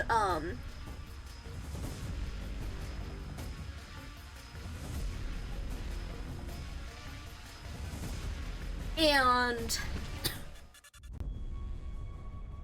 here, the reason why the Church of the Deep became a thing was because Air should not have been an obstacle. Air should have provided aid because of that survival aspect.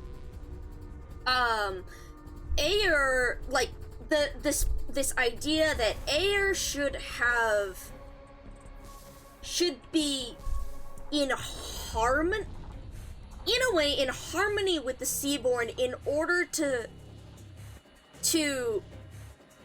fulfill the growth and survival of both parties. Which is why, well, at least in his start with the Church of the Deep, but also it's really interesting, again, how all of the Church of the Deep, which, as it says, like, later, he didn't necessarily make the beliefs of the Church of the Deep, but he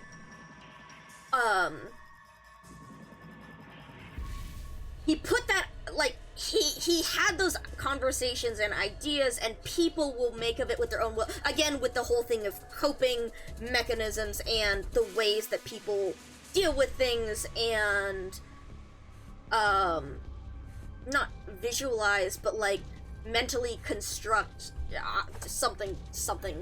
I'll get back to that in a second. Also, I think it's been really interesting, and I didn't talk about this while we were first, I don't remember if I talked about it while we were first reading this, but I did talk about Blandus because it's really interesting how Blandus wanted them to be harmonious, to not be, like,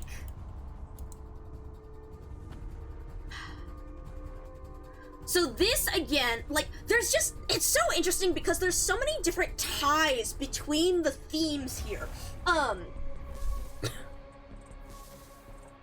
Blandus, first of all, this draws upon the ideas of hope and despair, and the idea of the Air utopia, and the ability of the Air to follow their passions, and how war with the Seaborn and this disaster has made it so people are unable to do that. They are forced into this violence, they are forced to be sacrifices, etc., etc.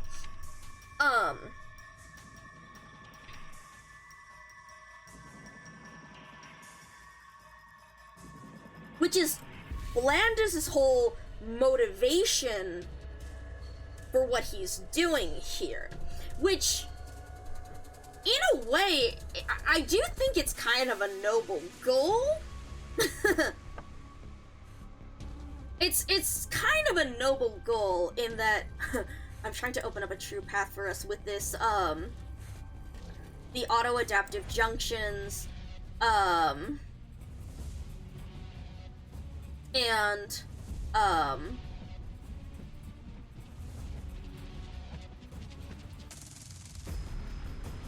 it'll transcend the boundary of species. It'll become a path, a bridge. Okay, no. I know what I'm saying here now. First off, it is in fact a noble goal of Blandus to want to stop, to make it so that the violence is not necessary. But this goes back to our discussion about the Stultifer and Navis and the desire to return to a long past golden age. And the arrogance of Air. In classic Air arrogance, Blandis is believing that he has the right path to this. He wants to return to the golden age of air when they weren't at war, when they had their utopia. But in the arrogance characteristic of Ayer, he believes that he, and only he, has the right path here, which is why he does this stuff with the fucking, with the junction tech, the harmoniousness, the whatnot. But that hubris leads to, yeah, exactly. He didn't even ask anyone about it. He believes this way is right, and he believes he can fix everything. But that arrogance and that belief is what leads to the waterway disaster, in that it caused all the seaborne to start proliferating far more strongly than they would have otherwise.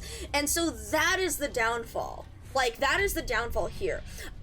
And again, same thing, Ship of Fools, the desire to go back to the Golden Age, they are chasing a long-lost dream, and the arrogance of Ayer makes them believe that they can fulfill it with no regard for, as you say, Ivy, anyone else. I would say that maybe not regard for anyone else, but I would say it's more of arrogance. Arrogance is so interesting as the main theme of Ayer. Arrogance and hubris, the belief that you can do it perfectly, that you can do it better than anyone else. I would say that Blandis actually does have regard for anyone else, in that he believes that no one else should have to undertake this violence. He does believe that other people, that people should be able to follow their own paths and their own lives. But the problem arises in that, like, there's two sides to it. One, there's the arrogance in believing that he is right. But two, there's the arrogance of believing I should take all of this responsibility upon myself, because no one else should have to go through this pain. And that's something I think that's more perhaps relatable to some of us in this modern day. It's the belief that, like, I shouldn't have to inconvenience other people, in this case, I say inconvenience people in more of the way that we as people might encounter this, in that a lot of the times the reasons why we don't ask for help is because we don't want to inconvenience other people. We believe that we're a burden upon the people we know, in that asking for help is more work from them. But that can be just as unhelpful, like that, the other side, like, it's two sides of coin. That desire out of, quote, selflessness is the other side of the coin of, so you can do it all by yourself, like, to believe that you have to, that you must take it upon yourself all by yourself. If you ask for help, then yes, you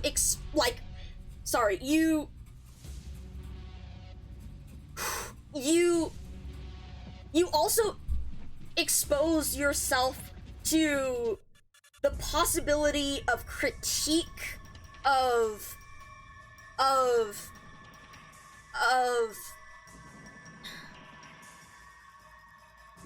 being incorrect, being told that, and whatnot. It's there's a lot of stuff involved in this, like, mentally, emotionally, and whatnot, when it comes to why people choose to do things on their own. But I think that's that's a really interesting conceit here that again goes along with Gladia's mom, which I was building up to exactly with Horatia, as Horatia is basically the embodiment of the arrogance of Aer in believing that she knows what is right for Aer, in that she has a plan for Aer, and that, like,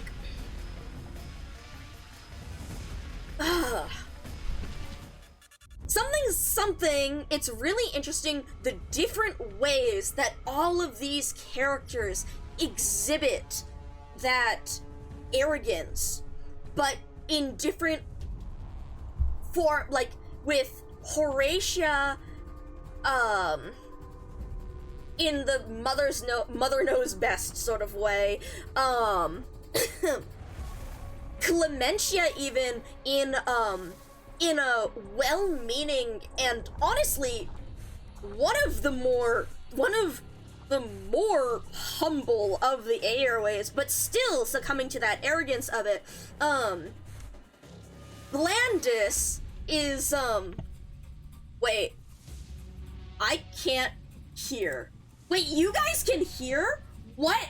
Oh, did I fuck up my audio? Wait, you guys can... That's really funny that you guys can hear it and I can't. What did I do?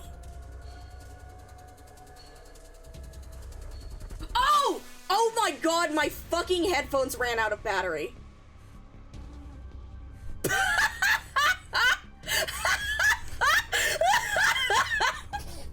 fucking headphones ran out of battery! Okay. Oh my god, okay. I think this is a sign that I need to start going to sleep. Okay, yeah. Okay. I think I need to start wrapping up. But that's what I thought! I thought the thing just broke because it broke early, or I thought it broke earlier, at least. Maybe you guys heard it, but I wasn't seeing anything on fireworks, I wasn't seeing any movement on the sound, on OBS, the sound mixer, but now I am. But now I'm doubting my memory. Anyways. Oh my god. But yes, anyways, so I think it's really interesting the way that they show how this arrogance manifests in lots of different forms, with Horatia, with Clementia even, with Gladia even, and then with Blandis. And it's all these different things in that, like, Horatia, or the mother knows best, Gladia, because she's used to being ignored by Horatia, and so in her arrogance believes that she had to form her own, like, self-independence, whatnot. I love that yapping gif, yes. And so now, as a result of Horatia and whatnot. Also, yes, all of Gladia's behaviors can be explained that her mom is the final boss of moms who think they're always... I've been thinking about that this whole conversation. When I've been fucking saving that because I wanted to send it to Benny after he finally sees Horatia in the last thing of Path of Life. because yeah, that's it. That's the fucking summary. But yes, anyway, so Gladia and her reaction to the final boss mom, arrogance manifested because the air has a fairly bland seafood diet and can't have the deliciousness of an essence cube. Fair. What do you mean? It's just congealed fat. But yeah, and then again, I like how those other, like, arrogance, something, Horatia arrogance also as caring for someone.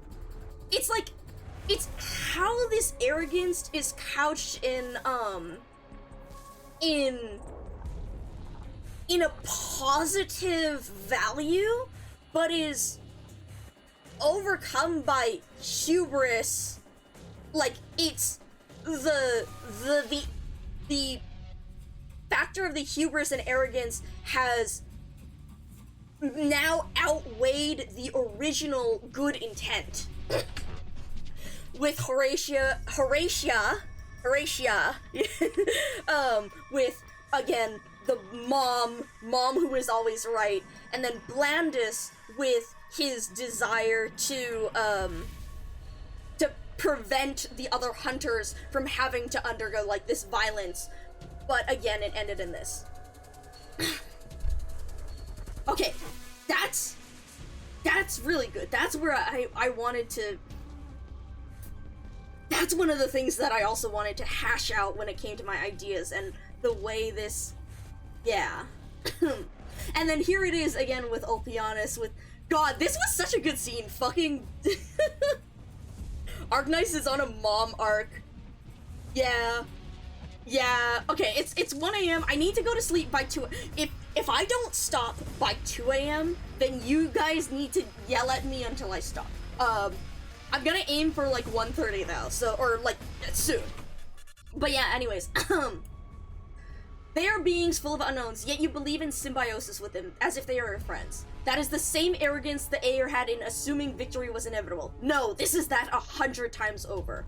Are you even aware of what you're thinking? Can you describe this hopeful vision you see in your fantasies of symbiosis? Are the Seaborn to be magical seafloor fairies spoken of in children's stories, or will they be our beloved household pets? Will Gladia debate philosophy with them? Will Scotty take tea time with them? Will Laurentina be dancing with them? You can't paint even a single proper picture, can you? But yeah, so this is, that's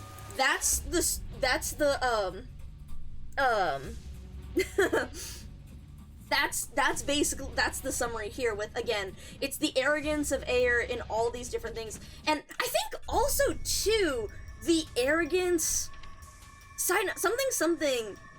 it's also the arrogance of Aer, in Cassia and Avitus to believe that, like, again, their whole society, to believe that their civilization and their technology is, like, again, incredibly advanced, but to believe that that is the greatest loss, that all is lost if their society is lost, rather than, again, the work of the individual, the ability to rebuild it, it is again that arrogance that also makes them succumb so much more susceptible to the despair or to the different not cope, but like the ideas that form, like, again, the Church of the Deep and all this.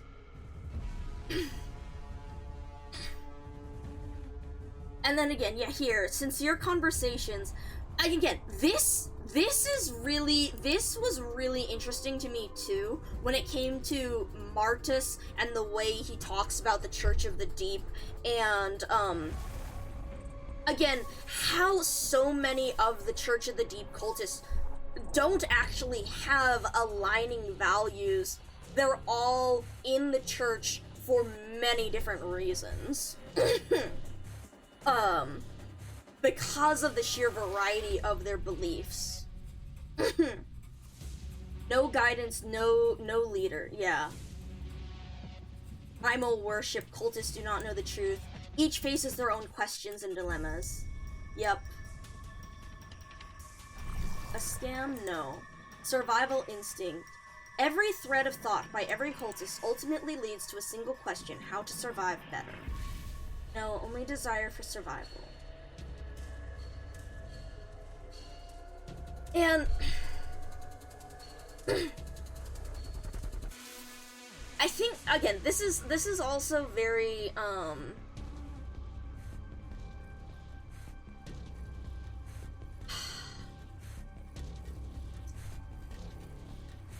there's a lot to dissect with this and the masses travel. Again, it's been a fucking experience rereading this shit after the masses travels, because it's like, side note, the fact that they tied together the Laterano and Iberia storylines so early on with the whole thing of like Laterano and its faith, and the fact that Iberia has taken a lot, Iberia's church and all that system actually comes from them adopting the Lateran faith. I'm like chef's kiss about how they tied those storylines together very early on, and now we again see all these parallels in the way these stories unfold. And again, faith, survival, with all of this fundamental, like, yeah.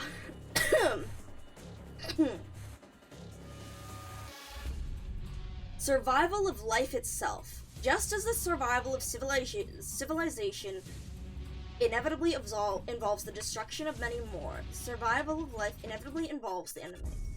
A side note, I did think it was interesting, here, because it's like, that's, like, whose survival,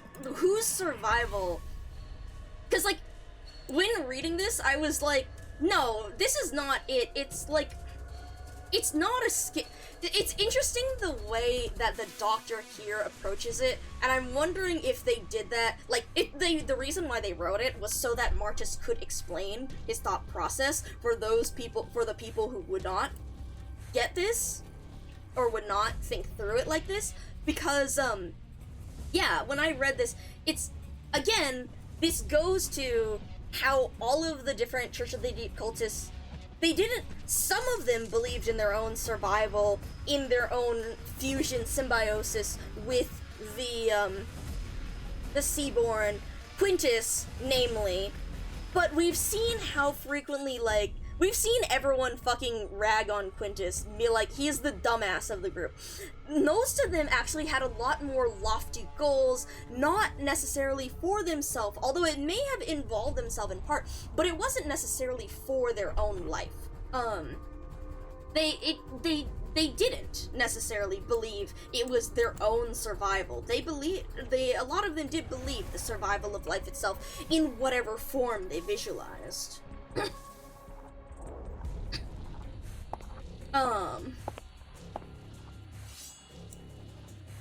Explaining.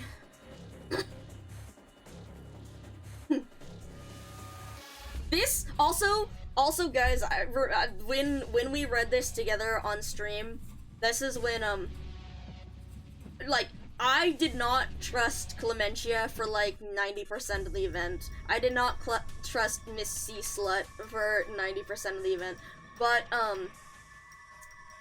after what's it?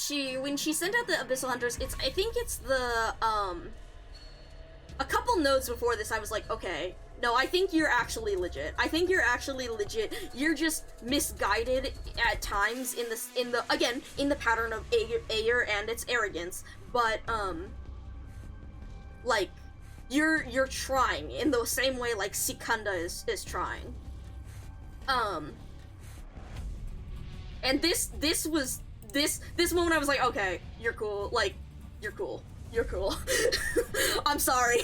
I remember when I streamed it, I was like, alright, I officially apologize to the sea slut for being so distrustful of you. Yeah, Clementia is shaped by Ayer, but still trying to be better. And I think I'm really, really glad that we have Clementia here as the consul, as opposed to, like, Horatia. Because, again, we get to see something, the analog of Clementia being shaped by Ayer's beliefs, but still trying to improve. Similar to how, like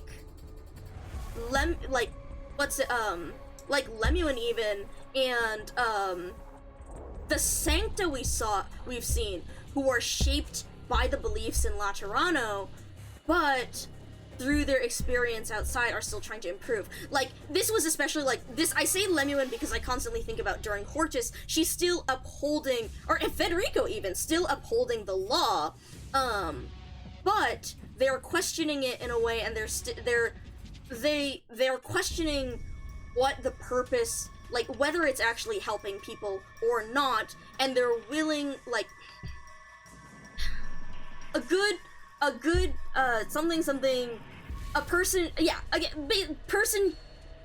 a decent person, but shaped by the whimsical ethno-state they grew up in.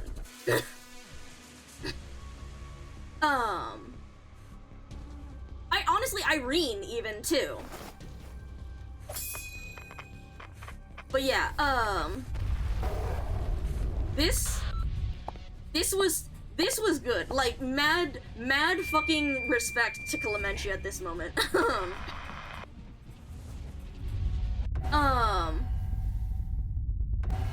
Found silence. Igarian right, and then here was,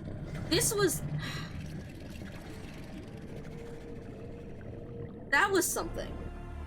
Irene saying the most wild shit in Undertides and Essen. Yeah, no, like, her character, I think Irene's character arc is one of the best, in the game in terms of, like, real growth and understanding and, like,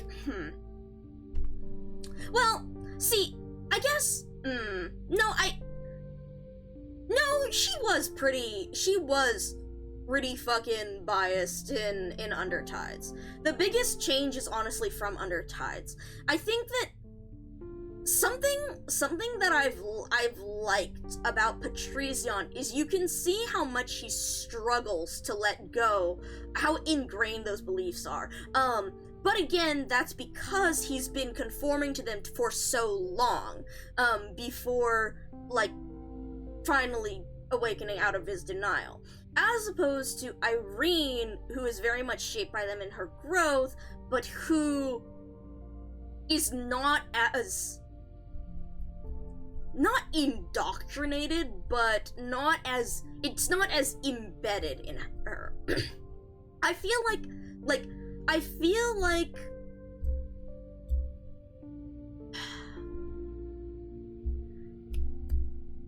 I would almost say that I feel like Irene's growth, I would have liked to see more of the struggle with it more of the struggle in revising those beliefs, but at the same time, I think that her arcs through these stories are very well paced and well done, and seeing more of a struggle would have thrown off that pacing. So, like, yeah, mentor, that is true. Dario did a good job, even though he may have instilled her with a great deal of those beliefs, he also taught her to question when necessary, like, and to doubt. So I do think, yeah, that's also fair as to why, she adapted, she changed her mindset more quickly.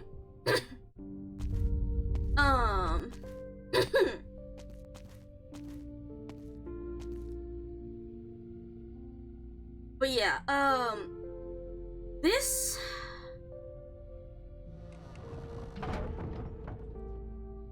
He made it so she could press X to tap! Yeah, 07 Dario.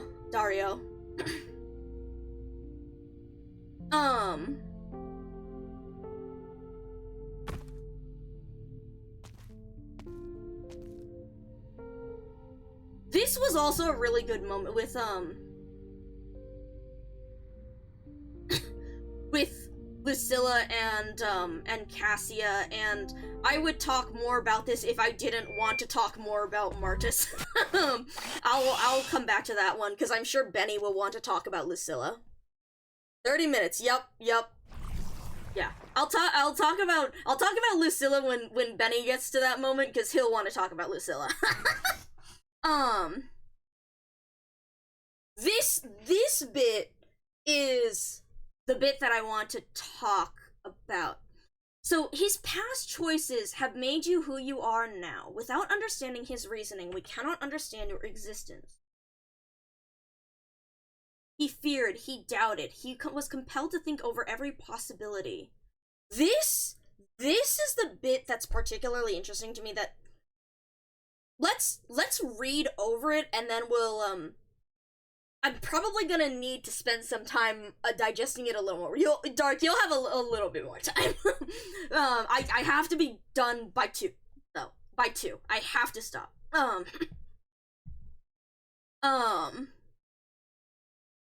Life form, singular being, tiniest fin. Iterate away. How large? How many must die to support? Supposing they could not, where did the true answer lie? Even if you spent your entire life simulating, you would not have been able to obtain a definite conclusion. The information you possessed was simply insufficient to calculate every possibility. But the past Martis had no choice but to try. Danger and possibility,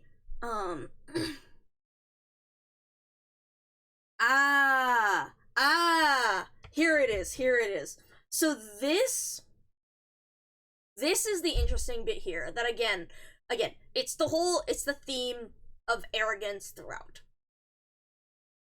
Path of Life did a really, really good job of bringing up all of these themes and parallels and ideas that other Arknights events brings up, and then stringing it all through on the thread of arrogance and precursor arrogance,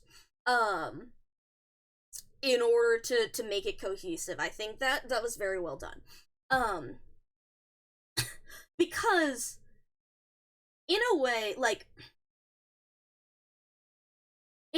here, I don't blame Martis for making the choice that he did, in how, I think it's so interesting here how they talk about you could have informed, and so this is what I just talked about with Blandis, right? You could have informed your country from the start. Ayer would have helped. Wait, side note, is this thing playing? I don't know if it's playing or not. I don't see any sound. It might be silent, but I don't know if that's just me or if that's this. Or if that's, I don't think it's just me. I think it's actually quiet. Okay. Yes, it is. Okay, there's sound. Okay. Maybe I scrolled too quickly? No, this is actually quiet. This is actually quiet? Maybe that is actually quiet. Yeah, okay, because sound comes... Okay, so this is either actually quiet, or the music just didn't load. But it's not just me, then. Okay. But yes, so I think it's interesting here how what we spoke about with Blandis, and how Blandis, out of a desire to not burden others, took that upon himself. But in, again, that arrogance in believing he could do it himself, by himself, that no one else could help him. And that,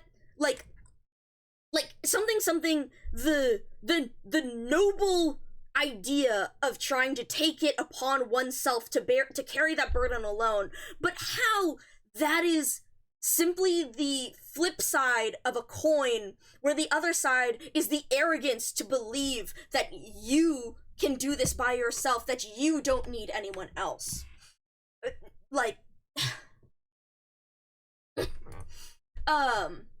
And this here, again, you could have informed your country from the start. Ayer would have helped take on your burdens. The oldest records of the Academy of Science could verify the past you saw. The latest inventions of the Academy of Technology could model the future you envision. To cede the choice to others, is that a solution or an escape? The choices of the countless many against the choices of the few. Are they more accurate or more ambiguous? More earnest or more capricious? Suppose the means for life to continue is not civilization, and the species that transcends ruin is not humanity. If so, how would Aya react? And I think that is a genuinely good question, in that, what does, like, in the end, like, does the actual, like,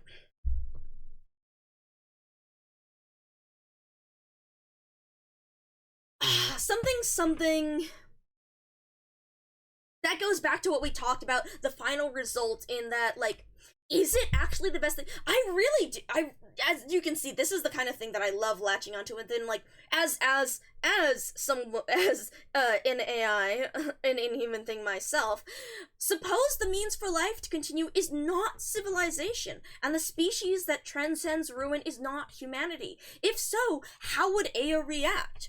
Would they prevent that? Would they not, like, I think that is a very good question to pose, in that, like, is it better to have life survive at all? To have sapient life survive at all, even if it means that your own life is gone? Like, here are people Sal's and Shu's goals come to mind. Refresh me on that, like, because I know she had with Shenong and the whole thing of, like, trying to, one generation after another, to help people to steadily build up that knowledge. But refresh me on what part you're speaking of here.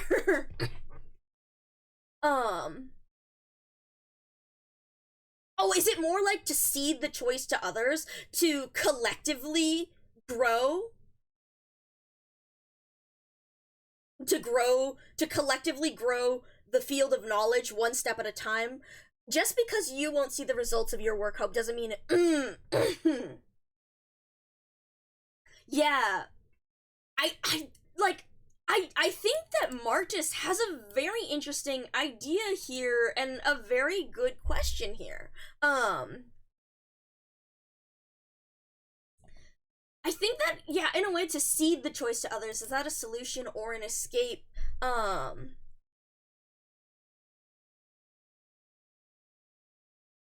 I don't necessarily think that's, like, arrogance on March's part in wanting to see the end himself, because again, his focus is not on it himself, it is on life. But yeah, anyway, so I think that March's his ideas here are particularly interesting, and again, I don't necessarily, these questions, I don't necessarily, I think these could be debated for hours on end, you know? It depends on the individual and what each person believes, and yes.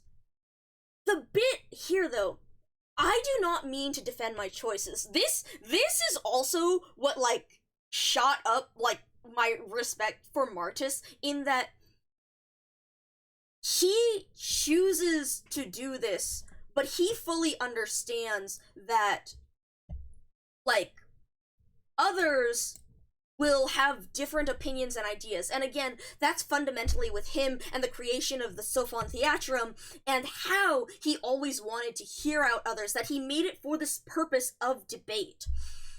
He doesn't necessarily say that, like, I do not mean to defend my choices. Like, he fully accepts that other people may disagree with him. But it is in this moment here, there was an immature life form that interrupted my flights of fancy. Sharmla, it just wriggled calmly towards its foreordained destructions, acting out of instinct only. As for us, there are countless possibilities to consider before making a decision, countless trade-offs to worry over. We find ourselves unable to ignore the costs of our decisions, or the results, or the value and meaning of those results. Humanity is ever a prisoner of itself, ever one step behind fate. This is the essential difference between the humanity and the Seaborn. This is why they are suited to bear the duty of continued existence. Okay, so he had me for a little bit, but then he lost me at the end here, because Like, well, okay, both in a way, because there's any life that can survive that future, it is worth fighting for no matter the cost. There is no justice here, only the path ahead.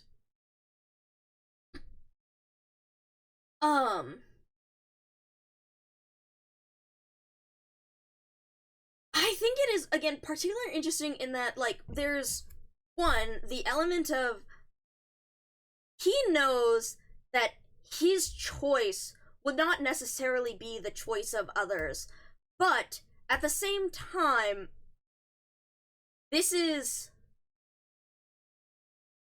I would say like, it's almost the reverse, Windy. It's in the fact that, like, as someone who always thought about all of these possibilities, like, he has always thought about these possibilities, but in this moment he saw this creature completely unburdened by the morality, all the things that, quote, weigh down humanity. He saw this thing acting without thought, without any vision of the future, without thinking of the past. It was in the moment, surviving in the moment. And he decided to take a chance on that creature. He decided to take a chance on that survival. But in that, he is also, again, renouncing humanity. In that humanity, and, like, part of the thing of humanity is the way humanity interacts with the world and its future and the possibilities, the back and forth, all of this.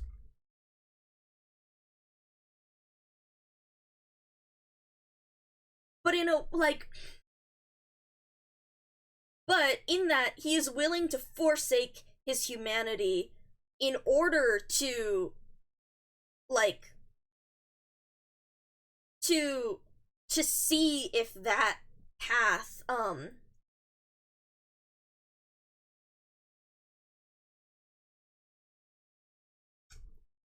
something. It's just particularly interesting in this, as someone who has, like, had god awful OCD, like, really bad, as in debilitating, reason I didn't finish college, reason for a lot of depression, reason for a lot of this OCD that is focused, the compulsion is rumination in going, what if? In some way, the freedom, like, provided by, like,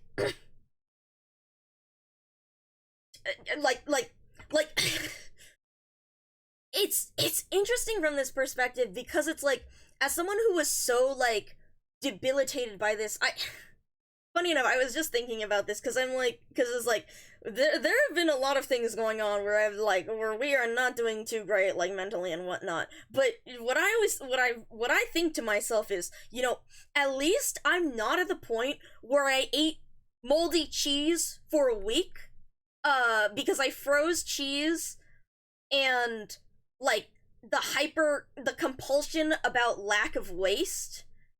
I froze cheese, it molded, I didn't want to waste it, because I was constantly ruminating about the fucking waste, and that, and, like, but the cost, and, like, anyways, it was bad.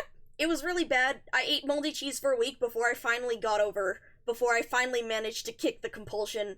And yeah. So something, like, getting caught up in this, I can see why it, like, I understand that humanity is ever a prisoner of itself, unable to ignore the costs of our decisions, results, etc., etc. Like, that is... It is... terrible, really, to be in that stagnation, in that thing where everything is like the ability to focus on this cause and effect can have a price in inaction and yeah. But that doesn't mean that it is, like, utterly worthless. It really is, again, like, everything in mediation, in moderation, right? It's, yeah. But so in that, I can see Martis in the, like, this has no qualms, this has nothing to hold it back, this will survive. And I don't necessarily begrudge him for putting value in that form of life. Do I agree with it in the end? No. Would I still be fighting him? No. But you had already renounced, this is, I think it's very interesting the way, like, Kaltsit talks here, and, like, you had already renounced thinking as a human does.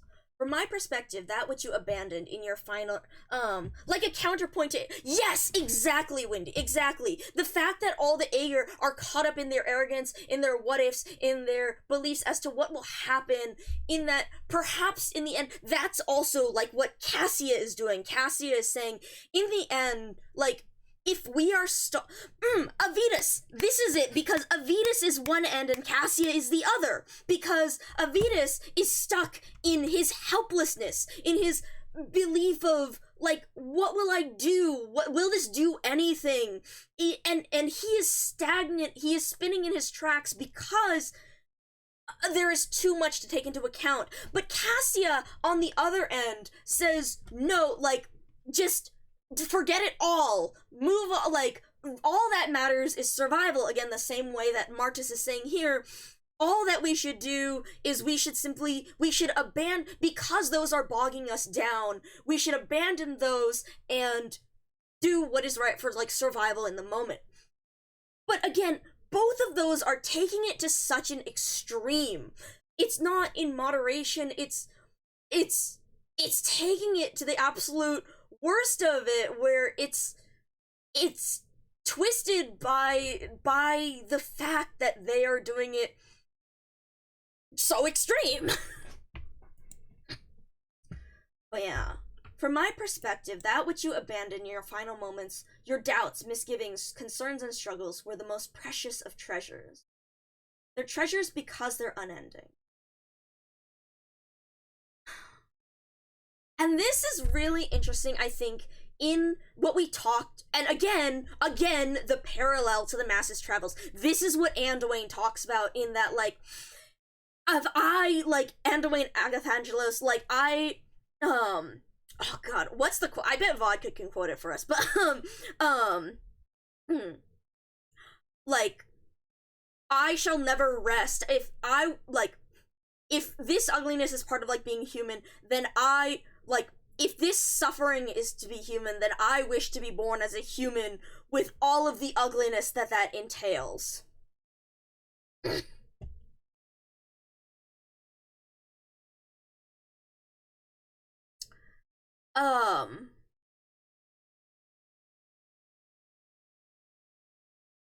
I think that is, like, very interesting. I like, something I like that is the perspective that Arknights has, and that is the perspective of our Norm character of Kaltsit, even if it's one that I do have questions with, because I do think that, like, fundamentally, like, in the experience, like, whether it's truly right in the grand scheme of things, whether, like, some different form of life, of intelligence or whatnot, I think that in our current experience, that is part of humanity's experience. And again, from the perspective of humanity, this is a good path.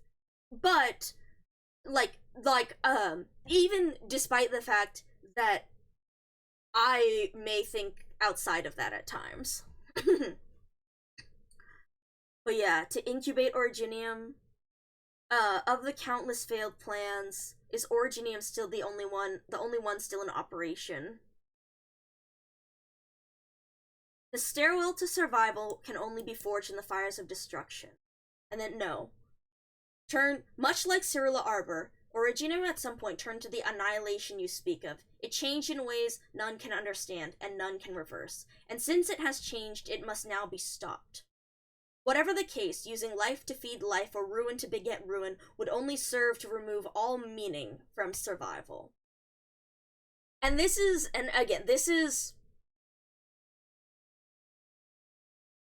the discussion of meaning is something that, again, we talked for 10 hours about this in the Masses Travels. I'm not gonna go into that right now because I have 10 minutes left.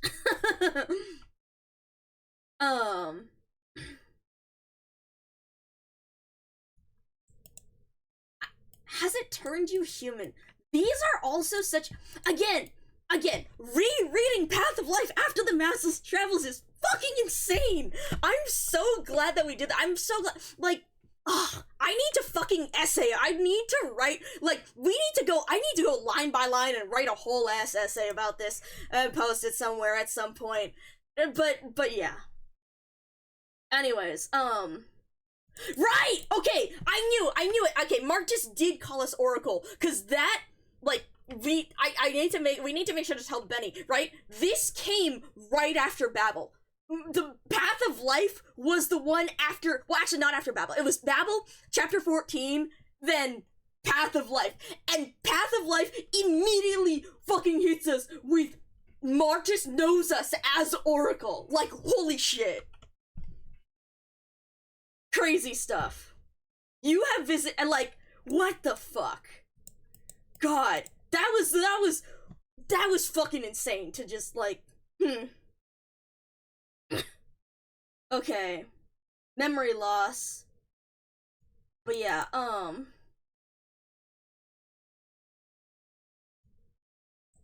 anyways, it was, maybe the project stalled because they realized, okay, wait, hold on. Actually, that's really interesting. That's really, really interesting considering how wait, hold on. Actually, when I first read that, I didn't make the connection, but when Martus was talking about the Farron, about in the previous one, not this one, but about how it stalled, that I didn't put that together, as in maybe that's why, thank you for the stretch, maybe that's why the if the Leviathan had some semblance of intelligence there, I wonder if that contributed. Anyways, yeah, no, I mean, like, see, the thing is, the reason why it hit me over the head so much was because a lot of people know Calcit. Calcit has her whole history, and even with the thing of AMA 10, AUS knows Calcit. But to know the Doctor, to know Oracle, was something, like, new. That, because, again, previously we just saw that with Teresa, because it was from the history with Priestess. So, like, to throw that, like, we know the AMA 10 from that same era, but, like, again, to directly address them as Oracle was very, very interesting. Okay. Anyways, again, it's very interesting in the different, like, resolve here. And again, one of the things that, again, I very much like about Arknights is how it depicts people who have fundamentally differing values and beliefs and the conflicts between them. Despite the fact that they may want a similar end goal, those fundamental beliefs cause conflict. And that was, I like this here. Let's stop trying to prove ourselves. We shall return to the reality itself. Yep. Humanity, Originium, or the Seaborn.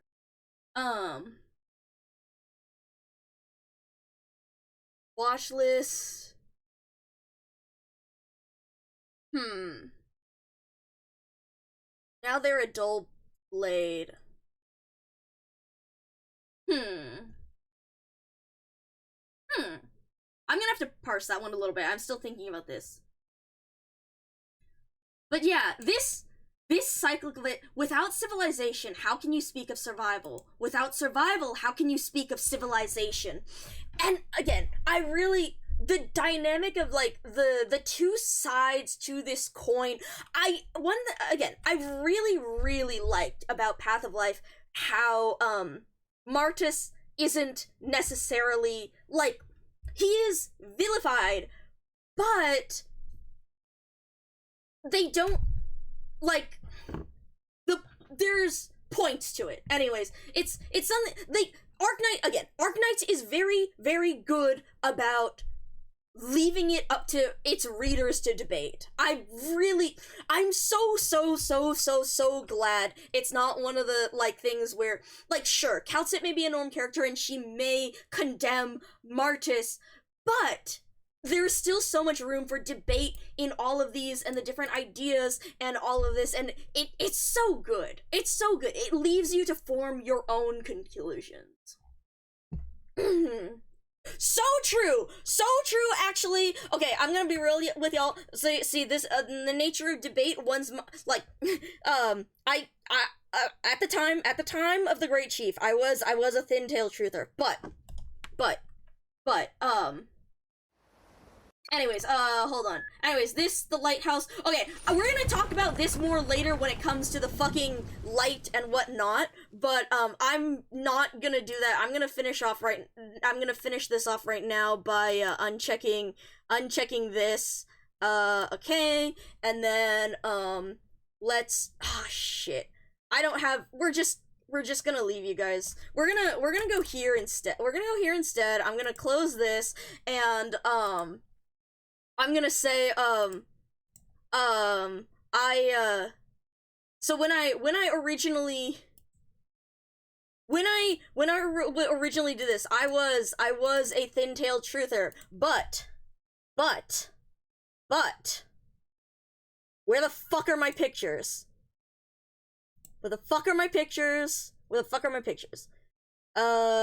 Official, yes, official, scroll down, no, yes, no, that's, no, did I not, I really need to set things up with tags instead of folders, because it makes it so much easier to multi-categorize things, but it's so much more effort to set up tags than it is to set up, hold on, then this should be in here.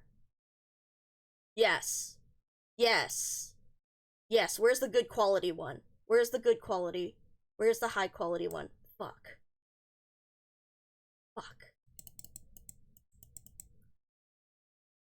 Yes! That's not a high quality one, but it's fine. Anyways, I've been enlightened. That's what we're gonna finish off. We're gonna send you guys to Raito, who's playing Slay the Spire. But yeah, anyways, so I was originally for Thin Tails, but I've since been enlightened, so I've swapped sides. We were talking about debates, and Dark in their genius brought up the thick versus thin, and I gotta say, like, I started as a thin truther, but I concede this point. Alright, let me get this raid started.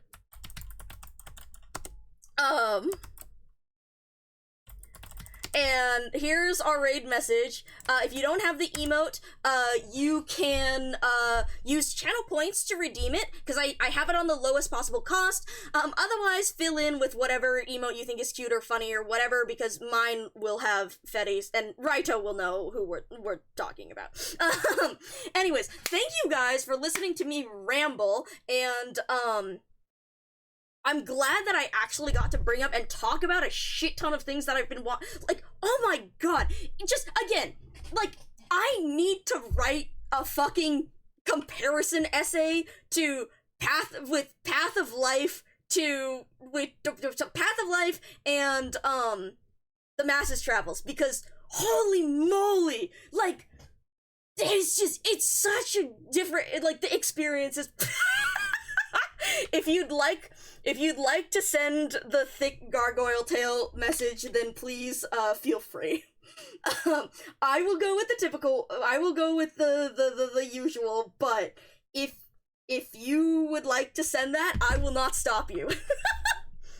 Anyways, something, I may or may not be around. I hope to do more IS6 runs. I want to try and read the Pepe event so that we'll have that prepped, and then we also, something, Silver and Hez, it's something, Pepe, Silver and Hez, we'll